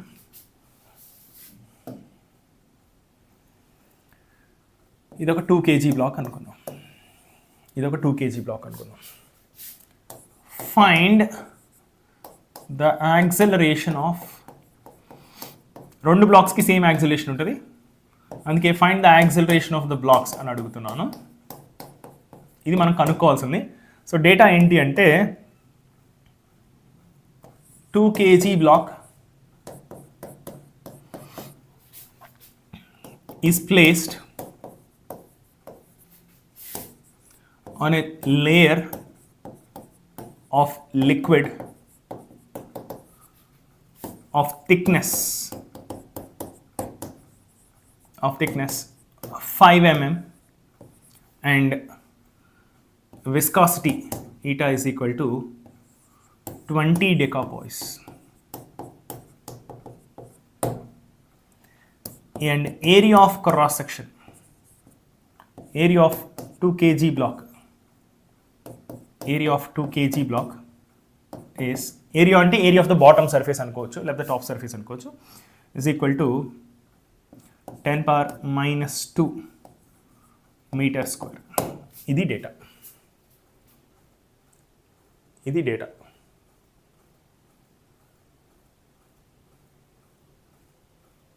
ఓకే, సో మీరు గమనిస్తే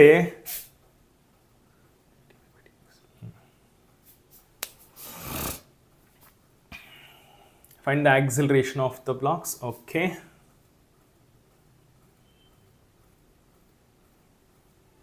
ఓకే, ఇది కొద్దిగా కొంచెం ట్రిక్కీ క్వశ్చన్ అనే చెప్పచ్చు, బట్ స్టిల్. సో దీని వెలాసిటీ v అనుకుందాం. దీని వెలాసిటీ v అయితే దీని వెలాసిటీ కూడా vనే, దీని యాక్సిలరేషన్ a అయితే దీని యాక్సిలరేషన్ కూడా ఏనే. ఇది యాక్సిలరేటింగ్, యాక్చువల్లీ ఫోర్స్ ఉంది కాబట్టి ఇవి యాక్సిలరేట్ అవుతూ ఉంటాయి. యాక్సిలరేట్ అవడం వల్ల వెలాసిటీ మారుతూ ఉంటుంది. వెలాసిటీ మారటం వల్ల ఫ్రిక్షనల్ ఫోర్స్ కూడా మారుతూనే ఉంటుంది. ఓకేనా? సో ఫ్రిక్షనల్ ఫోర్స్ మనం తీసుకుంటే దీని మీద ఫ్రిక్షనల్ ఫోర్స్ ఎలా ఉంటుంది? ఈ బ్లాక్ ఇటు వెళ్ళడానికి ట్రై చేస్తుంది, ఈ టాప్ లేయర్ కూడా ఇటుపక్క వెళ్ళడానికి ట్రై చేస్తుంది, బట్ ఈ బాటమ్ లేయర్ ఫిక్స్డ్గా ఉంది కాబట్టి ఈ బాటమ్ లేయర్ యొక్క వెలాసిటీ 0 ఉంటుంది. ఈ వెలాసిటీ 0 ఎంత డిస్టెన్స్లో అయింది? మనకు వాళ్ళు 5 mm అని ఇచ్చారు. ఈ 5 mm థిక్నెస్లో velocity of top layer v ఉంది, but velocity of bottom layer 0 ఉండాలి. సో వెలాసిటీ గ్రేడియంట్ వచ్చేసి, what is velocity gradient here? dv by dx is equal to velocity ఎక్కడి నుంచి ఎక్కడి దాకా చేంజ్ అయింది? v నుంచి 0కి చేంజ్ అయింది. ఎంత లెంత్లో చేంజ్ అయింది? 5 mm లెంత్లో చేంజ్ అయింది. 5 mm లెంత్లో చేంజ్ అయింది. 5 × 10⁻³ మీటర్స్. ఇది velocity gradient. So viscous force is equal to eta a dv by dx. Eta వచ్చేసి వాళ్ళు మనకు 20 decapoise, SI యూనిట్స్లో 20 ఇచ్చారు. ఏరియా ఆఫ్ క్రాస్ సెక్షన్ వచ్చేసి 10⁻² ఇచ్చారు.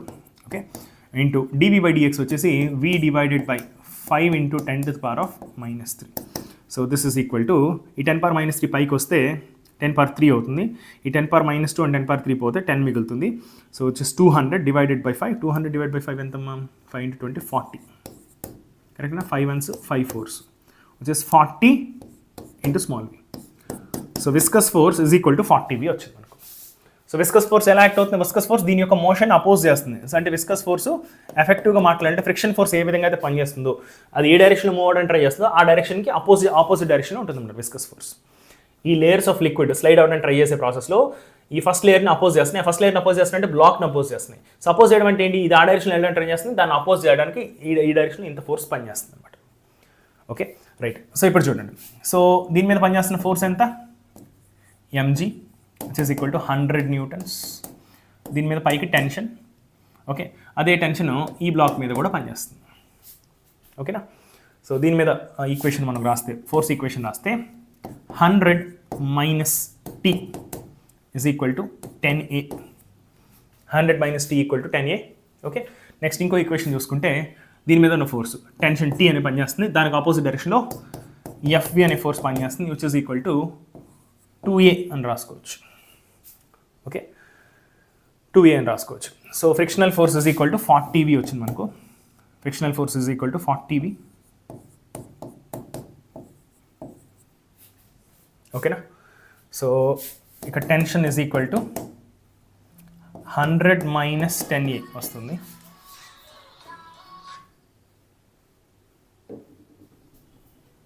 టెన్షన్ ప్లేస్లో అది రాసుకున్నాం. సో ఇక్కడ టెన్షన్ తీసేద్దాం, టెన్షన్ ఎలిమినేట్ చేసేస్తే టెన్షన్ ప్లేస్లో 100 minus 10A minus 40V is equal to 2A. Okay, ఈ 10A నా పక్కకు పంపించేస్తే 100, ఈ 10A నా పక్కకు పంపిస్తే 12A ప్లస్ 40V అని రాసుకోవచ్చు. ఓకేనా? ఎస్, కొంచెం ట్రికీ క్వశ్చన్ ఇది, చేయొచ్చు బట్ కొద్దిగా ట్రికీ క్వశ్చనే. సో టైం టు టైం ఈ వెలాసిటీ మారుతుంది, ఎందుకంటే యాక్సిలరేషన్ ఉంది కదా, అంటే టైం టు టైం వెలాసిటీ మారుతుంటుంది. వాళ్ళు ఇలా ఈ క్వశ్చన్ ఎలా ఇస్తారంటే find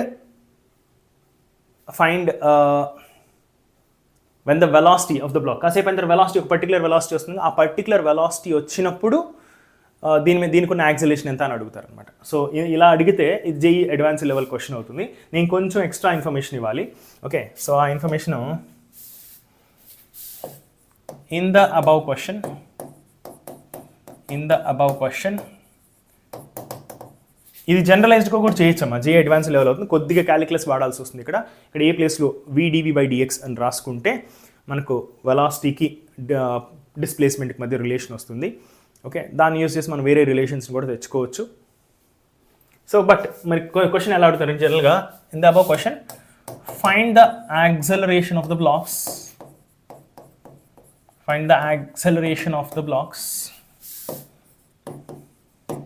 blocks, when their velocity is 1 meter per second. జనరల్గా క్వశ్చన్ ఇలా ఉంటుంది. వెలాసిటీ ఇచ్చేస్తారు, వెలాసిటీ ఇవ్వకపోతే మనకు విస్కస్ ఫోర్స్ ఎంతో తెలియదు. విస్కస్ ఫోర్స్ వెలాసిటీ మీద డిపెండ్ అవుతుంది కాబట్టి, సో విస్కస్ ఫోర్స్ ఎంత వచ్చింది మనకు, viscous force is equal to ఇంతకుముందు స్లైడ్లో 40V వచ్చింది, అవునా? 40V వచ్చింది. లేదంటే డైరెక్ట్ ఈ వెలాసిటీ ఇక్కడ సబ్స్టిట్యూట్ చేస్తే కూడా మనకు ఆన్సర్ వస్తుంది. So viscous force is equal to 40 × V 1 metre ఇచ్చాను కాబట్టి 40 న్యూటన్స్ పనిచేస్తుంది అన్నమాట విస్కస్ ఫోర్స్. ఓకేనా? సో ఈ విస్కస్ ఫోర్స్ని మళ్ళీ ఫ్రీ బాడీ డయాగ్రామ్స్ని యూజ్ చేసి ఈ ఈక్వేషన్స్ రాయొచ్చు, లేదంటే ఈ ఈక్వేషన్స్ యూజ్ చేస్తే ఫైనల్గా మనకి ఇంత వస్తుంది. ఓకే, డైరెక్ట్ ఈ ఈక్వేషన్లో కూడా సబ్స్టిట్యూట్ చేసుకోవచ్చు. Which is 100 is equal to 12A plus 40V. కరెక్టేనా? అదే కదా వచ్చింది ఇందాక, 12A plus 40V correct. So V వచ్చేసి 1 ఇచ్చారు. సో గ్యారంటీగా వెలాసిటీ ఇస్తారు. వెలాసిటీ ఇవ్వకపోతే ఇది కాంప్లికేటెడ్ క్వశ్చన్ అయిపోతుంది. చేయొచ్చు బట్ జేఈ లెవెల్లో అయితే చేయొచ్చు, కానీ నీట్ లెవెల్కి అంత కష్టమైన క్వశ్చన్ ఇవ్వరు. Velocity 1. So 12A is equal to 40 నా పక్కకు పంపిస్తే 60 అయిపోతుంది. So A is equal to 12 5 60, 5 metre per second square. ఇలా చేయొచ్చు. షూర్, ఏం లేదమ్మా, ఇదే క్వశ్చన్ని ఒక నిమిషం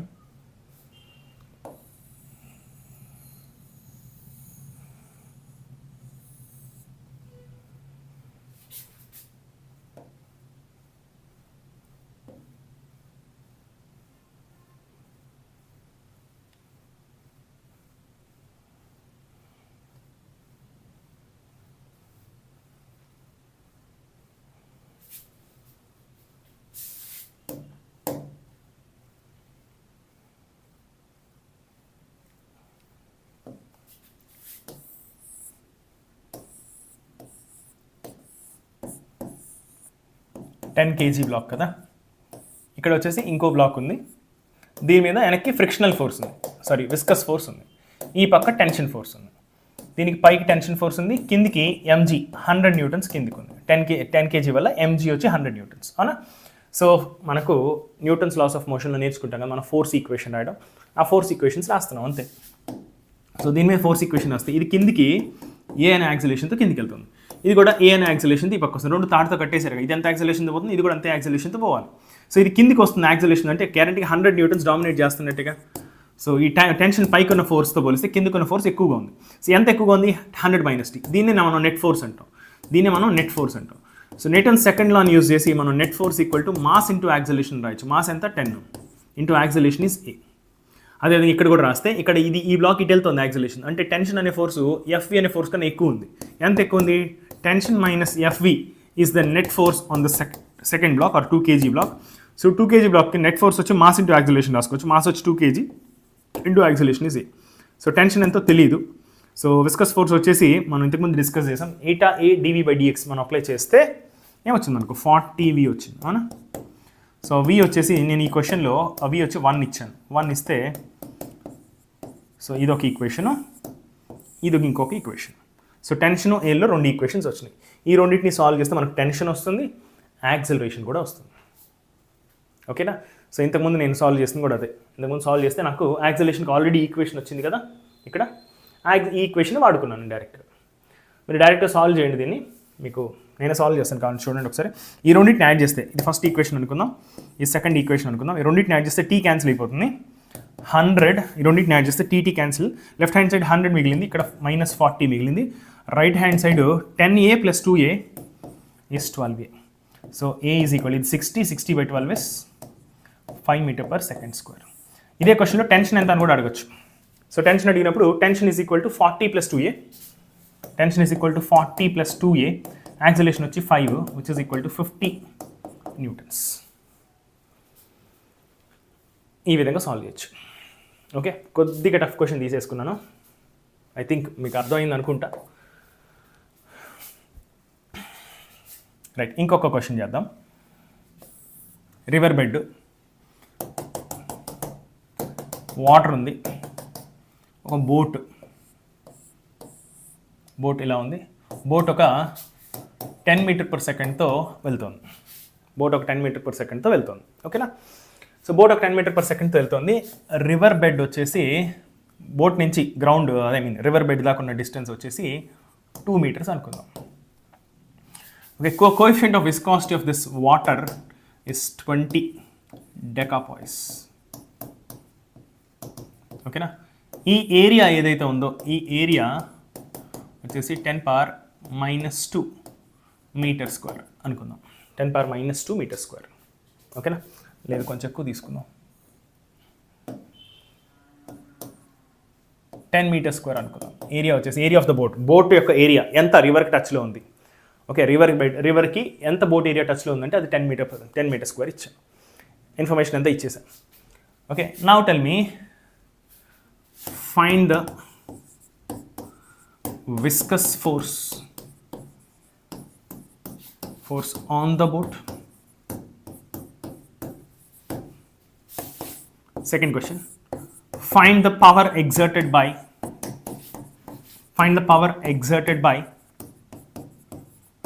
motor of the boat.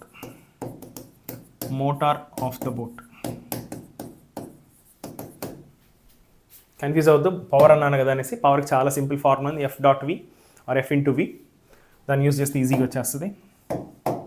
So viscous force కావాలి మనకు. Viscous force is equal to eta A DV by DX. జాగ్రత్తగా చూడండి క్వశ్చన్ ఏ క్వశ్చన్లో ఏ ఫార్ములా అప్లై చేస్తాం. ఒక ఫార్ములాని చెప్పాను నేను, రెండో ఫార్ములా చాలా ఈజీగా అర్థం చేసుకోవచ్చు ఎలాంటి సిచ్యువేషన్స్లో అప్లై చేయాలనేది. దాన్ని స్టోక్స్ థియరం అని కూడా అంటాం మనం. ఓకేనా. సెకండ్ డౌట్ ఉంటే నన్ను స్టాప్ చేయొచ్చు మీరు. సో ఇక్కడ ఈటా కోఎఫిషియంట్ ఆఫ్ విస్కాసిటీ వచ్చి 20 decapoise. 20 వచ్చి SI యూనిట్స్. ఏరియా కూడా అన్ని SI యూనిట్స్లో సబ్స్టిట్యూట్ చేయండి. ఏరియా వచ్చి 10 units. డివి బై డిఎక్స్ ఎంత, బోట్ వచ్చి 10తో వెళ్తుంది అంటే ఈ లేయర్ ఆఫ్ వాటర్ 10తో వెళ్తుంది.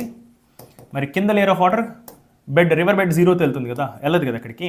So lowest layer of water వచ్చి 0తో వెళ్తుంది. ఈ topmost layer of water, bottommost layer of water వచ్చేసి ఎంత స్పీడ్ డిఫరెన్స్ ఉంది, ΔV ఎంత 10 - 0 ΔV or DV by DX. DV by DX అని రాసుకోవచ్చు, ΔV బై డిఎక్స్ అని రాసుకోవచ్చు, కన్ఫ్యూజ్ అవ్వద్దు. దీనే వెలాసిటీ గ్రేడియంట్ అంటాం. సో ΔV వచ్చి 10, బోట్ ఎంతతో వెళ్తుందో అదే మనకు వెలాసిటీ గ్రేడియంట్ అవుతుంది. ఎంత లెంత్లో రివర్ ఎన్ని లేయర్స్ ఆఫ్ లిక్విడ్ ఉంది, 2 meters ఉంది. ఎంత లెంత్ ఉందో, ఎంత లేయర్ ఆఫ్ లిక్విడ్ వల్ల మనకు విస్కస్ ఫోర్స్ వస్తుంది అనేది మనం డినామినేటర్లో రాస్తాం. ఓకేనా. So this is equal to, so this is 2 cancel చేస్తే, ఒక 2 క్యాన్సిల్ చేస్తే 10 1000 newtons ఆఫ్ విస్కస్ ఫోర్స్ ఉంది. విస్కస్ ఫోర్స్ ఎంత 1000 newtons. సెకండ్ ఏమడుగుతున్నారు వాళ్ళు, విస్కస్ ఫోర్స్ 1000 newtons ఉంది అంటే బోట్ యొక్క మోటార్ ఉంటుంది కదా, బోట్ యొక్క మోటార్ అవ్వచ్చు, లేదంటే రోయింగ్ బోట్ అనుకోండి. ఆ రోయింగ్ యూజ్ చేసి మనం అంత ఫోర్స్ క్రియేట్ చేయగలిగి, ఎంత ఫోర్స్ మనం క్రియేట్ చేయగలిగి, క్రియేట్ చేస్తేనే ముందుకు వెళ్తాం. మనం ఎక్కువ స్పీడ్కి వెళ్ళాం అనుకోండి, ఎక్కువ స్పీడ్కి వెళ్ళే కొద్దీ విస్కస్ ఫోర్స్ కూడా పెరిగిపోతుంది. చూడండి ఇక్కడ ఎక్కువ స్పీడ్కి వెళ్తే కొద్దీ విస్కస్ ఫోర్స్ కూడా పెరిగిపోతుంది. మనం విస్కస్ ఫోర్స్తో అన్న ఇదేంటంటే ఫ్రిక్షనల్ ఫోర్స్ మన సాలిడ్ ఫ్రిక్షన్ ఏదైతే ఉందో అది వెలాసిటీకి సంబంధం లేదు. వెలాసిటీ ఎంతతో పోయినా ఫ్రిక్షనల్ ఫోర్స్ ఒకటే ఉంటుంది సాలిడ్ ఫ్రిక్షన్. కానీ ఫ్లూయిడ్స్లో అట్లా కాదు. మనం ఎక్కువ స్పీడ్తో వెళ్ళే కొద్దీ ఫ్రిక్షనల్ ఫోర్స్ ఎక్కువగా ఉంటుంది, అపోజిషన్ ఎక్కువగా ఉంటుంది. అవునా? సో మీరు గమనిస్తారే బైక్లో ఫాస్ట్గా వెళ్తుంటే మిమ్మల్ని ఏదో చాలా అపోజ్ చేస్తున్నట్టు ఫీల్ అవుతుంటాం మనం. బైక్లో మీరు స్లోగా వెళ్తుంటే పెద్దగా తేడా తెలియదు. మీరు స్పీడ్కి వెళ్ళే కొద్దీ ఏదో చాలా మిమ్మల్ని అపోజ్ చేసేస్తున్నట్టుగా, ఏదో మిమ్మల్ని తోసేస్తున్నట్టుగా వెనక్కి అని ఒక చిన్న ఫీలింగ్ వస్తుంది మనకు. ఓకే, ఏదో గాలి విపరీతంగా తగిలేస్తున్నట్టుగా అలా అనిపిస్తుంది కదా. So you can say that is a kind of viscous force. So అది ఎయిర్లో అయినా గమనిస్తాం మనం, లిక్విడ్లో ఇంకెక్కువ గమనిస్తాం. లిక్విడ్లో విస్కాసిటీ చాలా ఎక్కువగా ఉంటుంది కాబట్టి ఎక్కువ గమనిస్తాం. ఓకేనా? సో సెకండ్ వచ్చి power exerted by the motor. So ఈ బోట్ యొక్క మోటార్ అవ్వచ్చు, ఒకవేళ నలుగురు పీపుల్ కలిసి రోజు చేస్తుంటే వాళ్ళంతా కలిసి ఎగ్జర్ట్ చేయాల్సిన ఫోర్స్, వాళ్ళంతా ఎగ్జర్ట్ చేయాల్సిన పవర్ ఎంత? సో బేసిక్గా power is equal to force into velocity or F bar dot V bar అనొచ్చు. So power exerted by the boat ఎంత? విస్కస్ ఫోర్స్ ఎంతో అంత ఫోర్స్ ఎగ్జర్ట్ చేస్తేనే కదా అది కాన్స్టెంట్ స్పీడ్తో పోతుంది. కాన్స్టెంట్ స్పీడ్తో పోవాలంటే విస్కస్ ఫోర్స్ ఎంతో అంతే ఫోర్స్ మోటార్ కూడా ఎగ్జర్ట్ చేయాలి. సో విస్కస్ ఫోర్స్ ఎంతో అంత ఫోర్స్ మోటార్ కూడా ఎగ్జర్ట్ చేయాలి. సో విస్కస్ ఫోర్స్ 1000 కాబట్టి మోటార్ కూడా 1000 యూనిట్స్ ఆఫ్ ఫోర్స్ అప్లై చేయాలి. ఇంటూ వెలాసిటీ, ఎంత వెలాసిటీ తెలుతుంది? అది 10 యూనిట్స్ ఆఫ్ వెలాసిటీ తెలుతుంది, which is total 10,000. What is unit of power? Watts. 10,000 watts or 10 kilo watts. Motor యొక్క పవర్ 10 కిలో వాట్స్ అయి ఉండాలి. 10 కిలో వాట్స్ అయి ఉండాలి. ఓకేనా? రైట్. సో ఇలాంటి క్వశ్చన్స్ అడుగుతారు. మీకు క్లియర్గా లేయర్ ఆఫ్ లిక్విడ్ ఎంత థిక్నెస్ ఉంది అనేది క్లియర్గా చెప్తారు. ఇలా వచ్చినప్పుడు ఎప్పుడు కూడా eta A delta V by delta X ఈ ఫార్ములా వాడుకోవాలి. ఇది ఒక ఫార్ములా. రెండో ఫార్ములా మనం ఇప్పుడు డిస్కస్ చేద్దాం. Stokes theorem. Stokes theorem discuss చేద్దాం. దాని తర్వాత స్టోక్స్ థీరమ్స్తో పాటు ఇంకొక ఇంపార్టెంట్ కాన్సెప్ట్ ఉంది. ఓకే, టెర్మినల్ వెలాసిటీ అని. Stokes theorem and terminal velocity రెండు కాన్సెప్ట్స్ డిస్కస్ చేద్దాం మనం. Stokes theorem and terminal velocity చాలా ఇంపార్టెంట్ కాన్సెప్ట్. చాలాసార్లు చాలా క్వశ్చన్స్ అడిగారు దీని మీద. ప్రతి ఎగ్జామ్లో చాలా క్వశ్చన్స్ అడుగుతారు, ఒక్కో క్వశ్చన్ అడుగుతారు మ్యాక్సిమం. బట్ చాలాసార్లు ఈ టాపిక్ మీద క్వశ్చన్స్ అడుగున్నారు. సో స్టోక్స్ థీరం ఏం చెప్తుందంటే frictional force, viscous force on an object passing through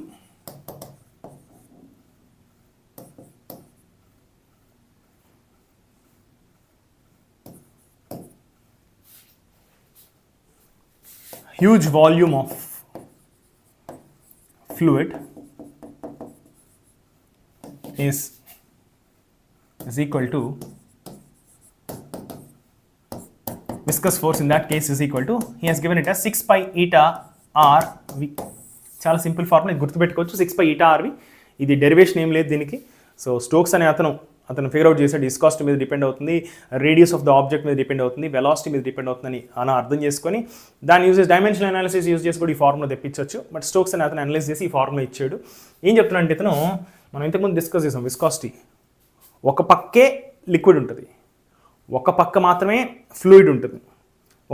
మనం ఫ్లో అవడానికి ట్రై చేసినప్పుడు ఏదైతే విస్కస్ ఫోర్స్ ఎక్స్పీరియన్స్ చేస్తామో ఆ విస్కస్ ఫోర్స్ మనం డిస్కస్ చేసాం, eta A D V delta V by delta X అని. అలా కాకుండా సపోజ్ రివర్ ఉంది. ఓకే, రివర్ ఉంది, ఒక బాల్ ఇసిరేసాం. ఓకే, సో బాల్ ఇసిరేస్తే బాల్ ఒక వి అనే వెలాసిటీతో బాల్ వెళ్తూ ఉంటే, ఇట్లా వెళ్తూ ఉంటే, ఈ బాల్ వెళ్తుంటే బాల్కి టచ్లో ఉన్న లిక్విడ్ మాలిక్యూల్స్ అన్నీ కూడా దాని స్పీడ్తోనే వెళ్ళాలి. బట్ దాని పక్కన లేయర్స్ అన్నీ దాన్ని అపోజ్ చేస్తుంటాయి, అది వెళ్ళడాన్ని అపోజ్ చేస్తుంటాయి. కానీ delta V by delta X లాగా వాడాలంటే ఈ లెంత్ చాలా ఎక్కువ ఉంది, వెలాసిటీ గ్రేడియంట్ చాలా తక్కువ ఉన్నట్టు. సో వెలాసిటీ గ్రేడియంట్ని యూస్ చేసి మనం చేయకూడదు ఇక్కడ, ఎందుకంటే thickness of the liquid layers అనేది చాలా ఎక్కువ ఇక్కడ. ఇంతకుముందు కేసెస్లో మనం లిక్విడ్ పోసేసి దాని మీద సాలిడ్ని పెట్టి పంపించాం ఫ్రిక్షన్ తగ్గించడం కోసం. ఈ సిచ్యువేషన్ కంప్లీట్లీ డిఫరెంట్. సో ఏదన్నా కంప్లీట్ ఫ్లూయిడ్లో వెళ్తూ ఉంటే, ఫర్ ఎగ్జాంపుల్ మనం ఒక బిల్డింగ్ మీద నుంచి దూకేసాం అనుకో. ఓకే, అంటే ఎయిర్ అనే ఫ్లూయిడ్లో మనం వెళ్తున్నాం, అన్ని పక్కల ఫ్లూయిడే ఉంది. మనం వెళ్తుంటే అప్పుడు మనం ఏదైతే ఫోర్స్ ఎక్స్పీరియన్స్ చేస్తాం విస్కస్ ఫోర్స్, ఆ విస్కస్ ఫోర్స్కి ఫార్ములా. ఆర్ ఎల్స్ మనం ఒక బిల్డింగ్ మీద నుంచి బాల్ ఇసిరేసాం, ఆ బాల్ ఇసిరేస్తే బాల్ పోయే కొద్ది స్పీడ్ ఇంక్రీజ్ చేసుకుంటూ పోతుంది. ఆ స్పీడ్ మార్చే కొద్దీ విస్కస్ ఫోర్స్ కూడా మారుతుంది. అలా ఒక కంప్లీట్ ఫ్లూయిడ్ ఉన్న చోట ఫ్లూయిడ్ లోపల ఒక ఆబ్జెక్ట్ ట్రావెల్ చేస్తూ ఉంటే ఆ ఆబ్జెక్ట్ మీద వచ్చే ఫ్రిక్షనల్ ఫోర్స్కి ఫార్ములా అనమాట. ఓకే, అంటే హ్యూజ్ వాల్యూమ్ ఉంటుంది ఆ ఫ్లూయిడ్. సపోజ్ ఒక బాల్ ఇసిరేసాను అనుకో, బాల్ చుట్టూ ఆ ఫ్లూయిడే ఉంటుంది, బాల్ చుట్టూ అదే ఉంటుంది. ఇంతకుముందు డిస్కషన్లో ఒక పక్కే ఉంది ఆ ఫ్లూయిడ్, ఒక థిక్నెస్ ఆఫ్ ఫ్లూయిడ్, ఒక థిక్ లేయర్ ఆఫ్ ఫ్లూయిడ్ ఒక పక్క ఉంది, మిగతా అన్ని పక్కల లేదు. కానీ ఇక్కడ ఒక బాల్ ఇసిరేసిన ఒక మనిషి పారాషూట్లో నుంచి మనం జనరల్గా చాలా చేస్తుంటారు కదా, ఫీట్లు చాలా మంది ఫ్లైట్లో నుంచి దూకుతుంటారు, తర్వాత పారాషూట్ ఓపెన్ అవుతుంటుంది, ఇలానే జరుగుతుంటాయి కదా. ఆ మనిషి దూకినప్పుడు కూడా అతను ఎయిర్ అనే ఫ్లూయిడ్లో వస్తున్నాడు. అతను బాల్ని ఇసిరేసాం గాల్లో, అప్పుడు అలాంటి సిచ్యువేషన్ అవ్వచ్చు. లేదంటే బాల్ని వాటర్లో ఇసిరేసాం, ఆర్ఎల్స్ మనిషి వాటర్లో దూకాడు. సో ఇప్పుడు ఏమవుతుంది, చుట్టూ ఒకే ఫ్లూయిడ్ ఉంది. ఇలాంటి సిచ్యువేషన్స్ అన్నింటిలో కూడా మనం ఈ ఫార్ములా వాడతాం. ముందు ఫార్ములా ఎప్పుడు వాడాలని మీకు క్లియర్గా తెలిసిపోద్ది. వాళ్ళు thickness of the liquid layer ఇచ్చేస్తారు, ఏరియా ఆఫ్ ద సాలిడ్ ఇస్తారు, ఇవన్నీ ఇచ్చేస్తారు. ఇక్కడ చూడండి, ఏరియా ఆఫ్ ద సాలిడ్ ఏం లేదు, ఏరియా అనేది లేదు అసలు ఇక్కడ, అవునా? థిక్నెస్ అనేది ఏం లేదు ఇక్కడ. సో మీకే అర్థమవుతుంది, ఇచ్చిన పారామీటర్స్ బట్టి మనకు రెండు ఫార్ములాస్ ఉన్నాయి. ఒకటి 6π∗RV, రెండో ఫార్ములా η/dV/dx, ΔV/Δx. ఈ రెండింటిలో ఏ ఫార్ములా వాడాలని మీకు ఇచ్చిన పారామీటర్స్ మీకే అర్థమైపోతుంది, కన్ఫ్యూజన్ ఉన్నా కూడా. Okay, right. సో ఇలాంటి కేసెస్లో మనం వాడాల్సిన ఫార్ములా స్టోక్స్ థియరమ్ అనమాట, 6π∗RV. ఇక్కడ ఈటా అంటే కోఎఫిషియంట్ ఆఫ్ విస్కాసిటీ అని మీకు తెలుసు ఆల్రెడీ. ఆర్ అంటే ఏంటి, రేడియస్ ఆఫ్ ద ఆబ్జెక్ట్. ఒక స్పెరికల్ ఆబ్జెక్ట్ అనుకుంటే దానికి రేడియస్ చెప్తాం. కానీ స్పెరికల్ కాకపోయినా దానికి రఫ్గా ఒక రేడియస్ అనేది ఏదైనా ఎస్టిమేట్ చేయొచ్చుగా, రఫ్ రేడియస్ అనుకోండి. సో జనరల్గా అయితే వీళ్ళు చెప్పేది మనకు ఒక స్పెరికల్ టైప్ ఆఫ్ ఆబ్జెక్ట్స్కి చెప్తుంటారు వీళ్ళు. ఓకే, స్పెరికల్ టైప్ ఆఫ్ ఆబ్జెక్ట్స్కి చెప్తుంటారు. సపోజ్ వర్షం పడింది అనుకోండి, వర్షం చినుకులన్నీ కూడా మనకు స్పెరికల్ షేప్లోనే కదా ఉంటాయి. ఆర్ఎల్స్ ఏ లిక్విడ్ డ్రాప్ని ఇసిరేసినా స్పెరికల్ షేప్లోనే ఉంటుంది, బాల్ ఇసిరేసినా స్పెరికల్ షేప్లోనే ఉంటుంది. సో వాటికి రేడియస్ అనేది చెప్పడం చాలా ఈజీ మనకు. బట్ ఒక మనిషి దూకితే మనిషి యొక్క డయామీటర్ ఏదైతే ఉంది, టోటల్ విడ్త్ ఏదైతే ఉందో దాంట్లో సగం చేయండి, దాన్ని రేడియస్లో ఊహించుకొని సబ్స్టిట్యూట్ చేసుకుంటే ఫోర్స్ వస్తుంది. అండ్ ఇర్రెగ్యులర్ షేప్డ్ ఆబ్జెక్ట్ అయినా కూడా రఫ్గా విస్కస్ ఫోర్స్ ఎంత ఉందనేది ఎస్టిమేట్ చేయొచ్చు మనం. సో ఆర్ అంటే radius of the spherical object, V అంటే వెలాసిటీ. సో మీరు అర్థం చేసుకోవాల్సిన విషయం ఏంటంటే విస్కస్ ఫోర్స్ ఆ ఫార్ములాలైనా ఈ ఫార్ములా విస్కస్ ఫోర్స్ ఎప్పుడు కూడా it is proportional to speed. Viscous force is proportional to speed. As speed increases viscous force also increases. Solid to solid ఫ్రిక్షన్లో అలా కాదు. సాలిడ్ టు సాలిడ్ ఫ్రిక్షన్లో వెలాసిటీ మీద డిపెండెన్సీనే లేదు. కానీ ఈ లిక్విడ్ ఫ్రిక్షన్, ఫ్లూయిడ్ ఫ్రిక్షన్ వచ్చేసి ఏదైతుందో, విస్కస్ ఫోర్స్ ఏదైతుందో it is dependent on speed. మనం ఎక్కువ స్పీడ్తో ట్రావెల్ చేసే కొద్దీ విస్కస్ ఫోర్స్ కూడా పెరిగిపోతుంటుంది, మన స్పీడ్ పెంచే కొద్దీ విస్కస్ ఫోర్స్ కూడా పెరుగుతూ ఉంటుంది. రైట్, ఇది చాలా చాలా ఇంపార్టెంట్ ఫార్ములా. ఓకేనా? సో ఈ ఆబ్జెక్ట్ ఇలా వస్తుంటే, కిందికి వస్తుంటే దాని స్పీడ్ ఇలా కిందికుంటే దాని స్పీడ్కి ఆపోజిట్ డైరెక్షన్లో విస్కస్ ఫోర్స్ ఉంటుంది. దాని మీద ఇంకేమేమి ఫోర్సులు ఉంటాయి, దాని మీద ఇంకా 2 ఫోర్సులు ఉంటాయి. ఒకటి దాని మాస్ వల్ల వచ్చే గ్రావిటేషన్ ఫోర్స్ ఏదైతుందో అది కిందికి ఉంటుంది. దాని మీద ఇంకో ఫోర్స్ కూడా ఉంటుంది, ఏంటది, బయాన్సీ ఫోర్స్. సో ఇది ఫిక్స్డ్ వాల్యూ, ఎంజీ కూడా ఫిక్స్డ్ వాల్యూ, అవి టైంతో పాటు మారవు. బట్ విస్కస్ ఫోర్స్ మారుతుంది. ఎందుకు, ఒక ఆబ్జెక్ట్ని మనం వదిలేసామనుకో, ఓకే, దాని గ్రావిటేషన్ ఫోర్స్ ఎక్కువ ఉంటుంది, బయాన్సీ ఫోర్స్ కింద గ్రావిటేషన్ ఫోర్స్ ఎక్కువ ఉండడం వల్ల కిందికి వెళ్తుంది. అసలు గ్రావిటేషన్ ఫోర్స్ ఎక్కువ లేకపోతే కిందికి వెళ్ళదు కదా, ఫస్ట్ ఆఫ్ ఆల్ అక్కడే ఉండిపోతుంది. ఈ రెండు కనుక బ్యాలెన్స్ అయితే అది అక్కడే ఉంటుంది, కిందికి వెళ్ళదు. గ్రావిటేషన్ ఫోర్స్ ఎక్కువ ఉండడం వల్ల కిందికి వెళ్తుంది, యాక్సిలరేషన్ తెలుస్తుంది, అంటే దాని స్పీడ్ని ఇంక్రీజ్ చేసుకుంటూ పోతుంది. దాని స్పీడ్ని ఇంక్రీజ్ చేస్తూ పోయే కొద్దీ విస్కస్ ఫోర్స్ కూడా పెరుగుతూ పోతుంది. దాని స్పీడ్ ఇంక్రీజ్ చేస్తున్న పోయే కొద్దీ విస్కస్ ఫోర్స్ కూడా పెరుగుతూ ఒక పాయింట్ ఆఫ్ టైంలో ఈ 2 ఫోర్సులు కలిపి దీన్ని బ్యాలెన్స్ చేసేస్తాయి. అప్పుడు నెట్ ఫోర్స్ 0 అయిపోతుంది. నెట్ ఫోర్స్ 0 అయితే ఏమవుతుంది, యాక్సిలరేషన్ 0 అయిపోతుంది. అంటే అప్పటిదాకా స్పీడ్ ఇంక్రీజ్ అవుతూ ఒక పాయింట్ దగ్గర ఈ 2 ఫోర్స్ దీన్ని బ్యాలెన్స్ చేసినప్పుడు యాక్సిలరేషన్ 0 అయిపోయి దాని స్పీడ్ని ఇంక్రీజ్ చేసుకోవడం మానేస్తుంది. అంటే ఏ స్పీడ్ని అయితే ఎక్వైర్ చేస్తుందో ఆ పర్టికులర్ స్పీడ్ దగ్గర కాన్స్టెంట్గా మెయింటైన్ చేస్తుంది ఆ స్పీడ్. ఆ పర్టికులర్ స్పీడ్ని మనం టెర్మినల్ వెలాసిటీ అంటాం. జాగ్రత్తగా అర్థం చేసుకోండి. ఓకే, ఇనీషియల్గా విస్కస్ ఫోర్స్ 0, ఇనీషియల్గా బాల్ని డ్రాప్ చేసినప్పుడు స్పీడ్ ఎంత 0, స్పీడ్ 0 అయితే విస్కస్ ఫోర్స్ కూడా 0. So net force MG dominate చేస్తుంది, బయాన్సీ ఫోర్స్ కన్నా డామినేట్ చేస్తుంది, కాబట్టి కిందికి వెళ్తుంది. ఓకే, సో పోను టైంతో పాటు ఏమవుతుంది, విస్కస్ ఫోర్సు పెరుగుతూ పోతుంది. ఎందుకంటే ఈ ఎంజీ మైనస్ ఎఫ్బి అనే ఫోర్స్ వల్ల యాక్సిలరేషన్ ఉంది, యాక్సిలరేషన్ వల్ల స్పీడ్ మారుతూ పోతుంది. స్పీడ్ మారుతూ పోయే కొద్దీ విస్కస్ ఫోర్స్ కూడా పెరుగుతూ పోతుంది, ఈ ఫోర్స్ కూడా పెరుగుతూ పోతుంది. అంటే అప్వర్డ్ ఫోర్స్ పెరుగుతోంది, డౌన్ ఫోర్స్ కాన్స్టెంట్గానే ఉంది. సో నెట్ ఫోర్స్ వల్ల యాక్సిలరేషన్ వల్ల ఎప్పుడు స్పీడ్ పెరుగుతూనే ఉంది, పెరుగుతుండే కొద్దీ ఎఫ్వి కూడా పెరుగుతూ ఉంది. ఒక పాయింట్ దగ్గర ఈ 2 ఫోర్సులు దీన్ని బ్యాలెన్స్ చేస్తాయి. ఎప్పుడైతే బ్యాలెన్స్ చేస్తాయో ఆ బ్యాలెన్స్ చేసినప్పుడు యాక్సిలరేషన్ 0 అయిపోతుంది. యాక్సిలరేషన్ 0 అయినప్పుడు వెలాసిటీ మారడం మానేస్తుంది. అంటే వెలాసిటీ మారకుండా కాన్స్టెంట్గా మెయింటైన్ చేస్తుంది. ఓకే, ఏది ఎక్కడ దాకైతే వెలాసిటీ ఇంక్రీజ్ అయ్యి ఏ పాయింట్ దగ్గర వెలాసిటీ కాన్స్టెంట్గా మెయింటైన్ చేస్తుందో ఆ పర్టికులర్ వెలాసిటీని మనం టెర్మినల్ వెలాసిటీ అంటే ఫైనల్ వెలాసిటీ లాగా అనుకోవచ్చు. సో అంటే మనం ఒక ఆబ్జెక్ట్ని, ఒక ఐరన్ బాల్ అనుకోండి, ఒక ఐరన్ బాల్ని మనం సముద్రంలో ఇసిరేసాం అనుకోండి, మనం ఏం ఎక్స్పెక్ట్ చేస్తున్నాం? బికాస్ ఆఫ్ ఎంజీ కిందకు ఐరన్ బాల్కి ఎంజీ చాలా ఎక్కువ ఉంటుంది, buoyancy force compare to MG తక్కువ ఉంటుంది. సో దానివల్ల ఏమవుతుంది? బాల్ విపరీతమైన స్పీడ్తో కిందికి వెళ్ళాలి, ఓషన్ బెడ్కి వెళ్ళిపోవాలి. కానీ పోయే కొద్దీ దాని మీద విస్కస్ ఫోర్స్ పెరిగి విస్కస్ ఫోర్స్ పైకి ఉన్న విస్కస్ ఫోర్సు బయాన్సీ ఫోర్స్ రెండు కలిపి ఎంజీని బ్యాలెన్స్ చేస్తాయి. ఐరన్ బాల్ ఏమవుతుంది? మనం ఓషన్ బెడ్కి విపరీతమైన స్పీడ్ ఇంక్రీజ్ చేసుకుంటూ వెళ్ళాలని ఎక్స్పెక్ట్ చేస్తాం. కానీ అదేమవుతుంది? ఒక పర్టికులర్ టెర్మినల్ వెలాసిటీ ఎక్వైర్ చేసిన తర్వాత దాని మీద నెట్ ఫోర్స్ 0 అయిపోవడం వల్ల అది కాన్స్టెంట్ స్పీడ్తో ఓషన్ బెడ్కి వెళ్ళి చేరుతుంది అనమాట. అందుకే మనం గమనిస్తే వర్షం ఎప్పుడు చూసినా ఒక పర్టికులర్ స్పీడ్తోనే మన కిందికి వస్తుంది. ఎందుకంటే వర్షం చాలా దూరం నుంచి వస్తుంది, అవునా?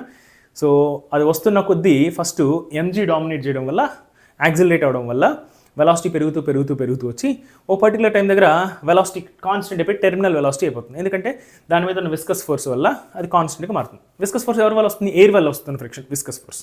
ఎయిర్ వల్ల విస్కస్ ఫోర్స్ వల్ల మన చినుకులు జనరల్గా మనం మీరు ఎప్పుడు గమనించినా వర్షం చినుకులు ఎప్పుడు కూడా ఒక పర్టికులర్ స్పీడ్తోనే వస్తాయి. వాటి యొక్క థిక్నెస్ మారచ్చు కానీ వాటి యొక్క స్పీడ్ సేమ్గానే వస్తుంది. జనరల్గా మోర్ ఆర్ లెస్ సేమ్ స్పీడ్తోనే వస్తాయి.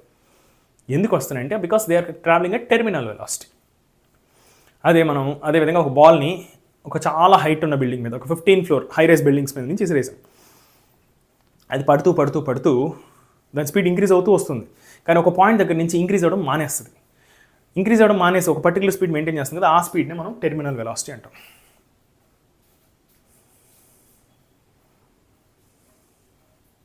ఎస్, కరెక్ట్ మేఘన, పర్ఫెక్ట్.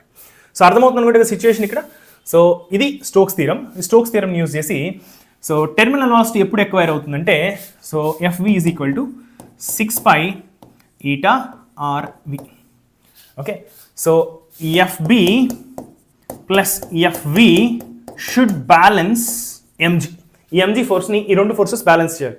బ్యాలెన్స్ ఎప్పుడు చేస్తాయి? అది టెర్మినల్ వెలాసిటీ ఎక్వైర్ చేసినప్పుడు బ్యాలెన్స్ చేస్తాయి. ఎప్పుడు ఎక్వైర్ చేస్తాయి? టెర్మినల్ వెలాసిటీ ఎక్వైర్ చేసినప్పుడు బ్యాలెన్స్ చేస్తాయి. సో టెర్మినల్ వెలాసిటీ ఎక్వైర్ చేసేదాకా బ్యాలెన్స్ చేయవు, ఇది తక్కువగా ఉంటుంది. ఈ ఎంజీ అనేది డామినేట్ చేస్తుంటుంది. సో స్పీడ్ ఇంక్రీజ్ అయ్యి ఒక టెర్మినల్ వెలాసిటీ వచ్చిన తర్వాత ఈ రెండు దీన్ని బ్యాలెన్స్ చేసేస్తాయి. అప్పుడు యాక్సిలరేషన్ 0 అయిపోతుంది. యాక్సిలరేషన్ 0 అయితే స్పీడ్ మారడం మానేస్తుంది, స్పీడ్ కాన్స్టెంట్గా ఉంటుంది. ఆ కాన్స్టెంట్ ఉండే స్పీడ్ని మనం టెర్మినల్ వెలాసిటీ అంటున్నాం. సో బయాన్సీ ఫోర్స్ ఎంత తెలుసు కదా? బయాన్సీ ఫోర్స్ ఎంత మనకు? సో బయాన్సీ ఫోర్స్ ఇస్ రో ఆఫ్ ద లిక్విడ్. ఈ లిక్విడ్ ఎక్కడైతే ఏ లిక్విడ్లో అయితే వెళ్తుందో బాల్, లిక్విడ్ ఏ లిక్విడ్లో అవుతుందో ఆ లిక్విడ్ యొక్క density. Okay, so density of the liquid into volume of the solid. So rho into volume is mass into G. So using Archimedes principle, buoyancy force equal to weight of the liquid displaced. Weight of the liquid displace ఎంత, దీని యొక్క volume ఎంతో దాని యొక్క volume తీసుకొని multiplied with the density of water. So ఇది ఎంత volume of వాటర్ని రీప్లేస్ చేసింది, అంత volume of water into density of water will give you mass of the water displaced into G will give you weight of liquid displaced. Archimedes principle వాడారు buoyancy ఫోర్స్కి. So plus viscous force is equal to 6π eta R. ఎప్పుడు equal అవుతాయి? అది ఎప్పుడైతే terminal velocity achieve చేస్తుందో అప్పుడు equal అవుతాయి. Terminal velocity acquire చేసేదాకా ఈక్వల్ అవ్వవు, ఇది తక్కువగా ఉంటుంది. సో టెర్మినల్ వెలాసిటీ ఎక్వైర్ చేసినప్పుడు ఈ రెండు ఈక్వల్ అవుతాయి. Is equal to M G. ఓకేనా? సో ఎంకి ఏం రాయొచ్చు మనం? ఎంజీకి ఏం రాయొచ్చు ఇక్కడ? M equal to rho of solid mass of that object.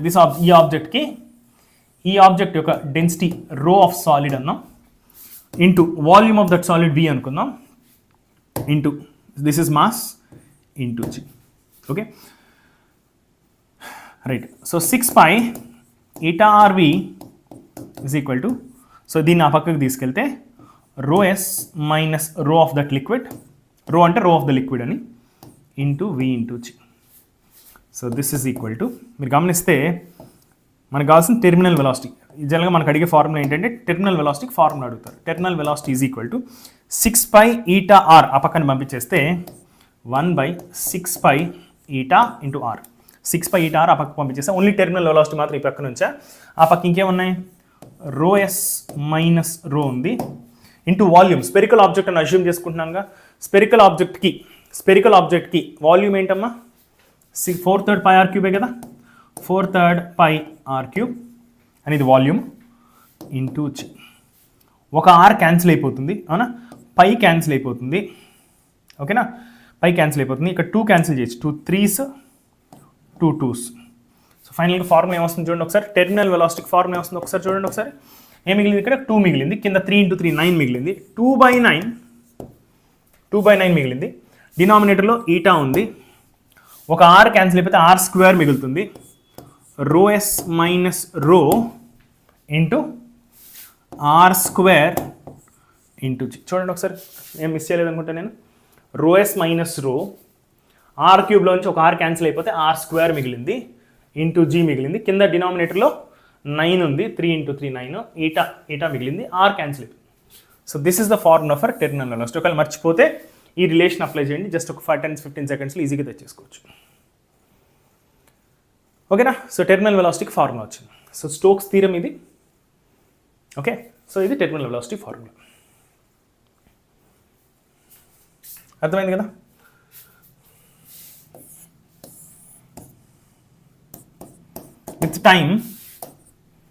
With time velocity ఇనీషియల్గా ఆబ్జెక్ట్ని డ్రాప్ చేస్తాం కదా, ఇనీషియల్గా దానికి జీరో వెలాసిటీ ఉంటుంది. సో వెలాసిటీ ఇంక్రీజ్ అయ్యి ఏమవుతుంది, ఫైనల్గా కాన్స్టెంట్ వెలాసిటీకి వస్తుంది. ఆ కాన్స్టెంట్ వెలాసిటీని మనం ఏమంటున్నాం, టెర్మినల్ వెలాసిటీ అంటున్నాం. ఆ ఆబ్జెక్ట్ యొక్క వెలాసిటీ గ్రాఫ్ మనం కనుక ప్లాట్ చేస్తే ఇనీషియల్గా జీరో ఉంటుంది, స్లోగా ఇంక్రీజ్ అయ్యి కాన్స్టెంట్ వెలాసిటీ మెయింటైన్ చేస్తుంది, ఓకేనా. ఇనీషియల్గా నెట్ ఫోర్స్ చాలా ఎక్కువ ఉంటుంది, ఇనీషియల్గా విస్కస్ ఫోర్స్ 0 ఉంటుంది, ఇనీషియల్గా వెలాసిటీ 0 కాబట్టి విస్కస్ ఫోర్స్ 0 ఉంటుంది. సో కాబట్టి నెట్ ఫోర్స్ ఎక్కువగా ఉంటుంది, యాక్సలరేషన్ ఎక్కువగా ఉంటుంది, ఇనీషియల్గా యాక్సలరేషన్ చాలా ఎక్కువ ఉంటుంది. అందుకే మీరు గమనిస్తే ఈ గ్రాఫ్లో చూస్తే slope of this graph, velocity versus time graph slope కనుక గీస్తే మనకు యాక్సలరేషన్ వస్తుంది. So slope of this graph is equal to dy/dx which is dv/dt which is equal to acceleration. మీరు గమనిస్తే స్టార్టింగ్ స్లోప్ చాలా ఎక్కువగా ఉంది, అంటే నెట్ ఫోర్స్ చాలా ఎక్కువగా ఉంది, పోను స్లోప్ తగ్గిపోతుంది, అంటే యాక్సలరేషన్ తగ్గిపోతుంది, ఫైనల్గా యాక్సలరేషన్ 0 అయిపోయింది, ఎందుకంటే నెట్ ఫోర్స్ 0 అయిపోయింది కాబట్టి, ఓకేనా. ఇలా క్వశ్చన్స్ జరగచ్చు. సో ఇలా ఇంకొక ఏదైనా గ్రాఫ్ కూడా గీయచ్చు, బట్ ఐడియా అయితే అదే. సో అదేవిధంగా నేను విస్కస్ ఫోర్స్కి గ్రాఫ్ గీసిన, విస్కస్ ఫోర్స్కి టైంకి గ్రాఫ్ గీసినా కూడా ఇలానే ఉంటుంది, ఎందుకంటే విస్కస్ ఫోర్స్ కూడా వెలాసిటీ మీద డిపెండ్ అవుతుంది కాబట్టి దాని గ్రాఫ్ కూడా ఇలానే వస్తుంది. ఇది ఐడియా. సో వాళ్ళు మనల్ని find the terminal velocity of an object అని చెప్పేసి ఈ పారామీటర్స్ అన్నీ ఇవ్వచ్చు మనకి ఇక్కడ ఫార్ములాలు ఏవైతే పారామీటర్స్ ఉన్నాయో ఈ పారామీటర్స్ అన్నీ వాళ్ళు ఇస్తారు, సింపుల్గా సబ్స్టిట్యూట్ చేసుకొని ఆన్సర్ వచ్చేస్తుంది, ఓకేనా. అర్థమైంది కదా, అది స్టోరీ. సో విస్కాసిటీ అయిపోయింది.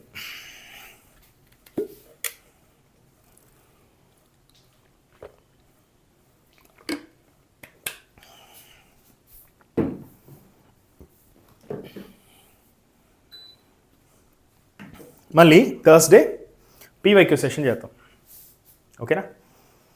PYQ సెషన్ చేద్దాం. సో ఈ టాపిక్స్ అన్ని ఫ్లూయిడ్ లాస్ట్ క్లాస్ ఈ సెషన్ మొత్తాన్ని కలిపి అన్ని topics fluid statics, fluid dynamics, surface tension, విస్కాసిటీకి సంబంధించిన ప్రీవియస్ ఇయర్ క్వశ్చన్స్ అన్ని కవర్ చేయడానికి ట్రై చేద్దాం, ఓకేనా. మరీ క్వశ్చన్స్ ఎక్కువగా ఉంటే సేమ్ మోడల్స్, చేసిన మోడల్స్ లాంటివి నేను రిపీట్ చేయను.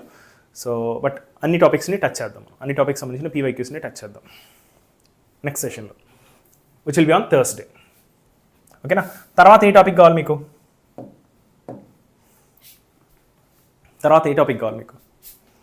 ఒకవేళ ఎవరైనా రికార్డెడ్ సెషన్ చూస్తూ ఉంటే ఈ సెషన్ని వాళ్ళు కామెంట్స్లో చెప్పండి మీకు ఏ టాపిక్స్ కావాలి అని. నా చాయిస్ వచ్చేసి నేను ఇంకా మన యూట్యూబ్ ఛానల్లో కవర్ చేయని టాపిక్స్ వచ్చేసి హై వెయిటేజ్ టాపిక్ వచ్చేసి ఒకటి కరెంట్ ఎలక్ట్రిసిటీ, రెండోది వచ్చేసి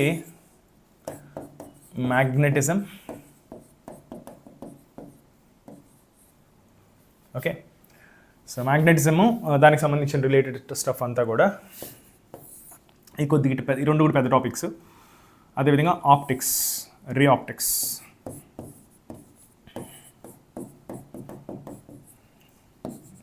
ఇంకా కవర్ చేయాలని టాపిక్స్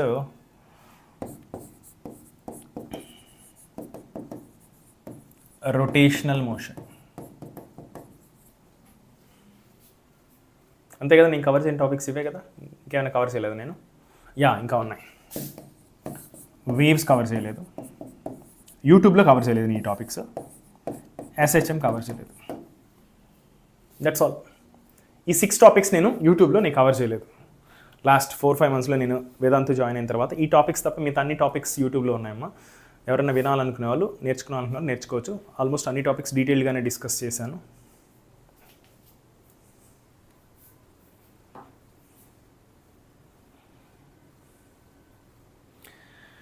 సానియా, వీక్లీ క్విజ్ దానికి సిలబస్ ఏంటనేది నాకు ఎగ్జాక్ట్గా ప్లాన్ ఇంకా తెలియదమ్మా.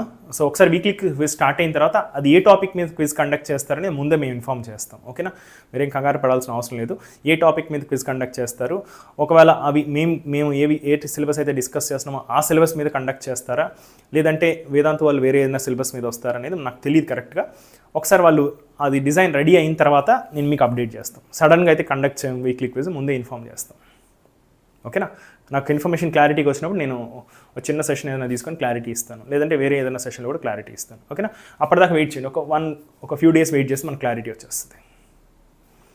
ఓకే, సో ఇవమ్మా ఈ 6 ఆప్షన్స్ నేను కవర్ చేయను యూట్యూబ్లో. సో నేను ప్రయారిటీతో అయితే ఇవి కవర్ చేయాలని అనుకుంటున్నా. సో మీకు ఈ టాపిక్స్లో ఏమేమి కావాలో ఒకసారి క్లాస్ అయిపోయిన తర్వాత కామెంట్ సెక్షన్లో చెప్పండి.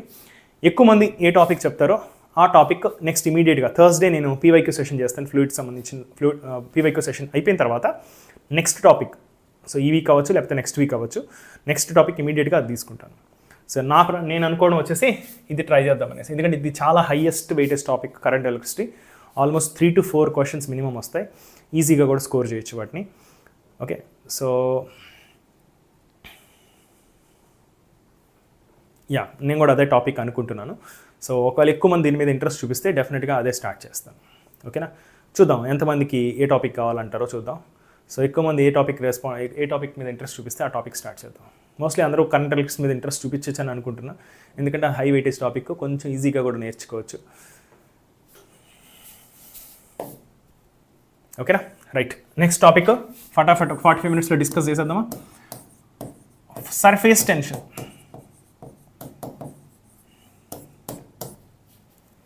సర్ఫేస్ టెన్షన్, దీనిలో ఒక 2-3 మోడల్స్ ఉన్నాయి క్వశ్చన్స్. సో కాన్సెప్ట్ ఫటాఫట్ డిస్కస్ చేసేసి ఆ 2-3 మోడల్స్ ఆఫ్ క్వశ్చన్స్ డిస్కస్ చేద్దాం. మీరు ఈజీగా ఆ క్వశ్చన్స్ని సాల్వ్ చేసేయచ్చు. రైట్, సర్ఫేస్ టెన్షన్ పేరులోనే ఉంది. టెన్షన్ అంటే ఏంటి? మనం బేసిక్గా టెన్షన్ అంటే స్ట్రింగ్స్లో ఉంటుంది కదా టెన్షన్ అంటే ఫోర్స్ కదా.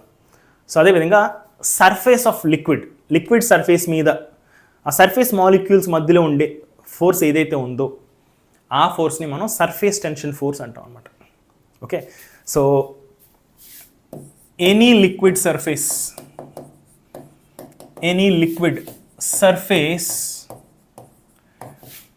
బిహేవ్స్ లైక్ ఏ మెంబ్రెయిన్ అనొచ్చు. ఆర్ ఎల్స్ బలూన్ సర్ఫేస్ ఎలా ఉంటుందమ్మా? బలూన్ సర్ఫేస్ ఎలా ఉంటుంది? విపరీతమైన ఫోర్స్ ఏం ఎగ్జర్ట్ చేయదు బెలూన్, కానీ మనం ప్రెస్ చేస్తే అది రెసిస్ట్ చేస్తూ ఉంటుంది కదా. కొంచెం మనం ఇట్లా ప్రెస్ చేస్తే ఏ విధంగా అయితే అది కొంచెం లైట్గా అపోజ్ చేస్తుంటుందో, అదేవిధంగా ఎనీ లిక్విడ్ సర్ఫేస్ కూడా అలాంటి బలూన్ సర్ఫేస్ ఏ విధంగా అయితే బిహేవ్ చేస్తుందో అలాంటి బిహేవియర్ ఉంటుంది అనమాట. ఒక మెంబ్రెయిన్ ఉంటుంది. మెంబ్రెయిన్ అంటే ఏంటి? మనం ప్రెస్ చేస్తే అది వెనక్కి రావడానికి ట్రై చేస్తూ ఉంటుంది. కైండ్ ఆఫ్ ఆ బిహేవియర్ అనమాట. ఆ లిక్విడ్ సర్ఫేస్కి ఆ బిహేవియర్ ఉంది. Liquid surface behaves like A membrane due to A force called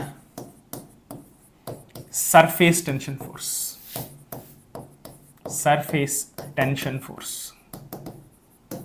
ఓకేనా, సో ఇది సర్ఫేస్ ఫినామినా. సర్ఫేస్ టెన్షన్ అనేది సర్ఫేస్ ఫినామినా. సో లిక్విడ్ లోపల ఉన్న మాలిక్యూల్స్ మధ్య ఈ ఫినామినా ఉండదు.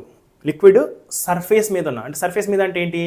ఈ లిక్విడ్ ఎయిర్తో కాంటాక్ట్లో ఉంటుంది కదా, ఆ మాలిక్యూల్స్ మధ్యలోనే ఈ ఫోర్స్ ఉంటుంది. లిక్విడ్ మాలిక్యూల్స్ లోపల ఉన్న లిక్విడ్ మాలిక్యూల్స్లో ఈ ఫినామినా ఉండదు. ఈ సర్ఫేస్ టెన్షన్ ఫోర్స్ అనేది పేరులో ఉన్నట్టుగా సర్ఫేస్ మాలిక్యూల్స్ మధ్య మాత్రమే ఈ ఫోర్స్ ఉంటుంది అనమాట. సర్ఫేస్ లోపల ఉన్న మాలిక్యూల్స్ మధ్య ఈ ఫోర్స్ ఉంటుంది. సర్ఫేస్ పైన ఉన్న మాలిక్యూల్స్ మీదే ఈ ఫోర్స్ ఉంటుంది. ఓకే, సో ఎగ్జాంపుల్స్ అసలు ఏంటి, ఈ కాన్సెప్ట్ యొక్క ఇంపార్టెన్స్ ఏంటి? సో ఫస్ట్ నేను ఈ కాన్సెప్ట్ని మనం ఎక్కడెక్కడ అబ్జర్వ్ చేస్తాం అనేది చూద్దాం. రఫ్గా ఎగ్జాంపుల్స్ చెప్తాను. కొంత కాన్సెప్ట్ ఎక్స్ప్లెయిన్ చేసిన తర్వాత ఇప్పుడు నేను చెప్పిన ఎగ్జాంపుల్స్కి ఎక్స్ప్లెనేషన్ మీకు తర్వాత అర్థమవుతుంది. ఫర్ ఎగ్జాంపుల్, సో మనం బట్టలు ఉతుకుతాం.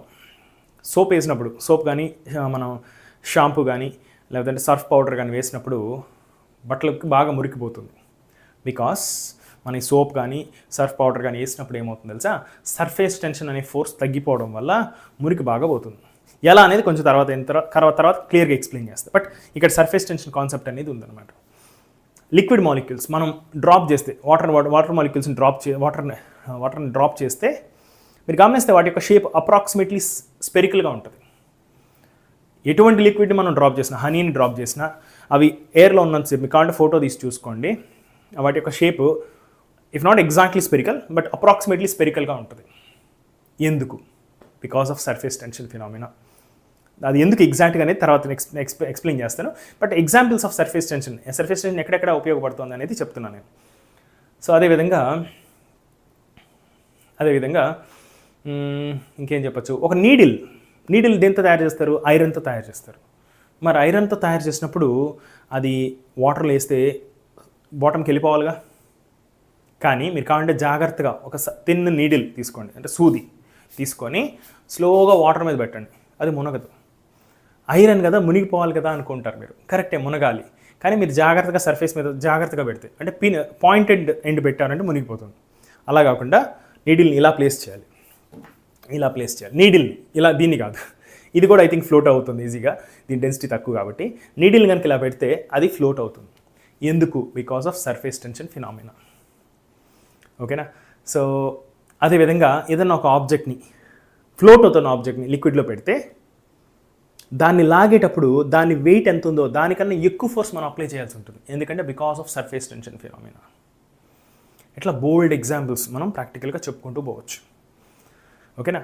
సో ఎందుకు ఏంటి ఈ ఫినామినల్ అన్నిటికీ ఎక్స్ప్లెనేషన్ అనేది ఈ క్లాస్ నెక్స్ట్ 45 minutesలో మీకు క్లారిటీ వచ్చేస్తుంది ఎందుకు అనేది.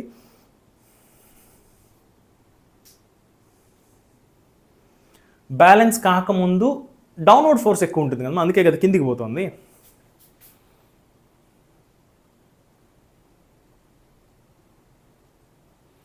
డౌన్వర్డ్ ఫోర్స్ ఎక్కువ ఉండటం వల్ల అది కిందికి పోతుంది. ఇక్కడ ఇది కాన్స్టెంట్, ఇది మాత్రమే వేరియబుల్, ఇది ఇంక్రీజ్ అవుతూ పోతుంది. As velocity increases viscous force is also increasing. As viscous force is increasing, net force is decreasing. Is it okay? Net force ఎంత? mg minus of fb plus fv. Upward force ఇనీషియల్గా తక్కువ ఉంది, ఎందుకంటే upward force ఇది 0 ఉంది ఇనీషియల్గా, ఇది దీనికన్నా తక్కువ కాబట్టి అది కిందికి వెళ్తుంది. ఈ రెండు బ్యాలెన్స్ అయిపోతే అసలు కిందికి వెళ్ళాల్సిన అవసరం ఏం లేదు దీనికి. అసలు కిందికి వెళ్ళకపోతే విస్కస్ ఫోర్సే రాదు అసలు, అవునా? నీట్ యూజీ షార్ట్స్ చెప్పానమ్మా, నేను ఆల్రెడీ రిప్లై చేశాను, నువ్వు విన్నట్లేవు. ఫిజిక్స్ పర్సనల్ మెంటర్షిప్ లేదమ్మా, నాకు అంత టైం లేదు. ఓకేనా? ఇక్కడే ఫుల్ క్లాసెస్ ఉన్నాయి నాకు. ఓకేనా మేఘనా, అర్థమైందా? ఎప్పుడు డౌన్వర్డ్ ఫోర్సే డామినేట్ చేస్తుంది. డౌన్వర్డ్ ఫోర్స్ డామినేట్ చేయడం వల్ల ఇది కిందికి వస్తుంది. అసలు లేకపోతే కిందికి ఎందుకు వస్తుంది అసలు? ఫస్ట్ ఆఫ్ ఆల్ కాసేపు అయిన తర్వాత ఆ డౌన్వర్డ్ ఫోర్స్ ఏదైతే ఎక్సెస్గా ఉందో అది బ్యాలెన్స్ అయిపోయి నెట్ ఫోర్స్ 0 అయిపోతుంది. ఓకే, సో సర్ఫేస్ టెన్షన్కి ఎగ్జాంపుల్స్ చెప్పాను. అసలు ఎగ్జాక్ట్లీ అది ఎందుకు జరుగుతుందో మనం పోను మనకు అర్థమైపోతుంది. నెక్స్ట్ 40-45 minutesలో ఫుల్ క్లారిటీ వచ్చేస్తుంది మనకు. ఓకేనా? సో ఇది only surface phenomena, it is a surface phenomena. Only surface మీద మాత్రమే ఈ ఫినామినా మనం గమనించవచ్చు. ఒకసారి లిక్విడ్ లోపలికి వెళ్ళిపోయిన తర్వాత ఈ ఫినామినా అనేది మనకు కనిపించదు. ఓకే, ఈ ఫినామినా బేసిక్ ఐడియా ఏంటి అంటే ఒక స్ట్రెచ్డ్ మెంబ్రెయిన్ లాగా, అంటే మన ఒక ఎట్లా అని చెప్పొచ్చు, మనం బెలూన్ ఉందనుకోండి, బెలూన్ పైన మనం ఒత్తితే ఎలా అయితే పనిచేస్తుంది మెంబ్రెయిన్ లాగా, పుష్ చేస్తుంటే అది వెనక్కి పుష్ చేయడానికి ట్రై చేస్తుందో అలాంటి ఫోర్స్ అనమాట. ఓకే, సో ఇది ఎందుకు వస్తుందో ఒకసారి అర్థం చేసుకుందాం. సపోజ్ ఇది లిక్విడ్ సర్ఫేస్ అనుకుందాం. ఓకే, లిక్విడ్ సర్ఫేస్లో మాలిక్యూల్స్ ఉన్నాయి.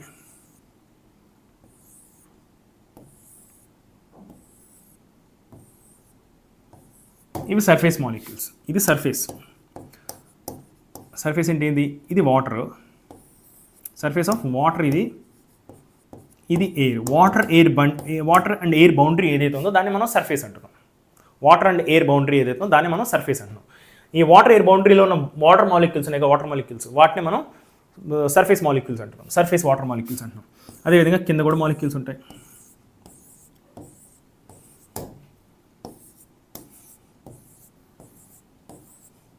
ఇవన్నీ వాటర్ మాలిక్యూల్స్, నేను సర్క్యులర్ షేప్లో గీసినవన్నీ కూడా వాటర్ మాలిక్యూల్స్ అని ఊహించుకోండి. ఓకేనా? రైట్. ఇప్పుడు జాగ్రత్తగా అర్థం చేసుకోవాలి మీరు. ఇప్పుడు దీని మీద ఈ రెండింటి మధ్య ఫోర్స్ ఉంటుందా? ఈ రెండింటి మధ్య ఫోర్స్ ఉంటుందిగా, ఈ రెండింటి మధ్య ఫోర్స్ ఉంటుందిగా, ఈ రెండింటి మధ్య ఫోర్స్ ఉంటుందిగా. సో మీరు గమనిస్తే దీని మీద నెట్ ఫోర్సు జీరోనేగా, కరెక్టా కాదా? సో దీని మీద కూడా నెట్ ఫోర్స్ జీరోనేగా, ఎందుకంటే అన్ని పక్కల బాండ్స్ ఉన్నాయి దీనికి, అన్ని పక్కల బాండ్స్ ఉంది. ఈ మాలిక్యూల్ దీనికి ఇట్లా అవుతుంది, ఈ మాలిక్యూల్ దీన్ని ఇట్లా అవుతుంది, ఈ మాలిక్యూల్ ఇట్లా అవుతుంది, ఈ మాలిక్యూల్ ఇట్లా అవుతుంది. అన్ని పక్కల నుంచి ఫోర్స్ ఎగ్జర్ట్ అవడం వల్ల నెట్ ఫోర్స్ జీరో అయిపోతుంది, నెట్ ఫోర్స్ జీరో అయిపోతుంది. అవునా? సో లోపల ఉన్న మాలిక్యూల్స్ అన్నిటికీ కూడా నెట్ ఫోర్స్ జీరోనే, కరెక్టేనా? మరి సర్ఫేస్ మాలిక్యూల్ పరిస్థితి ఏంటి? సర్ఫేస్ మాలిక్యూల్ పరిస్థితి ఏంటి? ఇటుపక్క ఈ మాలిక్యూల్ అవుతుంది, ఇటుపక్క ఈ మాలిక్యూల్ అవుతుంది, ఇటుపక్క ఈ మాలిక్యూల్ కిందికి లాగుతుంది. బట్ పైకి లాగే మాలిక్యూల్ లేదుగా, పైకి లాగే మాలిక్యూల్ లేదుగా, అవునా? సో మీరు గమనిస్తే ఇక్కడ నెట్ ఫోర్సు, సపోజ్ ఒక లిక్విడ్ మాలిక్యూల్ ఇక్కడ ఉంది, ఇక్కడి నుంచి ఇక్కడికి రావాలనుకోండి, ఇక్కడి నుంచి దీన్ని ఇక్కడికి తీసుకురావాలంటే జాగ్రత్తగా అర్థం చేసుకోవాలి. ఇక్కడ దీని మీద నెట్ ఫోర్స్ జీరో, దీని మీద ఉన్న నెట్ ఫోర్స్ జీరో, అవునా? సో ఈ మాలిక్యూల్ని ఇక్కడి నుంచి ఇక్కడికి తీసుకురావాలంటే ఒక బాండ్స్ బ్రేక్ చేసే తీసుకురావాలిగా, కొన్ని బాండ్స్ బ్రేక్ చేసే కదా దాన్ని ఇక్కడికి తీసుకురాగలుగుతాం. ఒక మాలిక్యూల్ లిక్విడ్ లోపల ఉన్న మాలిక్యూల్ని బయటికి తీసుకురావాలంటే, సర్ఫేస్ మీదకి తీసుకురావాలంటే మనం ఎంతో కొంత వర్క్ చేయాలా లేదా?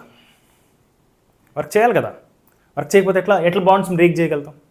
ఆల్రెడీ దీనికి 4 బాండ్స్ ఉన్నాయి, దీని మీద నెట్ ఫోర్స్ జీరో ఉంది, అవునా?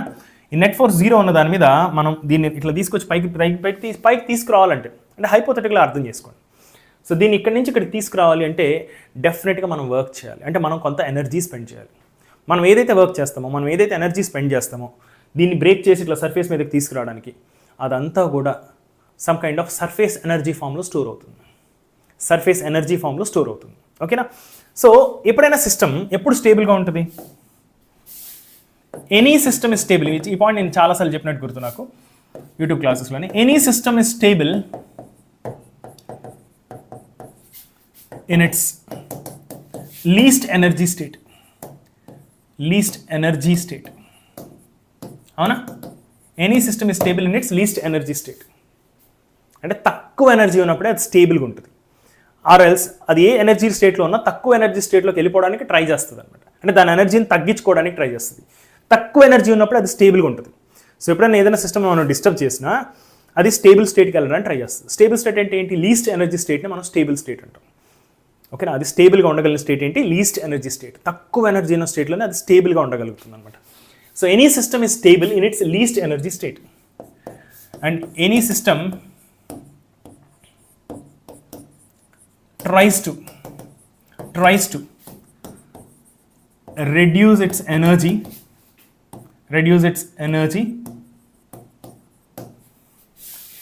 to a least value. So A system అయినా సరే దాని ఎనర్జీని బాగా తగ్గించుకేసుకోవడానికి ట్రై చేస్తుంది అనమాట. ఓకేనా? సో ఇప్పుడు మీరు గమనిస్తే డెఫినెట్గా surface molecules have higher energy than inside molecules, అవునా కదా? ఎందుకంటే ఒక మాలిక్యూల్ని లోపల ఉన్న మాలిక్యూల్ సర్ఫేస్ మీదకి తీసుకురావాలంటే మనం ఎంతో కొంత వర్క్ చేయాల్సి వస్తుంది. అంటే లోపల ఉన్న మాలిక్యూల్కి మనం వర్క్ చేస్తే అది పైకి వస్తుంది. అంటే మనం చేసిన వర్క్ అంతా కూడా దాని ఎనర్జీ రూపంలో స్టోర్ అవుతుంది. సో సర్ఫేస్ మాలిక్యూల్స్కి డెఫినెట్గా హయ్యర్ ఎనర్జీ ఉంటుంది లోపల మాలిక్యూల్స్ కన్నా కూడా. ఒప్పుకుంటారు ఈ పాయింట్ని? ఎందుకంటే ఒక మాలిక్యూల్ లోపల ఉన్న మాలిక్యూల్ని సర్ఫేస్ మీదకి తీసుకురావాలి అంటే మనం డెఫినెట్గా వర్క్ చేయాలి. ఆ వర్క్ చేసినంతా కూడా ఆ మాలిక్యూల్ యొక్క ఎనర్జీ ఫామ్లోకి స్టోర్ అవుతుంది. సో ఎక్కువ సర్ఫేస్ మాలిక్యూల్స్ ఉంటే ఎక్కువ ఎనర్జీ ఉన్నట్టేగా, ఎక్కువ ఎనర్జీ ఉంటే అది స్టేబుల్ కాదుగా, అవునా కదా? సో ఇక్కడ పాయింట్ ఏంటంటే surface molecules have more energy than inside molecules. కరెక్టా? ఎందుకు? సర్ఫేస్ మీద ఒక మాలిక్యూల్ తీసుకురావాలంటే, లోపల మాలిక్యూల్ సర్ఫేస్ మీదకి తీసుకురావాలంటే మనం బాండ్స్ బ్రేక్ చేసి పైకి తీసుకురావాలి. అంటే మనం వర్క్ చేయాలి, మనం వర్క్ చేసి ఆ బాండ్స్ బ్రేక్ చేసి పైకి తీసుకురావాలి. మనం చేసిన వర్క్ అంతా కూడా దాని యొక్క ఎనర్జీ ఆఫ్ సర్ఫేస్ మాలిక్యూల్గా కన్వర్ట్ అవుతుంది. అంటే సర్ఫేస్ మాలిక్యూల్స్ డెఫినెట్గా ఎనర్జీ లోపల మాలిక్యూల్స్ కన్నా ఎక్కువ ఉండాలి. బోరింగ్ ఉంటే వెళ్ళిపోమ్మా హ్యాపీగా. So surface molecules have more energy than inside molecules. Okay, so more surface molecules more surface molecules implies more total energy. అవునా కదా? టోటల్ ఎనర్జీ చాలా ఎక్కువ అంట. అవునా? అదేవిధంగా less surface molecules you can say less total energy. అవునా? So ఇప్పుడు system దేన్ని ప్రిఫర్ చేస్తుంది? System less total energy prefer చేస్తుందా, మోర్ టోటల్ ఎనర్జీ ప్రిఫర్ చేస్తుందా? ఏ ఎనర్జీ ఫామ్లో అది స్టేబుల్గా ఉంటుంది, ఆర్ ఎల్స్ ఏ ఎనర్జీ ఫామ్లోకి అది వెళ్ళడానికి ట్రై చేస్తుంది? ఏ ఎనర్జీ ఫామ్లోకి వెళ్ళడానికి ట్రై చేస్తుంది? Always less total energy, more stable. కరెక్టా? The system is stable in its least energy state. అంటే తక్కువ ఎనర్జీలో ఉండడానికి ట్రై చేస్తుంది ఏ సిస్టమ్ అయినా సరే. ఆ స్టేట్లోనే అది స్టేబుల్గా ఉంటుంది. సో లెస్ సర్ఫేస్ మాలిక్యూల్స్ అయితే లెస్ ఎనర్జీ కాబట్టి any surface, any liquid surface tries to minimize its surface area. Any liquid surface will try to minimize its surface area. So any liquid surface will try to minimize its area. ఎందుకు? తక్కువ area ఉంటే తక్కువ surface molecules ఉంటాయి. తక్కువ surface molecules ఉంటే తక్కువ energy ఉంటుంది. తక్కువ ఎనర్జీ ఉంటే మోర్ స్టేబుల్గా ఉంటుంది. అందుకే so to minimise its area, a shape with least area among all other shapes, among all shapes with same volume but least area. What is that shape? Is sphere. చూడండి, beautiful point చెప్పాను ఇక్కడ. A shape with least area among all the shape with same volume. అంటే ఒక litre water తీసుకోండి.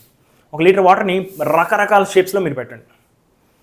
రకరకాల షేప్స్లో పెడితే ఏ షేప్లో least area వస్తుందో అది మనం కనుక ఫిగర్ అవుట్ చేస్తే, సపోజ్ మీరు పిరమిడల్ ఏమంటారు కోనికల్ షేప్ తీసుకోండి, స్పెరికల్ షేప్ తీసుకోండి, సిలిండ్రికల్ షేప్ తీసుకోండి, ఓకే, క్యూబ్ షేప్ తీసుకోండి, క్యూబాయిడ్ షేప్ తీసుకోండి. ఇలా అన్ని రకాల షేప్స్ ట్రై చేయండి. 1 లీటర్ ఆఫ్ వాటర్ పట్టడానికి అన్ని రకాల షేప్స్ ట్రై చేస్తే మీరు ఒక పర్టికులర్ షేప్ అంటే స్పియర్ షేప్కి తక్కువ ఏరియాతో ఉండే షేపు స్పియర్ షేపే. అంత వాల్యూమ్ని ఇంక్లూడ్ చేస్తూ అంత వాల్యూమ్ పడుతున్న షేపు అన్ని రకాల షేప్స్లో మనం తయారు చేస్తే ఒక స్పియర్ షేప్కి వచ్చి మాత్రమే ఏరియా లీస్ట్ ఉంటుంది. Same volume but area least ఉంటుంది అనమాట. అది స్పియర్ షేప్కి ఉన్న ప్రత్యేకత. అందుకే మనం వాటర్ డ్రాప్స్ ఇసిరేసామనుకోండి, అవి స్పియర్ షేప్ ఎందుకు తీసుకుంటాయి? మెర్క్యూరీ డ్రాప్స్ వేసామనుకోండి, అవి కూడా స్పియర్ షేపే తీసుకుంటాయి. జనరల్గా ఎనీ డ్రాప్స్ మనం ఇసిరేస్తే, ఓకే, అరల్స్ చినుకులు వాన చినుకులు కూడా అవ్వచ్చు, అవి జనరల్గా స్పియర్ షేప్కి దగ్గరలో ఉంటాయి. ఎందుకు దగ్గరలో ఉంటాయి? ఎందుకంటే స్పియర్ షేప్కి లీస్ట్ సర్ఫేస్ ఏరియా ఉంటుంది. లీస్ట్ సర్ఫేస్ ఏరియా అంటే లీస్ట్ సర్ఫేస్ ఎనర్జీ అని, లీస్ట్ సర్ఫేస్ ఎనర్జీ అంటే మోర్ స్టేబుల్ అని. సో ఏ షేప్ అయినా సరే స్పియర్ షేప్ కన్వర్ట్ అవ్వడానికి ట్రై చేస్తుంది. ఎందుకంటే స్పియర్ షేప్లోనే తక్కువ ఏరియా ఉంటుంది, తక్కువ సర్ఫేస్ మాలిక్యూల్స్ ఉంటాయి. తక్కువ సర్ఫేస్ మాలిక్యూల్స్ అంటే తక్కువ energy, it is a more stable state. So ఏ షేప్లో అయినా మీరు ఏ షేప్లో అయినా ఇసిరేయండి, దాన్ని వింత షేప్లో ఇసిరేయండి. గ్లాస్లో నుంచి పోయండి, గ్లాస్ షేప్ ఉంటుంది కదా, ఫస్ట్ గ్లాస్లో నుంచి పోసిన తర్వాత ముందుకెళ్ళే కొద్దీ అది వీలైనంత వరకు డ్రాప్స్గా విడిపోయి దాని సర్క్యులర్ షేప్కి, స్పెరికల్ షేప్కి రావడానికి ట్రై చేస్తుంది అనమాట. Okay, because that is a more stable shape. అది ఎక్స్ప్లెనేషన్. మనకు తెలిసిన స్పెరికల్ డ్రాప్స్ అన్నీ కూడా ఎందుకు స్పియర్ షేప్లో ఉంటాయంటే because of surface tension, because of surface energy should B minimum. అది విషయం. అర్థమైంది అనుకుంటే కదా సర్ఫేస్ టెన్షన్ కాన్సెప్ట్. ఇంకా బోల్డ్ అంత డిస్కషన్ ఉంది. బట్ ఫస్ట్ అయితే స్పియర్ షేప్ ఎందుకు తీసుకుంటాయి అనే దానికి రీజన్ చెప్పాం. సర్ఫేస్ ఎనర్జీ గురించి డిస్కస్ చేసాం. లోపల మాలిక్యూల్స్ కన్నా సర్ఫేస్ మాలిక్యూల్స్కి ఎనర్జీ ఎక్కువగా ఉంటుంది. Right. So next cohesive forces and adhesive forces. cohesive force అంటే మీనింగ్ ఏంటంటే force between molecules of same type. Force between molecules of same type. Example, water molecule. What is the force? That is what is cohesive force. Air molecule cohesive force. Same type of molecules or compounds మధ్య force ఏదైతే ఉందో దాన్ని మనం cohesive force అంటాం. Okay, so అది cohesive force. Adhesive force అంటే చూద్దాం. Adhesive force between molecules of different type.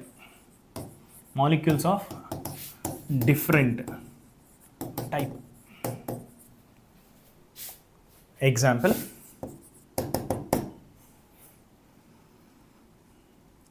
chalk and board molecules, ఒక పర్టికులర్ మాలిక్యూల్స్ అంటే బోర్డులో, చాక్లో వేరే మాలిక్యూల్స్ ఉంటాయి. మనం రాసినప్పుడు చాక్ పీస్ పౌడర్ బోర్డుకి అంటుకుంటుంది. ఎందుకు? Because of adhesive forces between chalk powder and the board. మనం దేంతో పడితే దాంతో రాస్తే బోర్డు రాయదు. ఓన్లీ చాక్ పీస్ పౌడర్తోనో లేకపోతే ఏమంటారు బలపం అంటాం కదా, దాంతో రాసిన కొన్నిటితో రాస్తేనే అతుక్కుంటుంది. ఎందుకంటే దేంతో అయితే రాస్తున్నామో ఆ మెటీరియల్కి బోర్డ్ మెటీరియల్కి మధ్య కోహసివ్ ఫోర్సెస్, అదెసివ్ ఫోర్సెస్ స్ట్రాంగ్గా ఉంటేనే అది దాని మీద రాస్తుంది. అదేవిధంగా పెన్ ఇంక్ బుక్ పేపర్ ఏ మాలిక్యూల్స్ అయితే తయారు చేయబడిందో ఆ మాలిక్యూల్స్కి పెన్ యొక్క ఇంక్కి మధ్య ఉన్న ఫోర్సెస్ ఏవైతే ఉన్నాయో దాన్ని అదెసివ్ ఫోర్సెస్ అంటాం. అవి స్ట్రాంగ్గా ఉన్నాయి. ఈ అదెసివ్ ఫోర్స్ అంటే రెండు డిఫరెంట్ మాలిక్యూల్స్ మధ్య ఉన్న ఫోర్సెస్. ఇవి స్ట్రాంగ్గా ఉండాల్సిన అవసరం ఏం లేదు. మెటీరియల్ని బట్టి అవి స్ట్రాంగ్గా ఉండొచ్చు, వీక్గా కూడా ఉండొచ్చు. ఓకే, సపోజ్ నేను ఈ మార్కర్తో, ఇది జస్ట్ స్మార్ట్ బోర్డ్ మార్కర్, దీన్ని యూజ్ చేసి నేను బ్లాక్ బోర్డ్ మీద రాశాను అనుకో, ఏమైనా రాస్తుందో? ఏమీ రాదు. ఎందుకంటే దీని యొక్క మాలిక్యూల్స్ ఆ బ్లాక్ బోర్డ్ యొక్క మాలిక్యూల్స్ మధ్య అదెసివ్ ఫోర్సెస్ చాలా చాలా వీక్. కాబట్టి ఇది ఎంత గీకినా మనం అది ఏమీ రాయదు. ఓకే, అదే చాక్ పీస్తో రాస్తే రాస్తుంది. అవునా? మీరు గమనించండి, పెన్తో మనం బుక్ మీద రాస్తే సూపర్గా రాస్తుంది. అదే పెన్ని కొన్నిసార్లు గోడ మీద రాస్తే సరిగా రాయదు. కొన్ని సర్ఫేసెస్ మీద బాగానే రాస్తుంది, కొన్ని సర్ఫేసెస్ మీద పెన్ సరిగా రాయదు. మీరు గమనించి ఉంటారు. అదే మీరు బెంచెస్ మీద కూడా రాస్తుంటారు. కొన్నిసార్లు బెంచెస్ మీద కూడా బాగా రాస్తుంది, కొన్నిసార్లు అంత బాగా రాయదు. కొన్నిసార్లు పడుతుంది, అట్లా జరుగుతుంటుంది. ఎందుకంటే ఆ బెంచ్ సర్ఫేస్ మాలిక్యూల్స్ ఏవైతే ఉన్నాయో వాటికి ఇంక్కి మధ్య అదెసివ్ ఫోర్సెస్ అంత స్ట్రాంగ్గా లేవు అనేసి అనమాట. అదెసివ్ ఫోర్స్ అంటే 2 డిఫరెంట్ మెటీరియల్స్ మధ్య ఉన్న ఫోర్సెస్. కోహసివ్ ఫోర్స్ అంటే సేమ్ మెటీరియల్ మధ్య ఉన్న ఫోర్సెస్.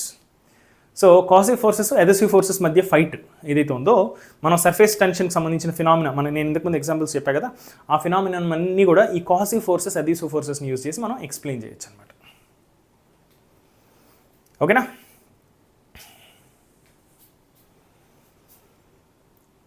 ఓకే, సో అర్థమైంది అనుకుంటే కదా అదెసివ్ ఫోర్సెస్, కోహసివ్ ఫోర్సెస్. ఇప్పుడు వాటర్ మాలిక్యూల్ ఉంది, వాటర్ మాలిక్యూల్ మధ్య ఫోర్సెస్ని కోహసివ్ ఫోర్సెస్ అంటాం.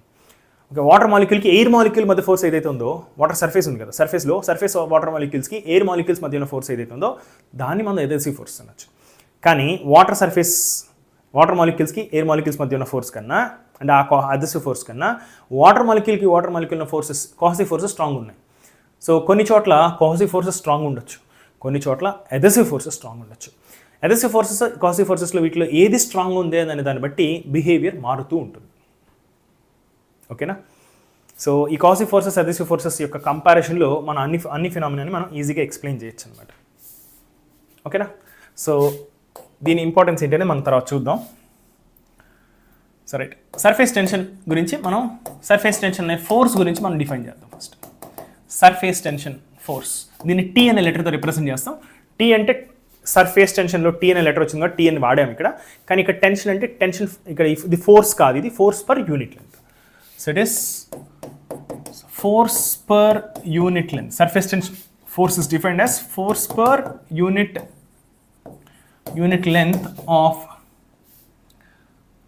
length of surface. Suppose water surface తీసుకుందాం. ఓకే, వాటర్ సర్ఫేస్ తీసుకుందాం. వాటర్ సర్ఫేస్ మీద మాలిక్యూల్స్ ఉంటాయి ఎట్లా? ఈ రెండింటి మీద ఫోర్స్ ఉంటుంది, ఈ రెండింటి మీద ఫోర్స్ ఉంటుంది, ఈ రెండింటి మీద ఫోర్స్ ఉంటుంది, ఈ రెండింటి మీద ఫోర్స్ ఉంటుంది. ఓకే, ఎంత పెద్ద సర్ఫేస్ ఉంటే అంత అన్ని మాలిక్యూల్స్ మధ్య ఫోర్సెస్ ఉంటాయి. మనం ఎక్కువ మాలిక్యూల్స్ని అనలైజ్ చేసాం అనుకోండి, ఎక్కువ ఫోర్స్ ఉంటుంది. తక్కువ మాలిక్యూల్స్ని అనలైజ్ చేస్తే తక్కువ ఫోర్స్ ఉంటుంది. ఓకేనా? సో అందుకని వాళ్ళు సర్ఫేస్ టెన్షన్ ఫోర్స్ ఏదైతే ఉందో దాన్ని ఫోర్స్గా డిఫైన్ చేయాలి. ఫోర్స్ పర్ యూనిట్ లెంత్గా డిఫైన్ చేశారు. అంటే ఏంటి అంటే 1 metre length or else L అనే లెంత్ తీసుకుంటే ఎల్ఎన్ లెంత్, ఇప్పుడు నేను తీసుకున్న ఎల్ఎన్ లెంత్లో 3 మాలిక్యూల్స్ ఉన్నాయి. 3 మాలిక్యూల్స్కి మధ్య ఫోర్సెస్ ఉన్నాయి. ఆ 3 మాలిక్యూల్స్ మధ్య ఫోర్స్ ఒకలా ఉంటుంది. 10 మాలిక్యూల్స్ తీసుకుంటే ఫోర్స్ కొంచెం ఎక్కువ ఉంటుంది. 20 మాలిక్యూల్స్ తీసుకుంటే ఇంక ఫోర్స్ కొంచెం ఎక్కువ ఉంటుంది. అంటే మనం ఎంత లెంత్లో మనం అనలైజ్ చేస్తే అన్ని ఎక్కువ మాలిక్యూల్స్ ఇన్వాల్వ్ అయి ఉంటే అప్పుడు ఫోర్స్ కూడా ఎక్కువగా ఉంటుంది. అవునా? Right. So surface tension force is defined as force per unit length. ఇంత లెంత్లో వీటి మధ్య ఫోర్స్ ఎఫ్ అనుకుంటే ఎంత లెంత్కి ఫోర్స్ ఎఫ్? ఎల్ అనే లెంత్కి ఫోర్స్ ఎఫ్. ఎల్ అనే లెంత్కి ఫోర్స్ ఎఫ్ అయితే 1 యూనిట్ లెంత్కి ఎంత ఫోర్స్ వస్తుంది? ఎఫ్ బై ఎల్ఏ కదా. అంటే ఒక 1 యూనిట్ లెంత్ అంటే 1 మీటర్ లెంత్కి 1 మీటర్ లెంత్ మాలిక్యూల్స్ తీసుకుంటే 1 మీటర్ లెంత్ తీసుకుంటాను నేను. 1 మీటర్ లెంత్లో ఎన్ని మాలిక్యూల్స్ ఉన్నాయో వాటి మధ్య ఫోర్స్ ఎంతో చెప్తే దాన్ని మనం సర్ఫేస్ టెన్షన్ ఫోర్స్ అంటాం. సో సర్ఫేస్ టెన్షన్ ఫోర్స్ ఎంతో తెలిస్తే ఫోర్స్ పర్ యూనిట్ లెంత్ తెలిసినట్టు. సో వాళ్ళు ఎవరైనా లెంత్ ఇచ్చారనుకోండి, ఆ లెంత్తో మల్టిప్లై చేస్తే టోటల్ ఫోర్స్ వచ్చేస్తుంది. So surface tension force is given as force into length, force divided by length, or force is equal to surface tension force into length అని రాసుకోవచ్చు. సర్ఫేస్ టెన్షన్ ఫోర్స్ తెలిస్తే దాన్ని లెంత్తో multiply చేస్తే మనకు total force వస్తుంది. నేను examples తీసుకున్నాను, మీకు క్లారిటీగా అర్థం. సో సర్ఫేస్ టెన్షన్ యొక్క యూనిట్స్ ఏంటి? It is not force, it is force per unit length. దీని యొక్క యూనిట్స్ న్యూటన్, దీని యొక్క unit metres. So unit is newton per metre. అర్థమవుతుందా? సర్ఫేస్ టెన్షన్ ఫోర్స్ ఎందుకు వస్తుంది? సర్ఫేస్ మాలిక్యూల్స్ మధ్య ఉన్న ఫోర్స్ వల్ల, సర్ఫేస్ మాలిక్యూల్స్ మధ్య ఉన్న బాండ్ వల్ల వస్తున్న ఫోర్స్ సర్ఫేస్ టెన్షన్ ఫోర్స్. మనం ఎక్కువ లెంత్కి సంబంధించి అనలైజ్ చేసామనుకో, ఎక్కువ మాలిక్యూల్స్ మధ్య ఫోర్స్ ఉంటుంది. ఎక్కువ మాలిక్యూల్స్ మధ్య ఫోర్స్ ఉంటే టోటల్ ఫోర్స్ ఎక్కువగా ఉంటుంది. ఓకేనా?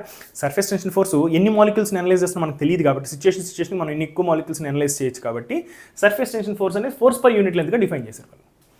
సో మనం యూజ్ చేసిన ఆబ్జెక్ట్ని బట్టి, ఓకే, ఆబ్జెక్ట్ యొక్క లెంత్ని బట్టి టోటల్ ఫోర్స్ మారిపోతుంటుంది. సో మీరు సిచ్యువేషన్ అర్థమైతే మీకు క్లారిటీ వచ్చేస్తుంది.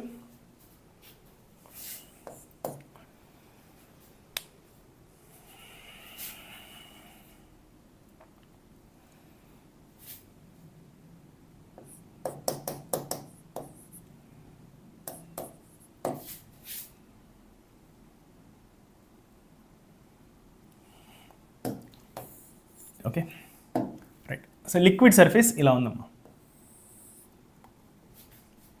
లిక్విడ్ సర్ఫేస్ ఇలా ఉంది. ఇక్కడ నీడిల్ మీకు ఇట్లా ఉంది. నీడిల్ ఇలా ప్లేస్ చేసాం వాటర్ మీద. సో ఈ వాటర్ సర్ఫేస్ అనేది ఆ నీడిల్ని బ్యాలెన్స్ చేస్తుంది. ఇలా జరుగుతుంది మీకు. అంటే నీడిల్ జాగ్రత్తగా ప్లేస్ చేసి చూడండి, నీడిల్ బ్యాలెన్స్ అయిపోతుంది. నీడిల్ ఎందుకు బ్యాలెన్స్ అవుతుందంటే చూడండి, ఇక్కడ దీని మీద ఫోర్స్ ఇలా ఉంది, దీని మీద ఫోర్స్ ఇలా ఉంది. ఓకే, ఈ పక్క లిక్విడ్ లేయర్ ఉంది చూసారా, లిక్విడ్ లేయర్. సపోజ్ అది యాంగిల్ టీటా చేస్తుంది అనుకుందాం, రెండు పక్కల యాంగిల్ టీటా చేస్తుంది అనుకుందాం. So surface tension force T అనుకుంటే, ఇటు పక్క టీ అనుకుంటే, సో టీ కాస్ టీటా అనే ఫోర్స్ పైకి పనిచేస్తుంది. 2t కాస్ టీటా అనే ఫోర్స్ పైకి పనిచేస్తుంది. ఓకేనా? సో దీని మీద వెయిట్ ఎంత అయితే ఉందో అది mg కిందికి పనిచేస్తుంది. సో ఈ సర్ఫేస్ టెన్షన్ ఫోర్స్ ఏదైతే ఉందో ఇలా పనిచేస్తుందో దాని యొక్క కాంపనెంట్స్ పైకి ఉన్నాయి. ఆ పైకి ఉన్న కాంపనెంట్ ఏదైతే ఉందో అది mgని బ్యాలెన్స్ చేయాలి. అప్పుడే కదా నీడిల్ తేలుతుంది వాటర్ మీద. సో నీడిల్ అనేది వాటర్ మీద తేలడానికి కారణం ఏంటి అంటే సర్ఫేస్ టెన్షన్, బాయన్సీ కాదు. బాయన్సీ ఎప్పుడు వస్తుంది? వాటర్లో మునిగితే వస్తుంది. సో ఇక్కడ వాటర్లో ఇంకా మునగలేదు ఇది. ఒకవేళ కొంచెం మునిగింది అనుకో వాటర్లో లోపలికి వెళ్ళిపోతుంది. ఎందుకంటే నీడిల్ యొక్క డెన్సిటీ చాలా ఎక్కువ, ఐరన్తో తయారు చేయబడింది కాబట్టి. ఓకేనా? సో 2t కాస్ టీటా ఏదైతుందో పైకి ఉన్న ఫోర్సు ఇది mgని బ్యాలెన్స్ చేయాలి. అప్పుడే ఆ నీడిల్ తేలుతుంది. సో ఇక్కడ వాళ్ళు నీడిల్ జనరల్గా ఈ వాటర్ సర్ఫేస్ అనేది ఎంతో కొంత యాంగిల్ చేస్తుంది. సో సర్ఫేస్ టెన్షన్ ఫోర్స్ ఎప్పుడు కూడా వాటర్ సర్ఫేస్కి ట్యాంజెన్షియల్గా ఉంటుంది. సో 2t కాస్ టీటాని mgకి బ్యాలెన్స్ చేసుకోవాలి. సో 2t, సో t అంటే సర్ఫేస్ టెన్షన్ ఫోర్స్ కదా. సో మనకు కావాలంటే లెంత్ ఆఫ్ ద నీడిల్ ఎంత అయితే ఉందో అది ఇంపార్టెంట్ మనకు. So length of the needle L అయితే చూడండి, ఇక్కడ ఈ నీడిల్కి ఈ పక్క ఉన్న ఎయిర్ మాలిక్యూల్స్, వాటర్ మాలిక్యూల్స్ ఉన్నాయి. ఈ నీడిల్కి ఆ పక్క కూడా వాటర్ మాలిక్యూల్స్ ఉన్నాయి, అవునా? సో రెండు కలిపి 2 × t × L. సో t అనేది surface tension force per unit length. దాన్ని లెంత్తో మల్టిప్లై చేస్తేనే కదా మనకు మనకు టోటల్ ఫోర్స్ వచ్చేది. సో t × L అనేది ఈ పక్క ఫోర్సు, t × L అనేది ఈ పక్క ఫోర్సు, కానీ అది ఒక టీటా యాంగిల్ చేస్తుంది కాబట్టి 2t L cos టీటా అనేది mgని బ్యాలెన్స్ చేయాలి. ఇది ఒక సిచ్యువేషన్. నెక్స్ట్ ఇంకా కొన్ని సిచ్యువేషన్స్ తీసుకున్నాం. సో వాటర్ సర్ఫేస్ ఉంది.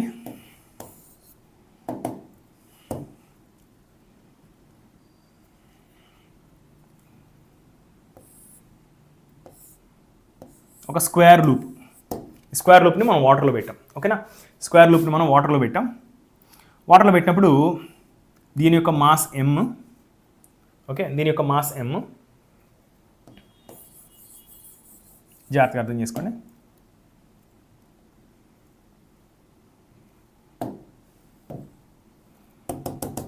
వాటర్ ఇలా ఉంది, వాటర్ యొక్క సర్ఫేస్ ఇలా ఉంది. సో దీని మీద మనం ఏం చేసామంటే ఒక స్క్వేర్ లూప్ పెట్టాం.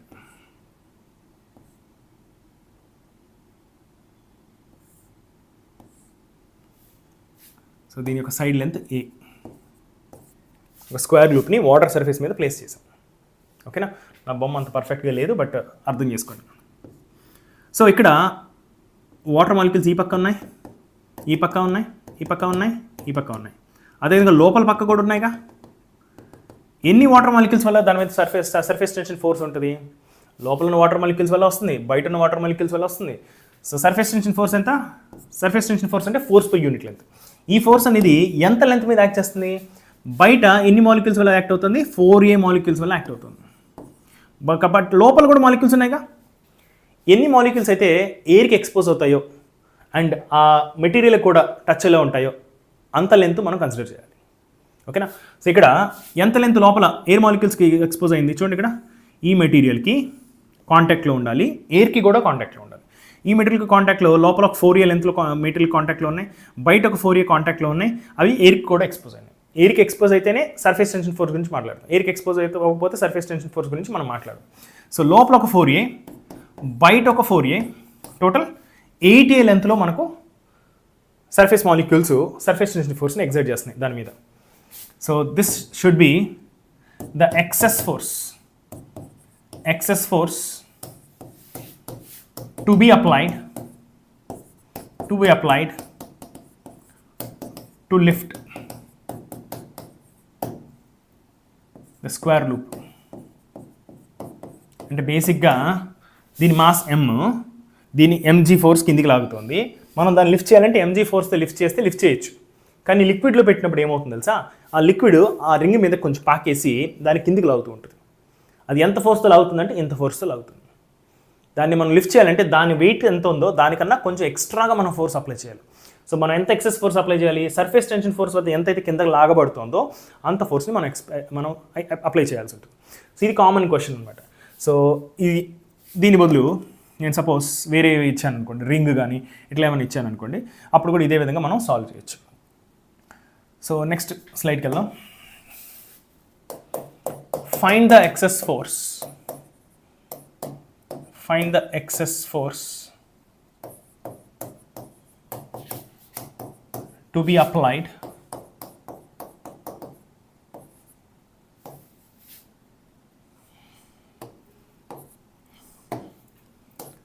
to lift the below objects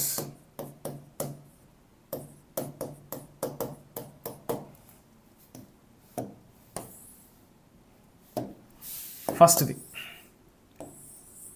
ring with a radius of r. It's a ring with a radius of r. ఎంతమ్మా చెప్తారా?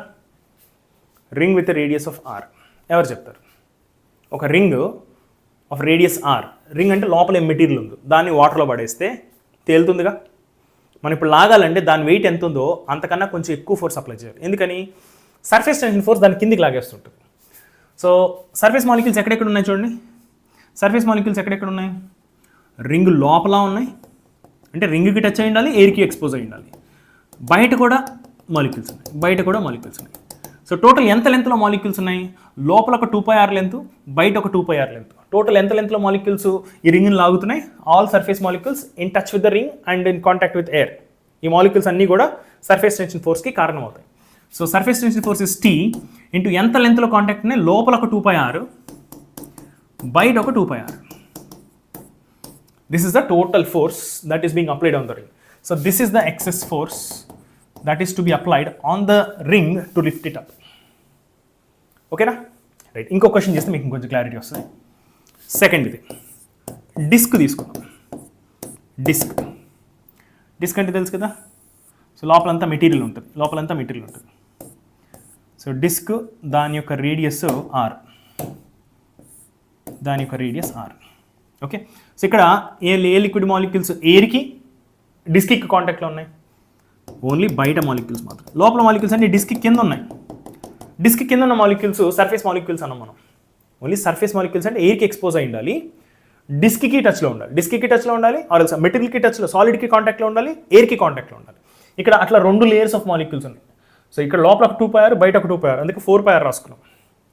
కానీ ఇక్కడ ఓన్లీ అవుట్ సైడ్ మాలిక్యూల్స్ మాత్రమే ఎయిర్కి టచ్లో ఉన్నాయి, డిస్క్కి టచ్లో ఉన్నాయి. So tension force, surface tension force is T, which is force per unit length into లెంత్తో మల్టిప్లై చేస్తే మనకి ఎక్సెస్ ఎంత ఫోర్స్ అప్లై చేయాలో మనకు వస్తుంది అనమాట.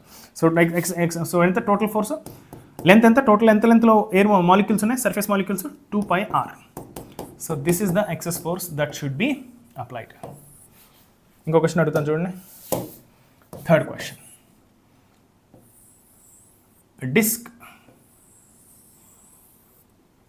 A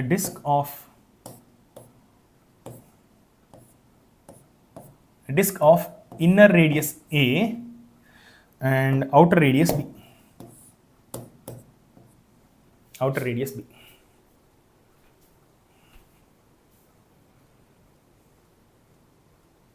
ఇప్పుడు ఏ మాలిక్యూల్స్ ఉన్నాయి?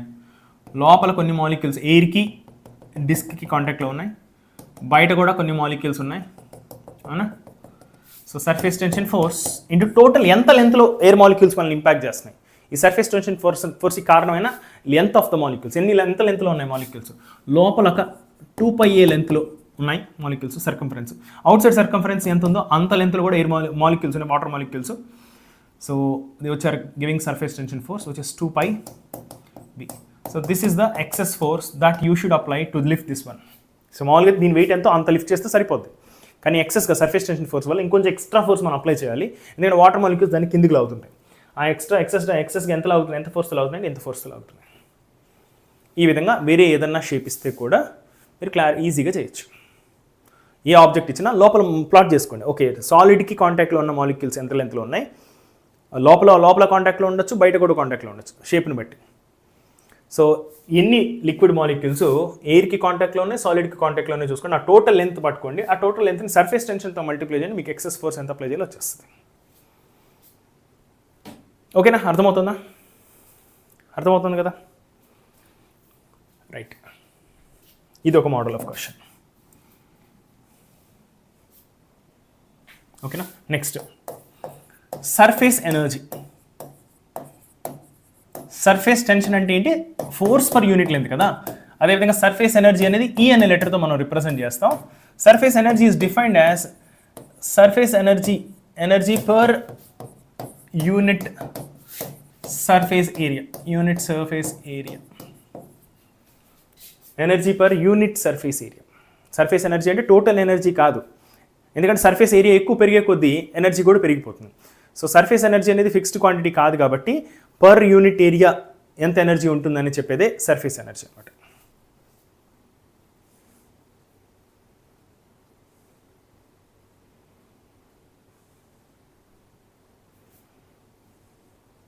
Rohit, you're asking something. 2 hailstones with radii in the ratio of 1:2 fall from a great height through atmosphere. The ratio of their momenta. Okay. Momenta కావాలా?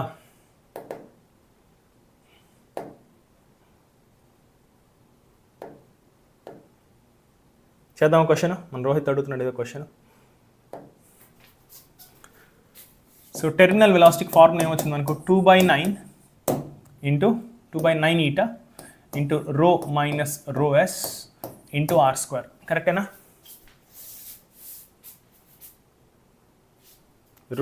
రో yes minus rho into r square into g కదా. Rho yes minus రో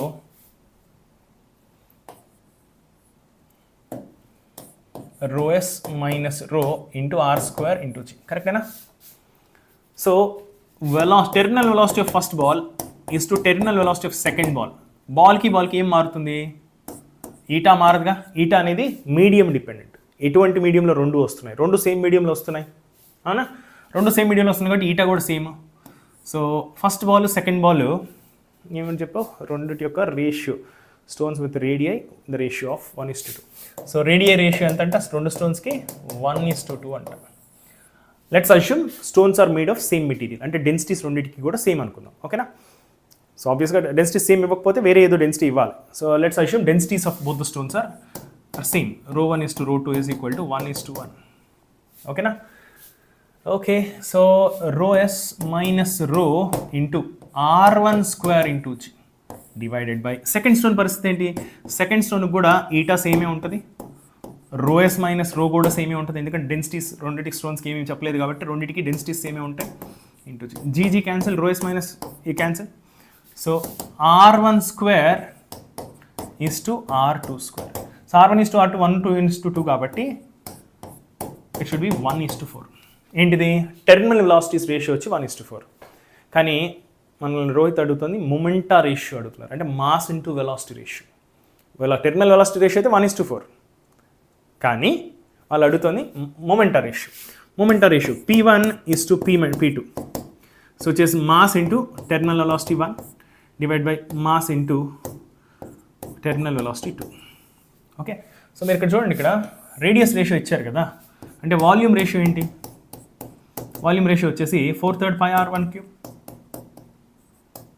is to 4/3 pi r2 cube. Ratio కాబట్టి constants cancel చేద్దాం. r1 cube is to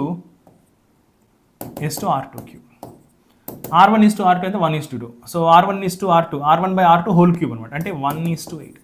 volumes ratio అంతా 1 is to 8. అంటే mass ratio అంతా, mass equal to density into volume. డెన్సిటీలు రెండింటికి same అనుకుంటున్నాం కదా, రెండింటికి కూడా సేమ్ అనుకుంటున్నాం కదా. సో డెన్సిటీలు సేమ్ అనుకుంటున్నాం కదా, డెన్సిటీ క్యాన్సిల్. వాల్యూమ్ రేషియో ఏదైతే ఉందో మాస్ రేషియో కూడా అంతే ఉంటుంది. సో మాస్ రేషియో వచ్చి మనకు 1 ఈజ్ టు 8 అని వచ్చింది, ఎందుకంటే రేడియస్ రేషియో ఇచ్చారు దాన్ని బట్టి. టెర్మినల్ వెలాసిటీ రేషియో ఎంత వచ్చింది మనకు?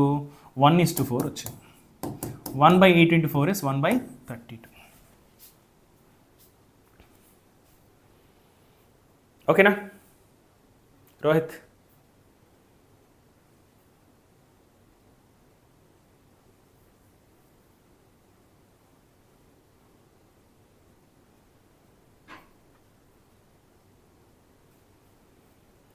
ఓకేనా, ఇక్కడ దా క్లియరా?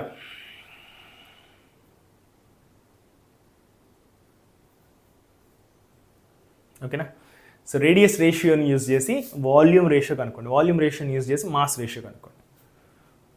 వాళ్ళు డైరెక్ట్గా మాస్ ఇచ్చేసింది ఈజీ క్వశ్చన్ అయ్యింది, వాళ్ళు రేడియస్ రేషియో మాత్రమే ఇచ్చారు, మాస్ రేషియో మనం కనుక్కోవాలి.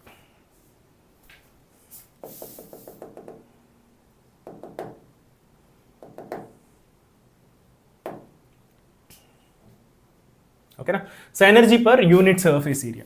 So total energy is equal to, ఎప్పుడైనా టోటల్ ఎనర్జీ కావాలి అంటే సర్ఫేస్ ఎనర్జీ తీసుకోండి, దాన్ని ఏరియాతో మల్టిప్లై చేయండి. That's all. సర్ఫేస్ ఎనర్జీ తెలిస్తే దాన్ని ఏరియాతో మల్టిప్లై చేస్తే టోటల్ ఎనర్జీ వస్తుంది. సర్ఫేస్ ఎనర్జీ అంటే ఏంటి? Only per unit area energy. So total area ఎంత ఎక్కువ ఉంటే టోటల్ సర్ఫేస్ ఎనర్జీ కూడా అంత ఎక్కువగా ఉంటుంది. బట్ యాక్సిడెంట్గా ఏం జరుగుతుందంటే, నేను మీకు ప్రూఫ్ చెప్పట్లేదు, బట్ విషయం ఏంటంటే surface energy or surface energy per unit area, surface energy per unit area is numerically equal to surface tension force. Surface tension force ఏదైతే ఉందో, surface tension force per unit length ఏదైతే ఉందో దాని value ఎంతో అది న్యూమరికల్గా surface energy ఎంతో, surface energy అంటే energy per unit surface area ఏదైతే ఉందో దానికి సమానంగా ఉందంట. ఓకే, సో అంటే total energy is equal to surface ఎనర్జీని ఈ లెటర్తో తీసుకున్నాం, ఈ అనే లెటరు టీతో సమానంగా ఉంటుంది. అంటే నెక్స్ట్ టైం నుంచి సర్ఫేస్ ఎనర్జీ ప్లేస్లో ఎప్పుడైనా సరే, అంటే ఎనర్జీ పర్ యూనిట్ సర్ఫేస్ ఏరియాలో ఎప్పుడైనా సరే సర్ఫేస్ టెన్షన్ వాడేసుకోవచ్చు. సో దానికి నేను ప్రూఫ్ చెప్పట్లేదు, but surface energy per unit area అనేది కూడా సర్ఫేస్ టెన్షన్కి సమానంగా ఉంటుందని అర్థం చేసుకోండి. సో టోటల్ ఎనర్జీ కావాలి అంటే మీరు tension, surface tension force into area multiply చేస్తే టోటల్ ఎనర్జీ వస్తుంది. రైట్, మీరు అర్థం చేసుకోవాల్సింది ఏంటి అంటే work done in changing the surface area. చాలా కామన్ క్వశ్చన్ ఇది, జాగ్రత్తగా అర్థం చేసుకోండి. సపోజ్ ఒక సర్ఫేస్ ఏరియా ఉంది, దాని సర్ఫేస్ ఏరియాని మారుస్తున్నాం. సపోజ్ ఒక డ్రాప్ ఉంది, ఓకే, ఒక లిక్విడ్ డ్రాప్ ఉంది, దాన్ని నేను చాలా పార్ట్స్ చేస్తున్నాను. నేను పార్ట్స్గా డివైడ్ చేసినప్పుడు వాటి యొక్క సర్ఫేస్ ఏరియా మారిపోతుందిగా. ఆ సర్ఫేస్ ఏరియా మారిపోవడానికి నేను ఎంతో కొంత వర్క్ చేస్తున్నాగా. నేను చేసిన వర్క్ వల్లనే ఆ సర్ఫేస్ ఏరియా మారుతుంది. సర్ఫేస్ ఏరియా ఇంక్రీజ్ అయింది అంటే మీనింగ్ ఏంటి? సర్ఫేస్ ఎనర్జీ ఇంక్రీజ్ అయినట్టు. సర్ఫేస్ ఎనర్జీ ఎలా ఇంక్రీజ్ అయింది? నేను చేసిన వర్క్ అంతా కూడా సర్ఫేస్ ఎనర్జీ ఫామ్లోకి కన్వర్ట్ అయింది. అంటే వాళ్ళు ఏమడుగుతారంటే question, what is the work done in breaking the drops into smaller drops అని అడుగుతారు అనమాట. ఓకే, లేదా అదేవిధంగా స్మాలర్ డ్రాప్స్ని కంబైన్ చేస్తే బిగర్ డ్రాప్ వస్తుంది. స్మాలర్ డ్రాప్స్ని కంబైన్ చేస్తే బిగర్ డ్రాప్ వస్తుంది. టోటల్ సర్ఫేస్ ఏరియా తగ్గిపోతుంది. సో టోటల్ సర్ఫేస్ ఏరియా తగ్గిపోయిందంటే సర్ఫేస్ ఎనర్జీ తగ్గుతుంది. సర్ఫేస్ ఎనర్జీ తగ్గిందంటే కొంత ఎనర్జీ తగ్గిపోయినట్టుగా, ఆ తగ్గిన ఎనర్జీ అంతా కూడా హీట్ రూపంలోకి బయటకు వెళ్ళిపోతుంది అనమాట. సో దానివల్ల దాని టెంపరేచర్ ఇంక్రీజ్ అవ్వచ్చు, ఇలాంటివన్నీ కూడా జరుగుతుంటాయి. సో స్మాల్ డ్రాప్స్ కంబైన్ అయితే బిగ్ డ్రాప్ అయ్యి సర్ఫేస్ ఏరియా తగ్గి ఎనర్జీ తగ్గిపోతుంది. ఆ తగ్గిన ఎనర్జీ అంతా కూడా హీట్ రూపంలో కన్వర్ట్ అవ్వచ్చు. కానీ ఆ బిగ్ డ్రాప్ స్మాల్ డ్రాప్స్గా కన్వర్ట్ అవ్వాలి అంటే దాని పాటికి అది జరగదు, మనం వర్క్ చేస్తేనే జరుగుతుంది. అంటే మనం బ్రేక్ చేయాలి. ఎందుకంటే సర్ఫేస్ ఏరియా పెరగాలి అంటే అది స్టేబుల్ స్టేట్ కాదు. సర్ఫేస్ ఏరియా పెరగడం అనేది స్టేబుల్ కాదు. స్టేబుల్ కాంది మనం ఫోర్స్ఫుల్గా చేయాలి. అంటే మనం వర్క్ చేసి దాన్ని అది క్రియేట్ చేయాలన్నమాట.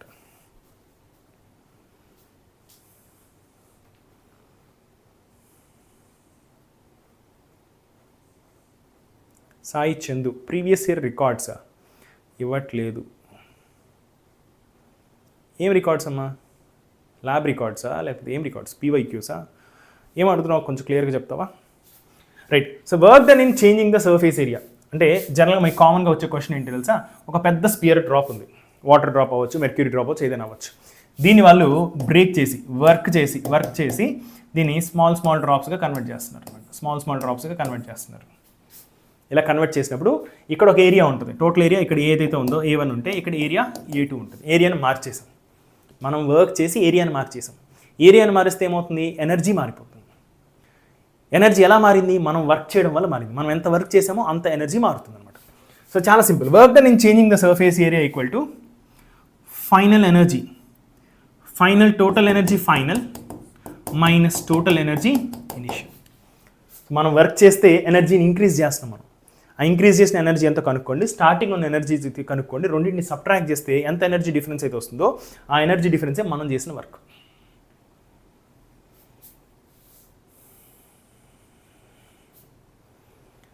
ఓకే సాయి చందు, రికార్డ్స్ గురించి నాకు అస్సలు అవగాహన లేదమ్మా. ఎవరన్నా కొంచెం అతన్ని గైడ్ చేస్తే బాగుంటుంది. ఇంటర్మీడియట్కి నేను టీచ్ చేయలేదు, చాలా రోజులు అయిపోయింది. ఐపీ బోర్డ్ లెవెల్కి టీచ్ చేసి. సో రికార్డ్స్ గురించి నాకు అంత అవగాహన లేదు ఫ్రాంక్లీ స్పీకింగ్. సో మిగతా వాళ్ళు ఎవరైనా ఉంటే, రోహిత్ అవ్వచ్చు, మేఘన అవ్వచ్చు, మిగతా వాళ్ళు మీకు ఏమైనా ఐడియా ఉంటే కొంచెం అతన్ని గైడ్ చేయండి. ఓకే, సో చూడండి ఇక్కడ ఎనర్జీ సర్ఫేస్ ఏరియా ఇంక్రీజ్ అవ్వడం వల్ల ఎనర్జీ ఇంక్రీజ్ అయింది. ఎంత ఎనర్జీ ఇంక్రీజ్ అయిందంటే ఎంత వర్క్ చేసామో అంత ఎనర్జీ ఇంక్రీజ్ అయింది. సో వాళ్ళు what is the work done అని అడుగుతుంటారు జనరల్గా. సో వర్క్ డన్ అంటే చాలా సింపుల్గా final energy minus initial energy చేస్తే మనకు వర్క్ డన్ వచ్చేస్తుంది. So what is the final energy? Energy equal to surface tension into area. So final area ఏంటి? Area final minus total energy initial is surface tension force into area initial. So surface tension force into final area minus initial area. దీన్ని మనం surface tension into surface energy అన్న surface tension రెండు ఒక్కటే న్యూమరికల్గా. So into A final minus A initial is nothing but delta A, change in area.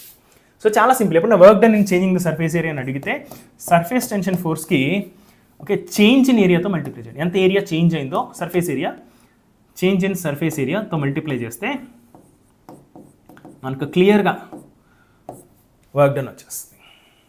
చాలా simple. మనం question చేస్తే మీకు కొంచెం క్లారిటీగా అర్థమవుతుంది. ఓకేనా? రైట్. సో స్పియర్ నేను జనరలైజ్డ్గా చేస్తాను, వాళ్ళు వాల్యూస్ ఇస్తారు జనరల్గా. Sphere of radius capillary is broken down into n smaller spheres.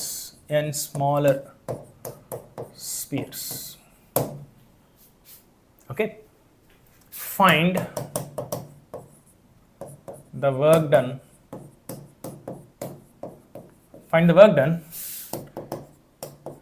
in doing this. So ఆ పెద్ద డ్రాప్ని చిన్న డ్రాప్స్ చేయడానికి ఎంత వర్క్ జరిగింది అని అడుగుతున్నాను. ఓకేనా? చాలా సింపుల్. ఈ క్వశ్చన్ చేస్తే మీకు ఇంతకుముందు పేజ్లో డిస్కస్ చేసిన దాంట్లో ఏమైనా కన్ఫ్యూషన్స్ ఉంటే క్లారిటీ వచ్చేస్తుంది. Okay right. సో ఒక పెద్ద స్పియర్, దీన్ని మనం బ్రేక్ చేసి దీని యొక్క రేడియస్ క్యాపిలర్ అంట, దీన్ని స్మాల్ డ్రాప్స్గా దాని యొక్క radius length small r into n smaller spheres of radius small r, వీటి యొక్క రేడియస్ లెంత్ ఈక్వల్ సైజ్కి మారుస్తున్నాం అనమాట.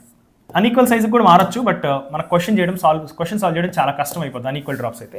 సో మనకు అన్ఈక్వల్ డ్రాప్స్గా బ్రేక్ చేయడం అనే దాని మీద క్వశ్చన్ అడగరు, ఇంకా అలా చేస్తే మనం క్వశ్చన్ సాల్వ్ చేయడం చాలా కష్టం అయిపోతుంది. సో ఈక్వల్ డ్రాప్స్గానే కన్వర్ట్ చేస్తారు అనమాట. సో ఎన్ని డ్రాప్సో చెప్పలేదు. ఈ క్వశ్చన్లో నేను స్మాల్ ఎన్ అన్నాను. వాళ్ళు నార్మల్ మీరు ఎగ్జామ్లో క్వశ్చన్స్ అయితే జనరల్గా వాళ్ళు ఎన్ బదులు ఏదో ఒక వాల్యూ ఇస్తారు, జనరల్గా 8 అనో 64 ఇట్లా వాల్యూస్ ఏదైనా ఇస్తారు. సో దట్ క్యాలిక్యులేషన్ ఈజీ అవుతుంది. లేదంటే డైరెక్ట్గా ఎన్ అని కూడా చెప్పొచ్చు. ఓకే, జాగ్రత్తగా అర్థం చేసుకోండి ఇక్కడ.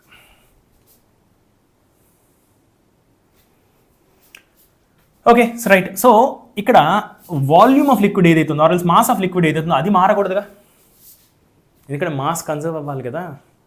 ఇప్పుడు ఇనీషియల్గా ఎంత మాస్ ఉందో ఫైనల్ కూడా అంతే మాస్ ఉండాలి. బట్ వాటర్గానే మారుతుంది, అంటే డెన్సిటీ సేమ్ మాస్ ఉండాలి, సేమ్ డెన్సిటీ ఉండాలి, అంటే సేమ్ వాల్యూమ్ కూడా ఉండాలిగా.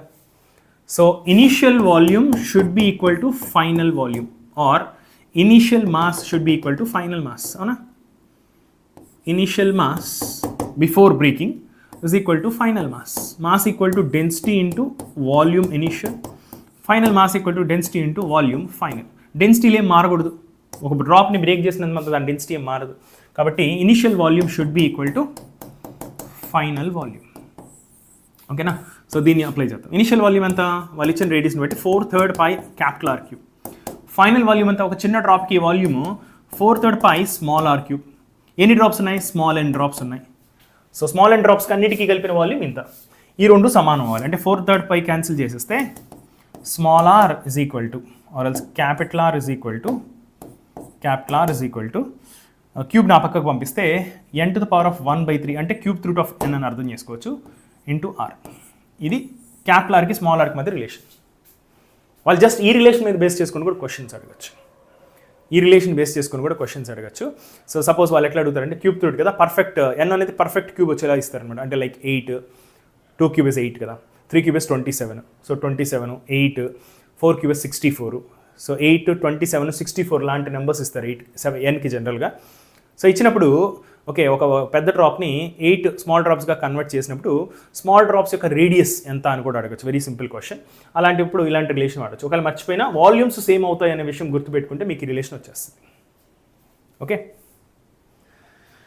జ్యోతిబాయ్ క్లాస్ని ఎండ్ చేస్తానమ్మా, కాసేపట్లో ఎండ్ చేయాలి. నాకు వేరే క్లాస్ కూడా ఉంది 8 o'clockకి. So as soon as possible end చేయాలి. కాకపోతే టాపిక్ కంప్లీట్ చేసేస్తే బాగుంటుంది. చాలామంది వింటారు రికార్డెడ్ సెషన్స్ కూడా. సో వాళ్ళకి ఉపయోగపడటం కోసం నేను టాపిక్ మొత్తం కంప్లీట్ చేయడం నా టార్గెట్. సో నెక్స్ట్ ఒక 15 minutesలో క్లాస్ని కంప్లీట్ చేసేస్తాను. ఓకేనా, ఆల్మోస్ట్ అయిపోయినాయి మోడల్స్. ఇంకొక 1 or 2 మోడల్స్ ఉన్నాయి, కవర్ చేసేస్తే అయిపోతుంది కాన్సెప్ట్. రైట్, ఇది రేడియస్ యొక్క రిలేషన్. సో ఈ రేడియస్ యొక్క రిలేషన్ చాలా చాలా చాలా ఇంపార్టెంట్. ఈ రేడియస్ రిలేషన్ వచ్చేస్తే సో ఇనిషియల్ ఎనర్జీ అంతా, total energy initial is equal to surface tension force into initial area. So surface tension force T into area, initial area అంతా 4 pi capital R square. Initial వచ్చి area వచ్చి 4 pi R square. So total energy final is equal to surface tension force into final area. Final area ఎంత, n drops ఉన్నాయి. So surface tension force into final area ఎంత, ఒక్కొక్క డ్రాప్కి ఉన్న area 4 pi small r square, ఒక్కొక్క దానికి 4 pi R square ఉంది. Spherical drops అలాంటివి n డ్రాప్స్ ఉన్నాయి. అన్నిటికీ కలిపిన సర్ఫేస్ ఏరియా అంతా n times 4 pi R square. ఓకేనా, so finally work done is equal to change in total energy or total energy final minus total energy initial. So which is equal to surface tension force into n into 4 pi R square minus n into 4 pi R square minus 4 pi capital R square. This is equal to surface tension force into 4 pi outside, okay, into n into R square కదా. Small r square ప్లేస్లో మనం ఆ మొత్తాన్ని small ఆర్లో convert చేయొచ్చు, లేదంటే capital ఆర్లో కూడా convert చేయొచ్చు. సో ఒకవేళ స్మాల్ ఆర్స్లో కన్వర్ట్ చేస్తే, సో స్మాల్ ఆర్లో కన్వర్ట్ చేస్తే small r square is equal to capital r square divided by n⁻1/3 whole square is n⁻2/3 minus capital r square. So this is equal to surface tension force into 4 pi into r square బయట పెట్టేస్తే n power 2/3 cancel చేస్తే n power 1/3 మిగులుతుంది, cube root of n minus 1 ఇలా రాసుకోవచ్చు. ఇదేం గుర్తుపెట్టుకోవాల్సిన formula కాదు, మీకు కావాలంటే గుర్తుపెట్టుకోవచ్చు, but I don't suggest you to remember. మీరు ఇలా అనలైజ్ చేయండి. ఇది work done. Exactly reverse.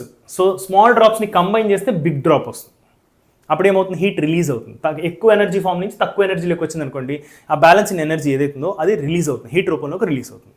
So వాళ్ళు ఇలా కూడా అడగచ్చు, స్మాల్ డ్రాప్స్ని బిగ్ డ్రాప్గా కంబైన్ చేస్తే ఎంత ఎనర్జీ రిలీజ్ అవుతుంది, ఎంత హీట్ ఎనర్జీ రిలీజ్ అవుతుంది అని అడగచ్చు.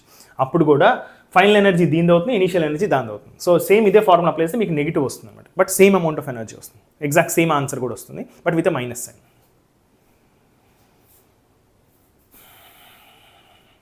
Okay,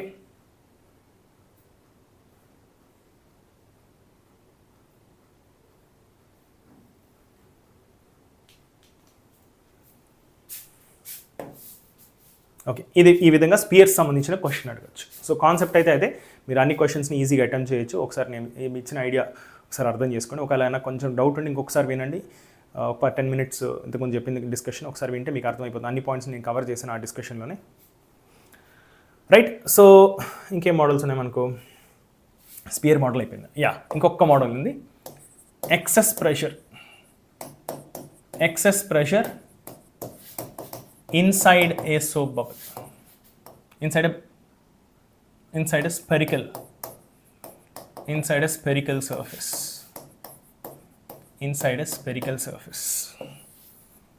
excess pressure inside a spherical surface.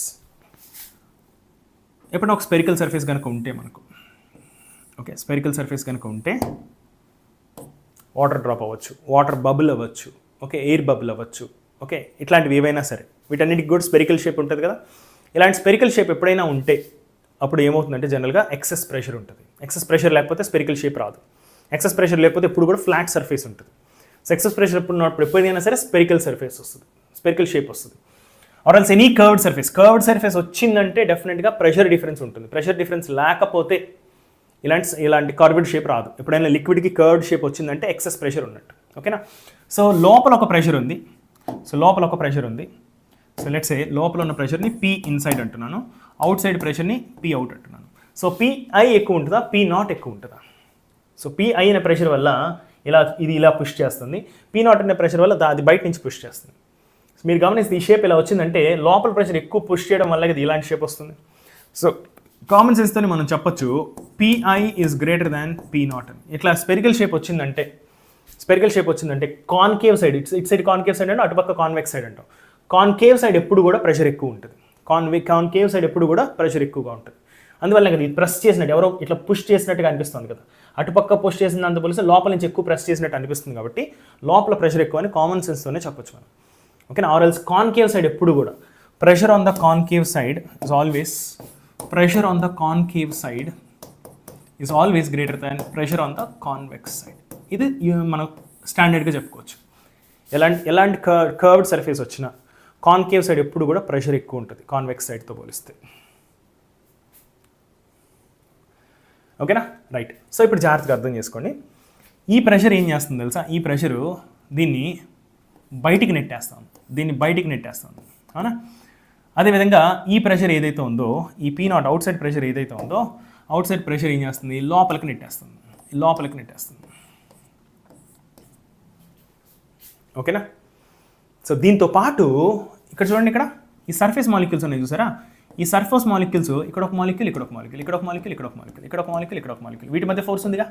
ఈ సర్ఫేస్ టెన్షన్ ఫోర్స్ ఏదైతుందో ఈ మొత్తం ఇది చూసారా, ఈ సర్కిల్ మీద సర్ఫేస్ టెన్షన్ ఫోర్స్ అనేది ఒక లెంత్ మీద యాక్ట్ అవుతుంది, ఏరియా మీద యాక్ట్ అవ్వదు, ఓకేనా. సో ప్రెషర్ వల్ల క్రియేట్ అయ్యే ఫోర్స్ ఏదైతుందో, pressure into area will give you force. So inside pressure అనేది బయటికి నెట్టేస్తుంది, అవుట్ సైడ్ ప్రెషర్ అనేది లోపలికి నెట్టుతుంది, ఓకే. సో మీరు గమనిస్తే ఈ సర్ఫేస్ టెన్షన్ ఫోర్స్ ఏదైతే ఉందో అది లోపలికి లాక్కుంటుంది, అవునా. సో సర్ఫేస్ టెన్షన్ ఫోర్స్ ఏం చేస్తుంది, దీన్ని లోపలికి లాగుతుంది. సర్ఫేస్ టెన్షన్ ఫోర్స్ కూడా, సర్ఫేస్ టెన్షన్ వల్ల ఏదైతే ఫోర్స్ ఉందో అది అవుట్ సైడ్ ఫోర్స్ని, చూడండి ఇన్సైడ్ ప్రెషర్ ఎక్కువ ఉందంటే ఇన్సైడ్ ఫోర్స్ ఎక్కువ ఉన్నట్టుగా, ప్రెషర్ వల్ల వచ్చే ఫోర్స్ ఎక్కువ ఉన్నట్టుగా. కానీ ఇది ఇలా ఉందంటే అది ఈక్విలిబ్రియంలో ఉన్నట్టుగా, అంటే నెట్ ఫోర్సెస్ బ్యాలెన్స్ అవుతున్నట్టుగా. So force due to inside pressure is equal to force due to outside pressure outside pressure వల్ల వస్తున్న ఫోర్సు. అదేవిధంగా force due to surface tension. So surface tension force ఏం చేస్తుంది, సర్ఫేస్ మాలిక్యూల్స్ మీద force ఉంటుంది. So ఈ pressure వల్ల ఈ బెలూన్ ఎక్స్పాండ్ అవ్వడానికి ట్రై చేస్తుంటే ఈ లిక్విడ్ డ్రాప్ అవ్వచ్చు ఏదైనా సరే, ఇది ఎక్స్పాండ్ అవ్వడానికి ట్రై చేసినప్పుడు ఈ సర్ఫేస్ టెన్షన్ ఫోర్స్ అంటే ఈ సర్ఫేస్ మాలిక్యూల్స్ మధ్య ఉన్న ఫోర్స్ ఏదైతే ఉందో, ఈ సర్ఫేస్ మాలిక్యూల్స్ మధ్య ఉన్న ఫోర్స్ ఏదైతే ఉందో ఆ సర్ఫేస్ మాలిక్యూల్స్ మధ్య ఉన్న ఫోర్సు, ఈ సర్ఫేస్ మాలిక్యూల్స్ మధ్య ఉన్న ఫోర్స్ ఏం చేస్తుందంటే అది వెళ్ళకుండా ఆపుతుంది అనమాట. ఒక బెలూన్ లాగా, బెలూన్ ఎక్స్పాండ్ అవుతున్నప్పుడు ప్రతి లేయర్లోనూ బెలూన్ యొక్క మాలిక్యూల్స్ ఎలా అయితే అపోజ్ చేస్తాయో అదే లిక్విడ్ మాలిక్యూల్స్ కూడా అపోజ్ చేస్తాయి. So force due to surface tension అనేది, force due to surface tension ఏదైతే ఉందో అది అవుట్ సైడ్ ప్రెషర్ని సపోర్ట్ చేస్తుంది. అవుట్ సైడ్ ప్రెషర్ ఏం చేస్తుంది, దాన్ని ఎక్స్పాండ్ అవ్వకుండా చేస్తుంది. ఇన్సైడ్ ప్రెషర్ దాన్ని ఎక్స్పాండ్ చేయడానికి ట్రై చేస్తుంది. సర్ఫేస్ టెన్షన్ ఫోర్స్ ఏం చేస్తుంది, సర్ఫేస్ మాలిక్యూల్స్ ఏం చేస్తుంది, అట్రాక్టివ్ ఫోర్స్ ఉంటుంది. అవి ఎక్స్పాండ్ అవ్వడానికి ట్రై చేసినప్పుడు వద్దు అని ఆపుతుంటాయి. అట్రాక్టివ్ ఫోర్స్ కదా, మాలిక్యూల్స్ మీద అట్రాక్టివ్ ఫోర్స్ వాటిని ఎక్స్పాండ్ అవ్వకుండా ఆపుతుంటాయి. సో ఎక్స్పాండ్ అవ్వకుండా ఎవరెవరు ఆపుతున్నారు, అవుట్ సైడ్ ప్రెషర్ ఆపుతుంది, సర్ఫేస్ టెన్షన్ ఫోర్స్ కూడా ఆపుతుంది. ఓకేనా. So right, force due to inside pressure ఎంత, ఇన్సైడ్ ప్రెషర్ వల్ల force, so pressure inside into area. Force because of pressure ఎంత, ప్రెషర్ ఇంటూ ఏరియా. ఎంత ఏరియా మీద యాక్ట్ అవుతుంది, టోటల్ 4πr² అనే ఏరియా మీద యాక్ట్ అవుతుంది. So let me say radius of this is r, radius of this is r is equal to inside pressure వల్ల force ఎంత, inside pressure P0 into 4πr² plus surface tension force ఎంత, T into length. ఎంత length మీద act అవుతుంది అది important. ఎంత length మీద act అవుతుంది అనేది ఇంపార్టెంట్. ఇక్కడ ఎంత లెంత్ ఉంది, ఈ సర్క్యులర్ లెంత్ ఎంత, ఈ సర్క్యులర్ లెంత్ 2πr అవ్వచ్చు లేదంటే 4πr అవ్వచ్చు. 2πr or 4πr based on how many free surfaces.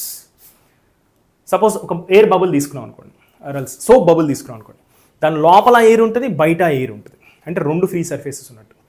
ఒక లోపల ఒక 2πr లెంత్, బయట ఒక 2πr length, total 4πr length ఉంటుంది.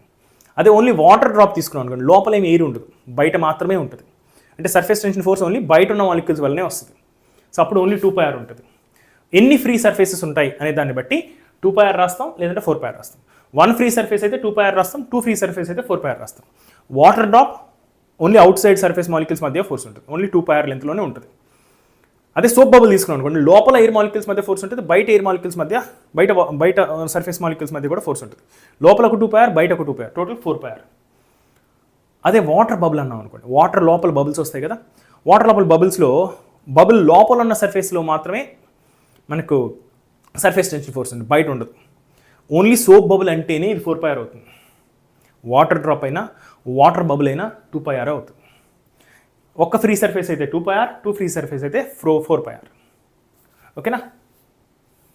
Right, so this is equal to, so 4πr² ఇది నీ పక్కకు తీసుకొస్తే P inside minus P out side into 4πr² is equal to, so tension T into it can be 2πr or 4πr.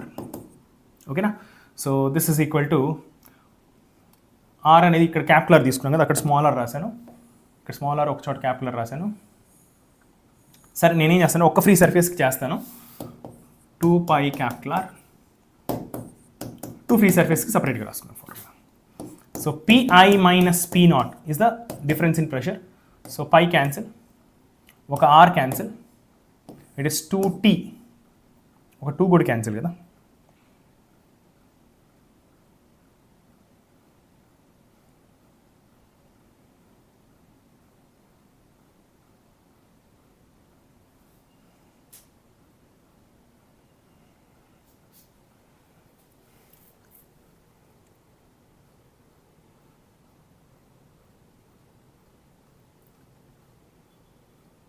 One second. ఇది ఎంత area మీద act అవుతుంది, 4πr² మీద కాదు, మై మిస్టేక్. ఒకసారి అర్థం చేసుకోండి, ఇంకొకసారి ఎక్స్ప్లెయిన్ చేస్తా. ఇది ఓన్లీ πr² ఏరియా మీద యాక్ట్ అవుతుంది.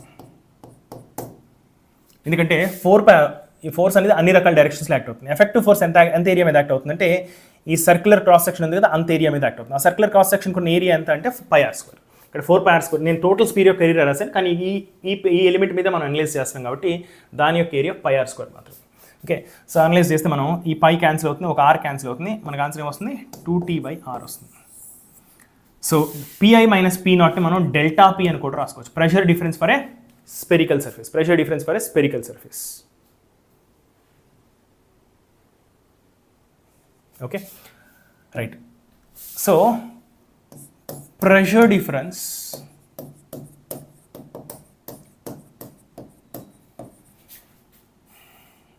Of a water drop or air bubble in liquid or water, ఈ రెండు కేసెస్లో కూడా ప్రెషర్ డిఫరెన్స్ ఎంత అవుతుంది 2T/R, ఎందుకంటే లిక్విడ్ సర్ఫేస్ ఒక ఫ్రీ సర్ఫేసే ఉంది. Same pressure difference for a soap bubble కనుక అయితే రెండు ఫ్రీ సర్ఫేస్లు ఉంటే ఆన్సర్ డబుల్ అవుతుంది 4T/R. ఓకేనా, దీన్ని బేస్ చేసుకుని కూడా చాలాసార్లు క్వశ్చన్స్ అడిగారు.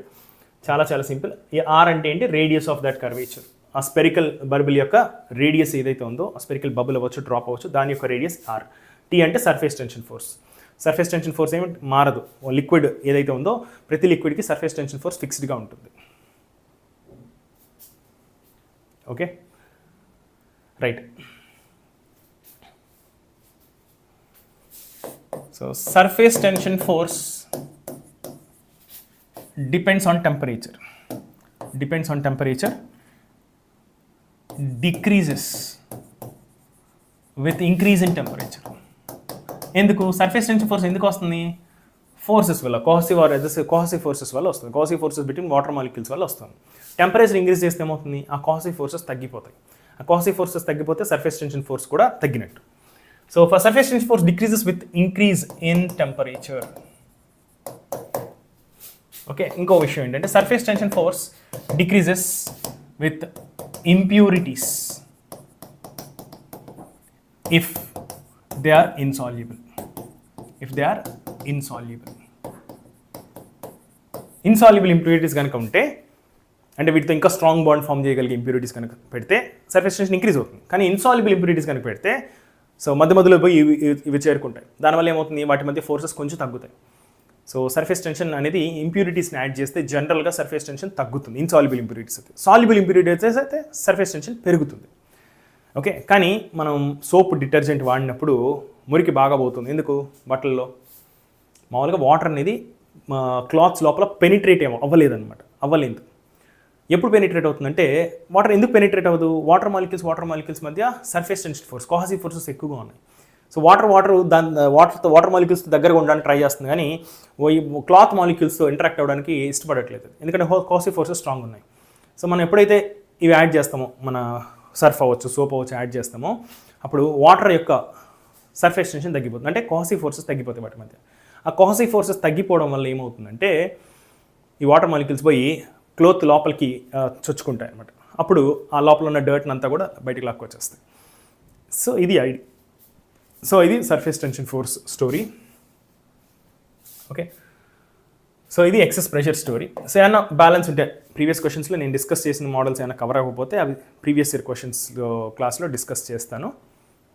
ఓకేనా, రైట్. సో అదేవిధంగా క్యాపిలారిటీ ఇంకొక చిన్న కాన్సెప్ట్ అమ్మా, క్లాస్ ఎండ్ చేద్దాం. ఇంకేమైనా బ్యాలెన్స్ మోడల్స్ ఏమైనా ఉంటే మనం నెక్స్ట్ PYQ సెషన్లో కవర్ చేస్తాను నేను. ఓకే, క్యాపిలారిటీ అంటే ఏంటి అంటే, ఒక లిక్విడ్ తీసుకుందాం, వాటర్ పెడదాం, ఒక ట్యూబ్ పెడదాం, ఒక సన్న ట్యూబ్ పెడదాం. పెడితే ఏమవుతుంది తెలుసా? దీంట్లో వాటర్ లెవెల్ బాగా రైజ్ అవుతుంది అనమాట. రైజ్ అయ్యి ఇక్కడ ఎడ్జ్ దగ్గర ఇలాంటి షేప్ వస్తుంది. వాటర్ లాంటి లిక్విడ్ అయితే గ్లాస్ ట్యూబ్ కనుక పెడితే మనం వాటర్ ఇలా రైజ్ అవుతుంది అనమాట. ఓకే, దీని ఇలా రైజ్ అవ్వడాన్ని మనం క్యాపిలారిటీ అంటాం. ఎంత రైజ్ అవుతుందో చూద్దామా. సో ఇక్కడ చూస్తే మీరు గమనిస్తే ఇక్కడ కర్వ్డ్గా ఉంది, అవునా? కర్వ్డ్గా ఉంది. దీన్ని మనం ఇంటర్పోలేట్ చేస్తే ఇలాంటి ఇది స్పియర్ని కంప్లీట్ చేసే అవకాశం ఉంది ఇట్లా. ఓకేనా, సో ఈ స్పియర్ యొక్క రేడియస్ ఏదైతే ఉందో ఆ స్పియర్ యొక్క రేడియస్ని నేను క్యాపిటల్ అంటాను. ఓకే, అండ్ ఈ ట్యూబ్ యొక్క రేడియస్ ఏదైతే ఉందో ఈ ట్యూబ్ యొక్క రేడియస్ని స్మాల్ ఆర్ అంటాను. ఓకేనా, జాగ్రత్తగా అర్థం చేసుకోండి. ఇక్కడ ఇది పాయింట్ ఏ అనుకుందాం, ఇది పాయింట్ బి అనుకుందాం, ఇది పాయింట్ సి, ఇది పాయింట్ డి, ఇది పాయింట్ ఈ. ఓకేనా, సో ఏబిసి పాయింట్స్ దగ్గర ప్రెషర్ సేమ్ ఉండాలి, అవునా? ఏబిసి పాయింట్స్ దగ్గర ప్రెషర్ సేమ్ ఉండాలి, అవునా కదా? ఎందుకంటే సేమ్ హారిజాంటల్ లెవెల్లో ఉన్నాయి కాబట్టి సేమ్ ప్రెషర్ ఉండాలి. ఎంత ప్రెషర్ ఉండాలి? అట్మాస్ఫిరిక్ ఎక్స్పోజ్ అయినాయి కాబట్టి వాటికి అట్మాస్ఫిరిక్ ప్రెషర్ ఉండాలి. కరెక్టేనా? మరి డి ఇక్కడ కూడా ఓపెన్గానే ఉందిగా, మరి డి దగ్గర కూడా అదే ప్రెషర్ ఉండాలిగా, డి దగ్గర కూడా అదే ప్రెషర్ ఉండాలిగా, ఎందుకంటే డి కూడా అట్మాస్ఫిరిక్ ఎక్స్పోజ్ అయింది. సో డి దగ్గర, ఏ దగ్గర, బి దగ్గర, సి దగ్గర సేమ్ ప్రెషర్ ఉండాలి. ఏ దగ్గర, సి దగ్గర ఎందుకంటే అట్మాస్ఫిరిక్ ఎక్స్పోజ్ అండి, డి దగ్గర కూడా అట్మాస్ఫిరిక్ ఎక్స్పోజ్ అనేది తిరిగి ఉంటుంది. బి వచ్చి వీటికి హారిజాంటల్ లెవెల్లో ఉంది కాబట్టి బి దగ్గర కూడా ప్రెషర్ సేమ్ ఉండాలి. సరే, కానీ ఇక్కడ కర్వ్డ్ సర్ఫేస్ ఉంది చూసారా? ఎప్పుడైనా కర్వ్డ్ సర్ఫేస్ ఉందంటే ఇంతకు ముందే డిస్కస్ చేసాం మనం, ప్రెషర్ డిఫరెన్స్ ఉంటుంది. ప్రెషర్ డిఫరెన్స్ ఉండటం వల్ల కర్వ్డ్ వస్తుంది, అంటే ఎవరో ఒత్తినట్టుగా ఉంది ఇక్కడ, అండ్ ఇక్కడ ఎవరు ఎక్సెస్ ప్రెషర్, ఇక్కడ ఈ పాయింట్తో పోలిస్తే ఆ పాయింట్ దగ్గర ఎక్కువ ప్రెషర్ ఉంది, దానివల్లనే ఆ కర్వ్డ్ సర్ఫేస్ వచ్చింది. లేకపోతే కర్వ్డ్ సర్ఫేస్ రాదు, ఫ్లాట్గా ఉంటుంది. ఎక్సెస్ ప్రెషర్ లేకపోతే ఫ్లాట్గా ఉండాలి సర్ఫేస్. సో కర్వ్డ్ సర్ఫేస్ వచ్చిందంటేనే గ్యారంటీగా ఎక్సెస్ ప్రెషర్ ఉన్నట్టు. సరే, ఎక్సెస్ ప్రెషర్ ఎంత? సో డి దగ్గర ప్రెషర్ ఎక్కువ ఉంటుందా, ఈ దగ్గర ప్రెషర్ ఎక్కువ ఉంటుందా? ఆబ్వియస్గా డి దగ్గర ఎక్కువ ఉంటుంది, ఎవరో ప్రెస్ చేసినట్టుగా ఉంది కాబట్టి డి దగ్గర ప్రెషర్ ఎక్కువ ఉంటుంది. సో డి దగ్గర ప్రెషరు మైనస్ ఈ దగ్గర pressure, that is the pressure difference, delta P. Formula ఏంటి pressure డిఫరెన్స్కి? either 2T/R or 4T/R, అంతేనా? either 2T/R or 4T/R. ఒక సర్ఫేస్, ఒక ఫ్రీ సర్ఫేస్ ఉంటే 2T/R. ఓన్లీ సోప్ బబుల్ అని చెప్తేనే 4T/R. సోప్ బబుల్ అని చెప్పకపోతే మిగతా అన్ని కేసెస్లో 2T/R అని చెప్పుకోవచ్చు. సో ఇక్కడ ఒక సర్ఫేసే ఉంది కదా, రెండు సర్ఫేస్లు ఎక్కడ ఉన్నాయి? పైన సర్ఫేస్ మాత్రమే, పైన సర్ఫేస్లో ఉన్న వాటర్ మాలిక్యూల్స్ మాత్రమే ఉన్నాయి, ఒక సర్ఫేసే ఉంది. ఒక సర్ఫేస్ ఉంటే మనం 2T/R ఫార్ములా వాడుకోవచ్చు. 2T divided by what is r here? What is r here? Radius of curvature, capital r. మీరు అర్థం చేసుకోవాలి, ఇక్కడ రేడియస్ ఆఫ్ కర్వేచర్ వాడాలి మనకు. రేడియస్ ఆఫ్ ద ట్యూబ్ కాదు మనకి important, radius of the curvature. ఇక్కడ కర్వినెస్ ఉంది చూసారా, దాన్ని కంప్లీట్ చేస్తే ఒక స్పీర్ వస్తుంది, దాని యొక్క రేడియస్ మనకి important. Radius of curvature of the sphere important, radius of the tube కాదు. స్మాల్ ఆర్ వచ్చి నేను రేడియస్ ఆఫ్ ద ట్యూబ్ తీసుకున్నా, స్మాల్ ఆర్ వచ్చి రేడియస్ ఆఫ్ ద ట్యూబ్ తీసుకున్నా. ఓకేనా?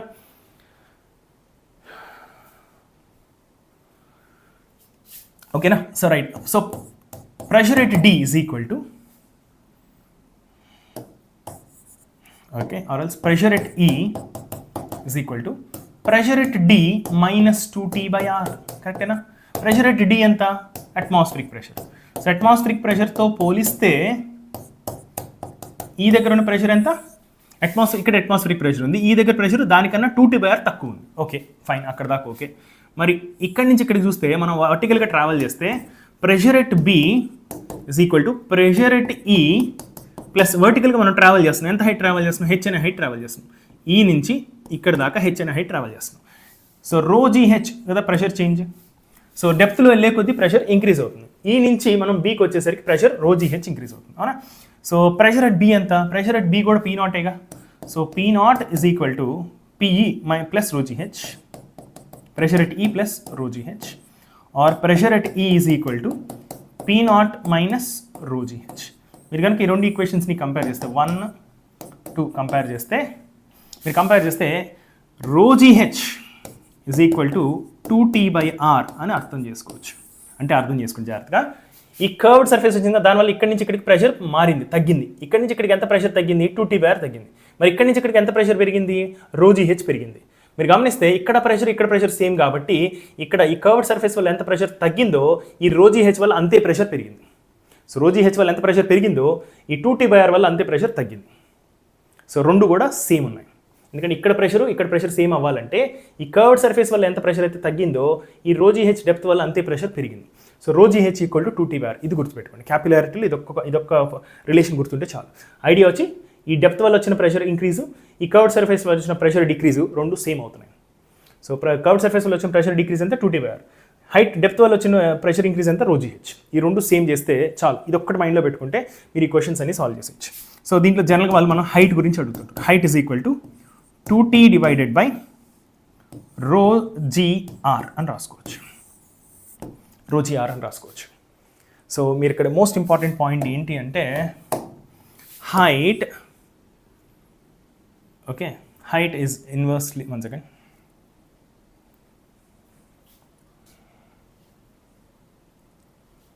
Okay, height is equal to 2T divided by ρ into g into, మీరు గమనిస్తే ఇక్కడ కొంచెం మనం అనలైజ్ చేయాల్సి ఉంది.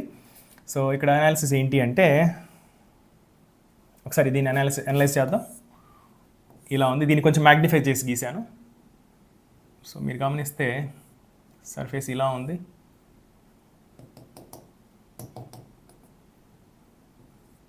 ఇది actual radius of curvature. Okay, ఇది స్మాల్ ఆర్. ఓకే, ఇది యాంగిల్ టీటా.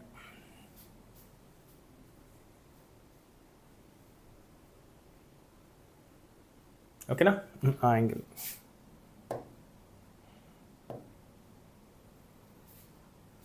ఓకే,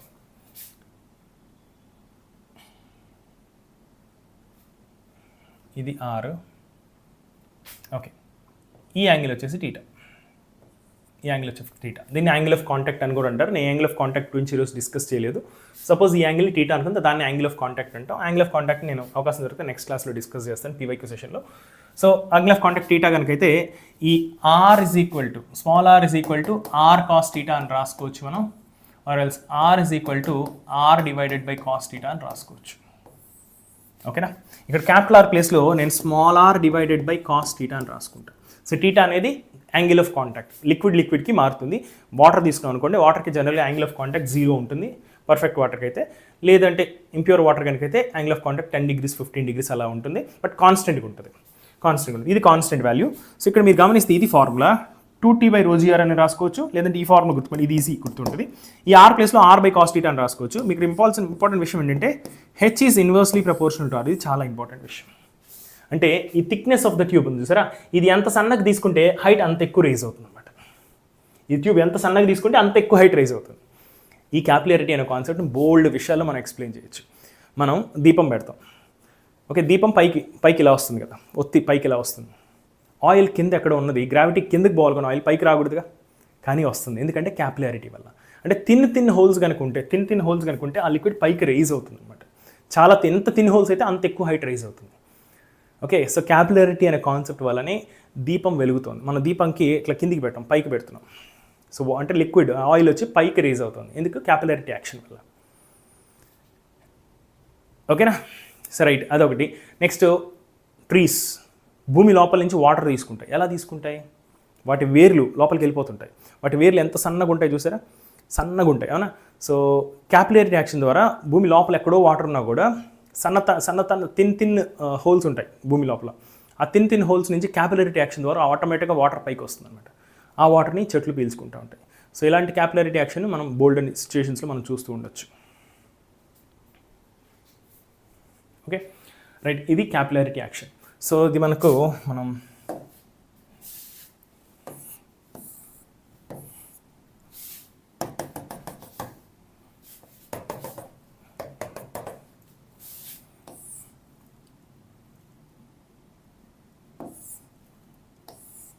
సేమ్ విడుతున్నది ఇట్లా పండబెట్టాం అనుకోండి, అప్పుడు కూడా సేమ్ హైట్ రీచ్ అవుతుంది. ఎక్కువ లెంత్ ఉంటుంది కానీ సేమ్ హైట్. ఇక్కడ ఎంత హైట్కి వెళ్ళిందో అంతే హైట్కి వెళ్తుంది ఇక్కడ కూడా. యాంగిల్తో సంబంధం లేదు, ఎంత యాంగిల్లో పెట్టినా సేమ్ హైట్ రైజ్ అవుతుంది. బట్ రేడియస్ మార్చామనుకోండి, థిన్గా ఉందనుకోండి ట్యూబ్ కనుక థిన్గా ఉంటే ఏమవుతుంది? H is inversely proportional r. R తక్కువైంది కాబట్టి హెచ్ ఎక్కువ అయిపోవాలి, అంటే ఎక్కువ హైట్కి వెళ్తుంది water. Radius of the tube ఎంత తగ్గితే అంత హైట్ ఎక్కువ రేజ్ అవుతుంది అనమాట. ఓకేనా, ఫైన్. సో ఇది క్యాపిలారిటీ యాక్షన్. సో దీంట్లో ఇంకా కొన్ని ఫైనర్ పాయింట్స్ ఉన్నాయి, బట్ మనం ఆల్రెడీ ఎక్సెస్ టైం దాటేసాం. నాకు మళ్ళీ 8 o'clock క్లాస్ ఉంది, పెయిడ్ క్లాస్. సో ఇక్కడితో స్టాప్ చేద్దాం. సో ఇంకేమైనా బ్యాలెన్స్ కాన్సెప్ట్స్ PYQస్లో ఇంకేమైనా నేను టచ్ అయిన కాన్సెప్ట్స్ మీద ఏమైనా క్వశ్చన్స్ అడిగి ఉంటే అవి కవర్ చేస్తాను నెక్స్ట్ సెషన్లో. So will stop here. Okay, fine then, take care, bye bye, see you again in the next